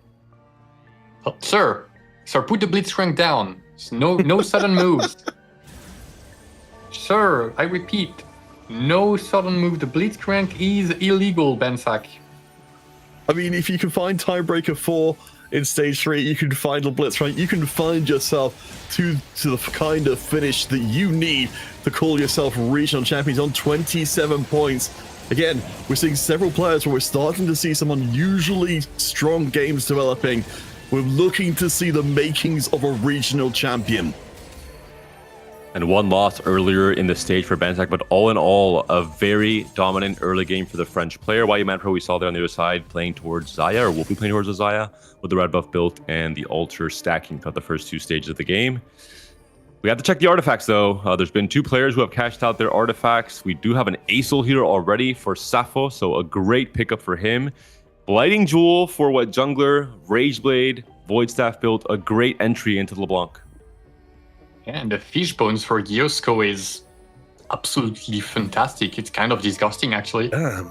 It's one of the better ones for Jinx, and despite this, he's been he lost the round, and now 54 HP. Yes, he's getting close to the Jinx, but he's playing a version with potential 3-star Rek'Sai, which is not the strongest of the front lines that you can have for this board. And he's going to be downscaling much faster than usual. So this is getting very scary for Giosko. Despite being point leader, he might be in huge trouble. At least for the time being, he's strong enough to get the wins in and keep his HP up. But yeah, I'm fascinated to see how this all develops long term. Again, we're in a lobby where most of the win streaks have been broken. Horo is on that loss streak, again, as you mentioned before, building up the space group and see the Ornn 2 being hit in that last round. Giosko, though, is getting pretty close to where he wants to be. I am quite worried for Horo. Not just because he's low HP, but a lot of Survivor proccing in the right time frame for you is you also dealing damage to people. If you are allowing people to get free wins on you in stage 2 and stage 3, you are delaying just how the math works, your Survivor proc. and I don't see him surviving without taking 2 losses, essentially down a silver augment, and also not looking too strong right now on the 5-loss streak. Yeah, and this is quite the paradoxical situation caused by Survivor, because it's a silver augment, right? It's fine playing without a silver augment, surely. But in the end, the power deficit from this, or the economy deficit from this, so often creates your own downfall. And that's why it's an augment that has been buffed historically so many times, and to this day remains one of the worst augments in the game, and basically unpicked unless you're Horo in such a situation. Yeah, well, I mean, Horo, again, the coach, he knows he's got the bags of tricks, especially when he's already got that guaranteed spot at the crown, just to go for the shoot the moon moment. Yosko, of course, very close to getting everything he wanted. The Fishbones, the Jinx is looking real good. We're up to the 3-star. We've hit the Primordians as well, so or at least most of the Primordians, so Yosko is prepared for his surge. Big roll downs coming out from most of our forecast Fast 8 players. Prismatic augments elevating the tempo just a tiny bit on this pivotal rounds could decide almost everything depending on how these 4-2 roll downs go. We have a duplicator for a blitz. If we find a blitz pair, the Nami has been found by Horo. It could be what he needs to turn this loss streak around. There's a Samira too as well, but still only 1 copy of blitz. And the Ornn is not 3 items right here, so he's quite weak at this stage, not having the Radiant to boost him. The holder line is fantastic for Hypno. The Nunu 2 has been hit, but the backline is not upgraded there. There's a Vex waiting in the wings here, but I don't believe she's going to be picked up. It's going to be sold, trying to roll for the Karma 2, the LeBlanc 2. We've got both paired, but it's just not yet found. Frontline is quite solid, though. And at least Hypno's got some HP to hide behind, much as YU Mad Pro does, in a way that HorrorX very much does not. Everybody else is still feeling relatively comfortable in the lobby. We're keeping an eye on the right-hand side to check if Horo does drop out in this round. Again, his place already secured. Did take the big risk. Hypno here, though it looks like his front line isn't quite good enough. The Xayah fully itemized on the backside will get the win against Hypno. And that means YU Mad Pro continues to be a threat in the lobby. Most of the results this round are going to come down to, did you hit your 2-star forecast or not? For Wet Jungler, it looks like the answer is going to be no, because there is still an itemized Teemo on this board. Not a single copy of LeBlanc has been found. You have a very specific item setup. You really can only play around the LeBlanc in terms of the forecast. And you have a duplicator, but I mean, not even a single copy is tragic for Wet Jungler. Yeah, this is we're seeing the price, well, the consequences of the double silver augment here. The lobby being so low in power, and Broizen right now is the one reaping the benefits there. Only 6 Nars, but has found the upgraded front line, and the lobby being so weak means he's gonna be afforded so much time to just print it out and then get to level 9. Well, a lot of players are in huge trouble here. Hypno, one of those who isn't in trouble as of yet, at least, has found the LeBlanc. I don't think he wins this round, at least, but his board is looking promising. Sappho, of course, with good power, as Horo will be eliminated in 8th place. Again, he is already going to the crown, so he took the big risk to become regional champion. It will not happen this time. And out of all the players that I think are happy to settle for just making Tactician, I think Horo is one of them. He's had a lot of heartbreak in his career. He's had a lot of frustration in his career. And I'm happy to see him, at the very least, locking in a Tactician spot. Yeah, it's one of those bittersweet defeat right here. Yeah, you're going 8th in the final game when you could have won the entire thing. But at the very least, you've got another shot at greatness in the Tacticians round next week. So definitely not going to be too unhappy about that, even though the survivor dream was big and the downfall was just as huge. Well, of course, this is big news for the other players who are close to top. Yosko, Sappho, Bansack, they're all on 29, 27 points respectively. Again, for any of you folks who may have come in late to this one, we've only ever had regional champions from France, Germany, and Poland. We have our 2 Spanish players still left in contention here. Right now, at least, Yosko is leading the pack. I think Yosko has hit the best possible 4-2 augments in a weird way. Call to Chaos into Golden Egg in a position where he didn't have a comp that would cap very high, but it would dominate stage 3 and maybe the start of stage 4 now. If he's able to win a few more rounds in stage 4, considering the low rollers in this lobby and the Fishbone synergy on this Jinx, he could potentially win the game on Jinx reroll with the Golden Egg cash out. Yeah, and the fact that the lobby is so weak due to not finding all the forecast upgrades that they need means he can get the extra first rounds for free. Already 3 rounds. Wow. That basically guarantees the egg is going to be cashed out. The Ghost never showed any sign of slowing down. I mean, if we're talking about players who are looking to absolutely shoot the moon, he's showing us everything here in the final game of regionals. I just don't think there's any other augment in that spot that elevates you from, you know, a top 4 farming Jinx reroll comp into a potential for a win out or a win condition. And it came from just a completely random outcome from Call to Chaos. So really interesting game for Giosko up until now. I think he played the spike timing on this Jinx comp with the Laden Forge in a magnificent manner and is now being rewarded for it. Yep, completely right. I mean, he could have just clicked Golden Egg, you know, 4-2. But I don't. Do you think that he would be the important? I don't think so. I don't think so, to be honest. And we might have the opportunity if it goes well for him and it ends up being the thing that breaks the game open and we get a chance to talk to him about it. We might just ask this question to know how he was feeling and how fortunate this could have been for him. It looked like Brosen has finally reached his expiration date in terms of snowballing, but the Gnar is just a little ways away. It's worth confirming at this point. We mentioned before Bensak and Sappho. If they didn't come 8th, they had their places at Crown. So now we know 4 of the 5. Yosko, Horo, Bensak, and Sappho. We have 4 of our 5 Tacticians Crowns players. We still need to find our 5th, and we still need to find our regional champion.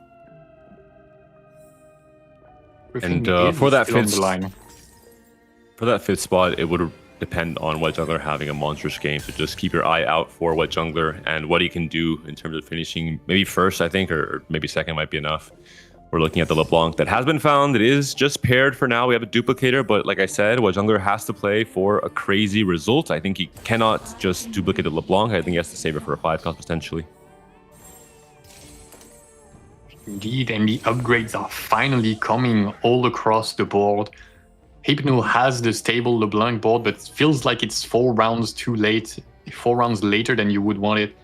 So now it's going to be a little bit rough, but the Holder line is famously one of the most powerful augments for this Shepherd Vanguard line due to the Bia being added on the front line, giving so much power, but the Kale as well, giving a lot of row stats. But is it enough to beat out Wayumat Pro's Xayah board, who is pretty well stacked with the anomaly on the Xayah as well? Yeah, that's really scary. Bear in mind, of course, it's between Wet Jungler and Hypno as to who takes that final spot in the crown. So if Hypno can hold on for a little bit longer, he'll start to close the door on Wet Jungler's chances, of course, is very far behind him on points. Hypno stays up. So Royson and I believe Bensak taking the loss of the previous round. The Meeple board starting to falter. And Giosko has already cashed out the egg early stage 5. How is he going to cap out this Jinx board? That's the biggest question. I think few players have been in this position in this patch with Jinx having a chance to just outright win a game off of all the extra resources. Fiora 2 seems like a pretty good way to cap out the board. Fiora 2 and Tactician's Crown is going to be one of the ways to cap this out, and yep, she's going to be absolutely terrifying. Hypno with both carries on the proper side to be doing some damage to the Fiora as soon as the Rek'Sai goes down, but if the Nunu goes down first, maybe the Fiora can reach into the backline. No, she blade waltzes her way across the front line, and it's now just going to be an absolute slaughter. Hypno takes a huge loss here, minus 14. It's definitely not what he needs, but the question is, can Wet Jungler do anything about it? Can anyone stop Giosko from this huge position? 5 Corkis for Bensak, 6 Corkis. He's trying to roll 7 Corkis. Hello. Selling board. Okay, we're going for it, enough. I think even if he hits, it's not going to be enough at this point in time. Yeah. There was an attempt. 8 Corkis. Hold on. Do you? He's done it! What What absolute monster! Wait, they call it for the front line. That might buy enough time. Hypno's going to be looking at this and saying, what just happened? Go, Akali, go. Hold on. He's gonna cast any second now. Any second, guys. Just hold your. It's gonna happen. Wait, he's casting. Whoa, and he's dead. Oh, he killed the unit. That's Bensack. crazy. You see Hypno celebrating. That means that he has gone through. If Hypno didn't go out 6 places below Wet Jungler, that would have done for him. But Hypno, he knows he is in. Why You Mad is out. Hypno into 5th place even.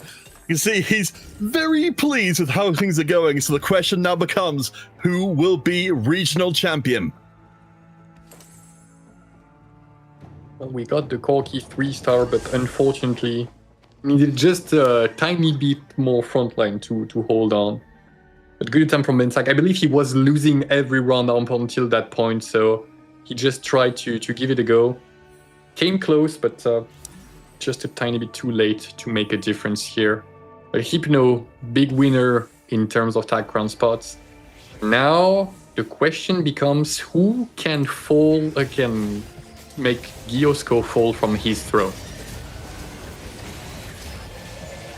It's a big ask for the rest of the lobby. We're getting confirmation from our wonderful admins. If Giosko hits top 3, he will be our regional champion. That's how amazingly strong he's been. He's our points leader right now as Hypno takes the hit. That's 1 more place gone. Giosko could now only finish in 4th to not be regional champion. And with the HP he currently has, with the win streak he has, even if the frontline is not really all that strong, especially as we move into stage 6, I think Giosko might have this in the bag. And I have to say, I think the game has been very impressive from Giosko. A little bit of a high roll, I would say, from the Golden Egg off of Call to Chaos, but all in all, just a very well-played game. And a very well-played day overall from Giosko, in my opinion. Every spot we've seen him in, they look kind of doomed at times, but he always salvages it in some way. Yeah, the one game that looked super doomed was barely saved by the incredible upgrades on level 8, but this one was exceptionally solid, and the final Call to Chaos is gonna be giving him what looks to be enough, unless, hear me out, Zbrojsen is now stable with the 3-star Gnar, and Gnar reroll is gonna take the win in this lobby for Zbrojsen being the antagonist and changing things around, but it's... I've got to come across you there because he's done it, Sappho, courtesy of his countrymen. He is the first ever regional champion to come from outside France, Poland, or Germany. Giosko with an incredible regional run. He was led by Revan, showing him the way, and now he's really brought Spain into the front and center. The big 3 becomes the big 4, and I'm not just biased in saying this, but I think Spain has deserved it for a long time now. The traction in the results in the last 2 sets has been incredible, has given a lot of hope and motivation to not just the player, but the viewers at home. And this is the perfect cherry on top for someone like Giosko, who is not part of that main MKOI team, still qualifying at TPC last set, coming back throughout the regionals after a very disappointing TPC debut, and now solidifying himself as EMEA champion. What a run. Yeah, and you are definitely right. As much as I would like to say, no, Spain is not on the rise, it definitely is. And their hard work is paying off. Both Giosko and Sappho have been hugely impressive in this final, but in the entire EMEA run as well. And you can see that it's sinking in on Giosko's face. He's being understandably emotional about it. It is a huge achievement for him. On the back of a huge game being piloted with incredible mastery. Wet Jungler here looking to be taken out, and it's only up to Zbrojsen to deny a final victory for Giosko. You can just see Giosko just shaking his head there. You can see the moment just sinking into him now that we've got this kind of basically this victory lap at this point. So Bryson, even if he somehow beats him out here, will not change the fact that Giosko is just sinking in, the first ever Spanish EMEA regional champion. And David, these games have been extraordinary. I don't think there's any question Giosko has played the games of his life. Especially for Giosko as a player, his reputation at the early stage of his career was someone who would tilt very easily, who was kind of a degen reroller, who would FF games on ladder very often, had I would say, a very fairly weak mental for a competitor, but that has been not the case at all. This week, since his debut in TPC, he's gotten much more serious about how he treats TFT, about how he treats his career, and he's been compensated, right, with an insane run, insane mental, a bit of a loss here, but all in all, a crazy last 2 games, the Space Group game in Game 5, and now a potential win with Jinx, which is a comp that has, like, what, a 5% win rate in competitive? Yeah. In the meantime, Sproisen is looking to say, "Hey guys, I was there. I did not. I'm gonna make it hard for Giosko until the very end. And now he needs to find some way. But we're level 10, so Morgana, the Kindreds, still have plenty of upgrades that we can go through to make a difference here for Sproisen. Changing the side, Rek'Sai is beautifully positioned. Can the Fiora wrap around and get to that very, very powerful backline? Because that's a lot of damage on Sproisen's side. Yeah, I mean, one or two more dances just to give Giosko time to let this one sink in. Just for some more context here for Giosko, this is his 5th regionals. He'd never gone above a 26th before, let alone being seriously considered as a player who could become regional champion. So no matter how long it takes to finalize this last game, he's broken through to get the first EMEA title for Spain. He's broken his own personal ceiling by a mile. We're seeing the problem here with the front line for Giosko. I think it's melting a little bit too hard. I think the Rek'Sai and Maokai duo carry combo not really meant to survive as long as we have seen them survive for. We're almost in stage 7. The Fiora and Jinx are trying their best to win these fights, but I think it's just too much damage coming out from Sproisen, who is now on a 7 win streak, just has a much more capped board overall. Yes, so much damage, and the Rammus obviously does not compare with the Rek'Sai. He's just so much more tanky, although he's just going down. The Fiora this time is staying alive a little bit longer.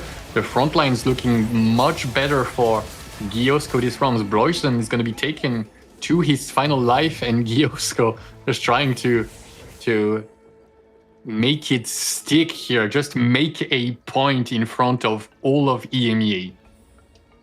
We're being told that Giosko just talking through the experience of this chat at the moment, saying, as we've seen, there's been so many chances where this could have gone a different way. This finals has been incredibly close up to the very tail end. And Giosko could have easily dropped out much, much lower, especially in a previous game, but holding on by his fingertips brought him here. Giosko, a player who at the infancy of his career had huge spikes, joining Vodafone Giants, joining a big esports team, but in the middle, the last few sets, he's been overshadowed by players like D'Alessandro and Safo. Finally is becoming one of the superstars for Spain as well. A TAC Grand qualification, an EMEA championship from a terrible TPC season. What a flip and turnaround in this regionals week for Giosko. Not able to win this one. We might still have a few more rounds left.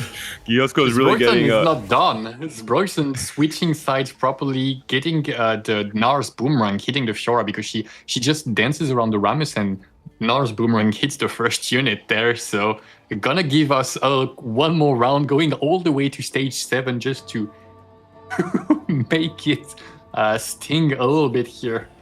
I know this is incredible for Giosko, but Sproisen just cracks me up, just showing his competitive spirit, saying, you won, but I'm gonna make you earn this first place if you want it.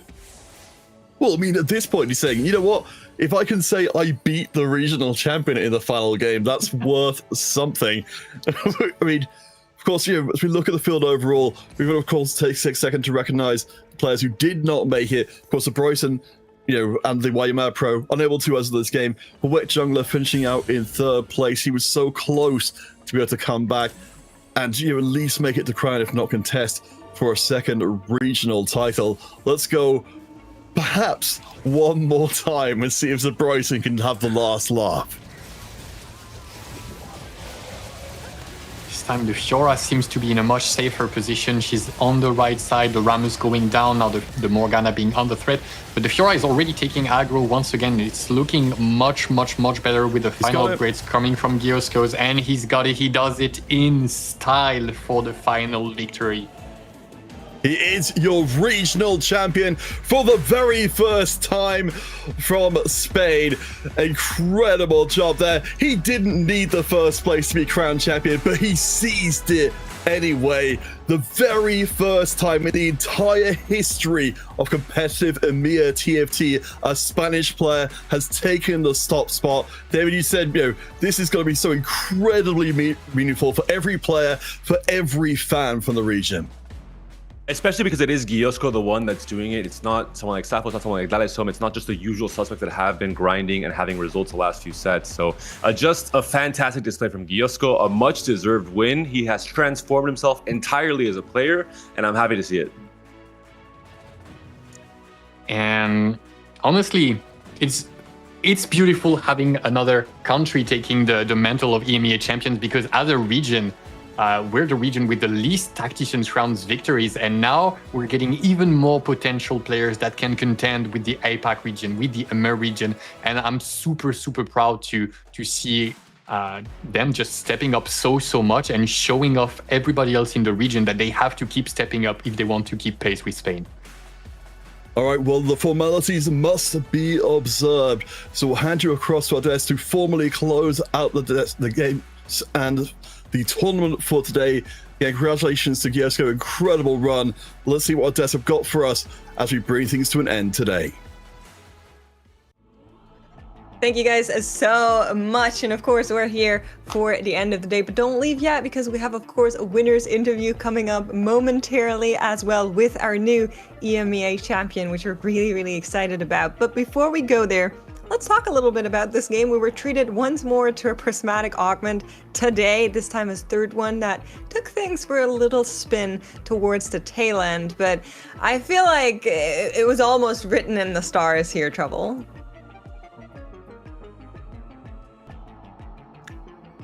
You're muted, I think. I am actually muted. Okay, congratulations to Giosko, first of all.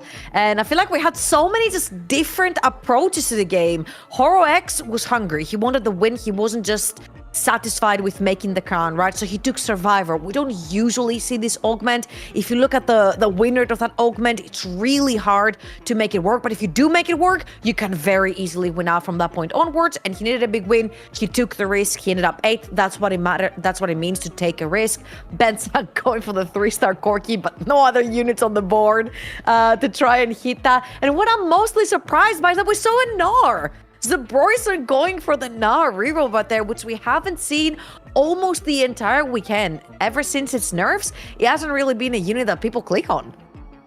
Yeah, I was a little bit sad to see that in game number 6. You know, Zabroyson had a little bit of a hard tournament day today, a lot of niche comps, but wasn't really able to find those finishes. Then finally finds it with a Gnar, and it's like, oh, it's a little too late now. You should have done that game 1 or something. But it is how it is. That is how the cookie crumbles. Once more, a reminder, this is not checkmate, chat. This is overall points, and we of course know who gets to go to the crown, but let's have a look at our standings once more, as I believe they are ready. And of course, Giosko at the top there with that win is going to be your EMEA champion, but Safo, HoroX, Hypno, and Bensak are going to be joining him on the way to the Tactician's crown. And what an incredible journey for Bensak as well, together with Giosko, making it through play-ins as well. It shows you how getting those repeats under your belt is just so important, especially in official games, to just get the engine rolling, right? I want to take a moment right here before we hopefully get Giosko for an interview, just talk about a little bit his journey, because it looked like he was forcing so much Veigar printer, and a lot of times it was going great, a lot of other times he was ultra forcing it and it just wasn't. And this time around, I feel like he truly found a way to get that first place through another reroll, which was the Jinx, and a big clutch moment coming through with the egg. Well, He's been playing TFT since set 2. He's really been there for all of it, and he's come back for his region in a really, really big way. Welcome and congratulations, Gayasko, here to the broadcast as our new EMEA champion.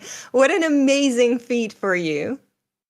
Thanks. No, it's amazing. I don't believe it. I play since set 2, 5 regionals, and I don't know. I can't believe it. Like this time I had the games, I log in. I'm so happy. Okay, Kiosko, congratulations from me as well. I want to take you a little bit to the gameplay. We saw you trying to force Vega Printer a couple of times. I'm pretty sure you had a game where you chose spreading roots and you reforged your emblems 5 consecutive times to try and fit them into your Vega line. Tell me a little bit your thought process coming into the final day, knowing that those Vega games were kind of hit or miss. I really like the Veigar gameplay. Like it's a very safe game. You start with Veigar 2, like good items. It's very safe. I try to play all the time I had this start. And yeah, that game I had the Reforgers from Kale. And I don't know, 5 Reforgers, 1 good emblem, it's not crazy. I love it very, but good games. Honestly, it's so good to see you and, of course, also Sappho make it. But I want to take a little bit of a step back because, of course, we saw Reben last set. We saw Sappho at the Paris Open. And for you, it almost all started back in Barcelona for the TFT Minor. You got the 2nd place at the Major with Snooty as well. What is it about this set where you said you just locked in? What's the magic? Did you change anything in your prep? Anything you can pinpoint to? I don't know, like at the start of the set, it was really bad for me. Like in TPC, the 3 caps, I was so bad. But for this tournament, I think I tried to lower my cortisol, but because I played very nervous in the first caps. And it was my main goal. Because I think the game knowledge, I had it, but I couldn't play good in the tournaments. And this was my main reason, I think, for this tournament. Like, play chill, like if I was at ladder, and it worked. Kiosko, I want to refer back to something that happened on your stream when you won. You said that your mentality all these years has not been quite the best. And there were many points where you said you were very ready to give up and not try again. And something kept you pushing and trying again. I don't know if you're watching any of the Americas, but I feel like Dank Memes was also on the kind of same boat where he was ready to give up and he also made Tactician's crown. So do you have anything to say to all of those people that have goals, no matter how small or big, and they're thinking about giving up because they've tried and tried again and failed, but suddenly you made it. So do you have any words for them that are trying to? Yeah, like I play since set 2 and reaching worlds was my dream since I started playing. And I started playing with 18 years old and my mental was really bad. TFT is it's a RNG game, so if you had bad mental, affects you a lot. And I stopped playing like set 12, set 15 also. Set 9 also I stopped playing because I was mental and I said, I don't have the level anymore, I can't reach worlds. But I don't know, in my mind I had the level for reaching worlds and I returned to play all the time because I really wanted to reach my dream. And playing, I think I improved since I started playing, and at the end the playing all the time give me the edge. Yes. Yeah. So would you suggest on people who keep trying to just my keep English trying is at really it and not bad, give up? That's fine. Just give. I bien. wanted to ask you to give a message to people who are trying the same thing. They're trying to reach their dream and their goals, and they have failed so far. What do you have to say to them? Reach your dream, because if you try and try and try, you get better, and at the end you can reach it. Like don't matter what is your dream, like TFT, or what is your passion. My passion is TFT and competing.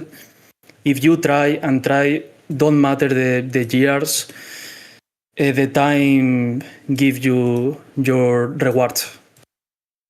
Perfect. Well, you certainly have it, but you're not alone in qualification to that Tactician's crown. Of course, I don't know if you saw, but we had a video from Sappho at the start of our day where he basically made a video message to you and he said, we're going to make it together. We're going to go to the crown together. So you guys actually did that, which is crazy. How does it feel to qualify with him together and to show up for EMEA together? I am so happy. Like, I know Sappho since I started playing, and it's a friend of mine. And I am very happy that we two together reach the world. Like, we together reach the tier 1, like since week 1. And now we reach worlds. And I am so happy for him. Like, he deserved it. You said you're very happy for him. However, today he kept getting always 1 point more than you. He went 7-7, you had 6-6, and then you guys went 3rd, 4th, and you were still under him. And right at the last minute, you surpassed him. So is there any like shit talk maybe that you want to throw his way because you went above him in the last game? I mean, he high rolled a lot the first games, like illegal games all the time. My games were a little worse than his games, but at the end I high rolled more and I win the tournament. Like, sorry, Sappho. I don't think he's too mad about you winning. I think that's probably his second favorite option. He's happy. But Gyusko, we of course want to let you celebrate as well. So before we let you go, is there anyone you want to shout out? Your community, people watching, family, friends, people you prepared with. Stage is yours. Yeah, my chat, like in the past years, I didn't stream a lot, but at the start of my career, yes. And all my community of my stream, it's for you. And also for the Spanish community, like Dalsom, that it's very good and deserve to go golds also. And Sappho, Snoody, all the Spanish community, that is amazing. And my family also, I think they are watching me. So that's all. Thanks all. Thank you, and enjoy your evening, celebrate, and then of course, best of luck on representing us at the Tactician's Crown. We'll be watching Gyusko. Goodbye. Goodbye. What a lovely interview. You know, the He's Spanish too nice. community is so sweet. I prompted him for shit talk and he wouldn't take it. I'm like, okay, you guys love each other too much. I get it. Games. I take it. Only before games. They cannot do it after. Right. Yeah. Sure. Well, I hope you guys enjoyed this competition as well. The Americas are going to be starting in just a little bit, and they're playing checkmate, so you finally get what you want, chat. We hope that you enjoyed this. We hope to see you again for the Tactician's Crown, July 10 to 12 at 1 p.m. CEST. And if you want to check out more information on TFT, you can all across socials. It's Play TFT over on YouTube and Facebook. It's Teamfight Tactics over on Instagram, and it is Compete TFT over on Twitter. So check that out. You can also check out all of our caster friends. Below our names here are in chat. And we also have our graphic with all our qualified players that we are sending to the Tactician's Crown as we are preparing for that. So one more look at our top 9 players to send to the crown, Trouble. And again, people glad coming through ladder, Tatma Jedzor and Zyko winning the cups and coming through. And of course, our last 5 that we saw today are all at the very top of the graphic for you guys. I mean, I'm seeing some very known names in there. I'm seeing some brand new names in there. And I'm just excited because I saw the APAC crown players. I'm like, damn, that looks scary. I saw the Americas ones, which is going to conclude tonight. And I'm like, those guys look scary as well. Listen, the now APAC we team? Look scary too. Yeah, no, the APAC team is the Avengers, yes. The APAC team is scary, but we will do it. We will do it. EMEA will win a crown I'm putting my hand down. This time it finally happens. But make sure you don't miss it when we're finally getting there. And yeah, I hope you enjoyed the broadcast. Thank you so much to our production, everyone behind the scenes that are making this entire thing possible, our observers, and of course, most importantly, those people that are watching you chat. Thank you for being here and hanging out with us, and we'll see you guys next time.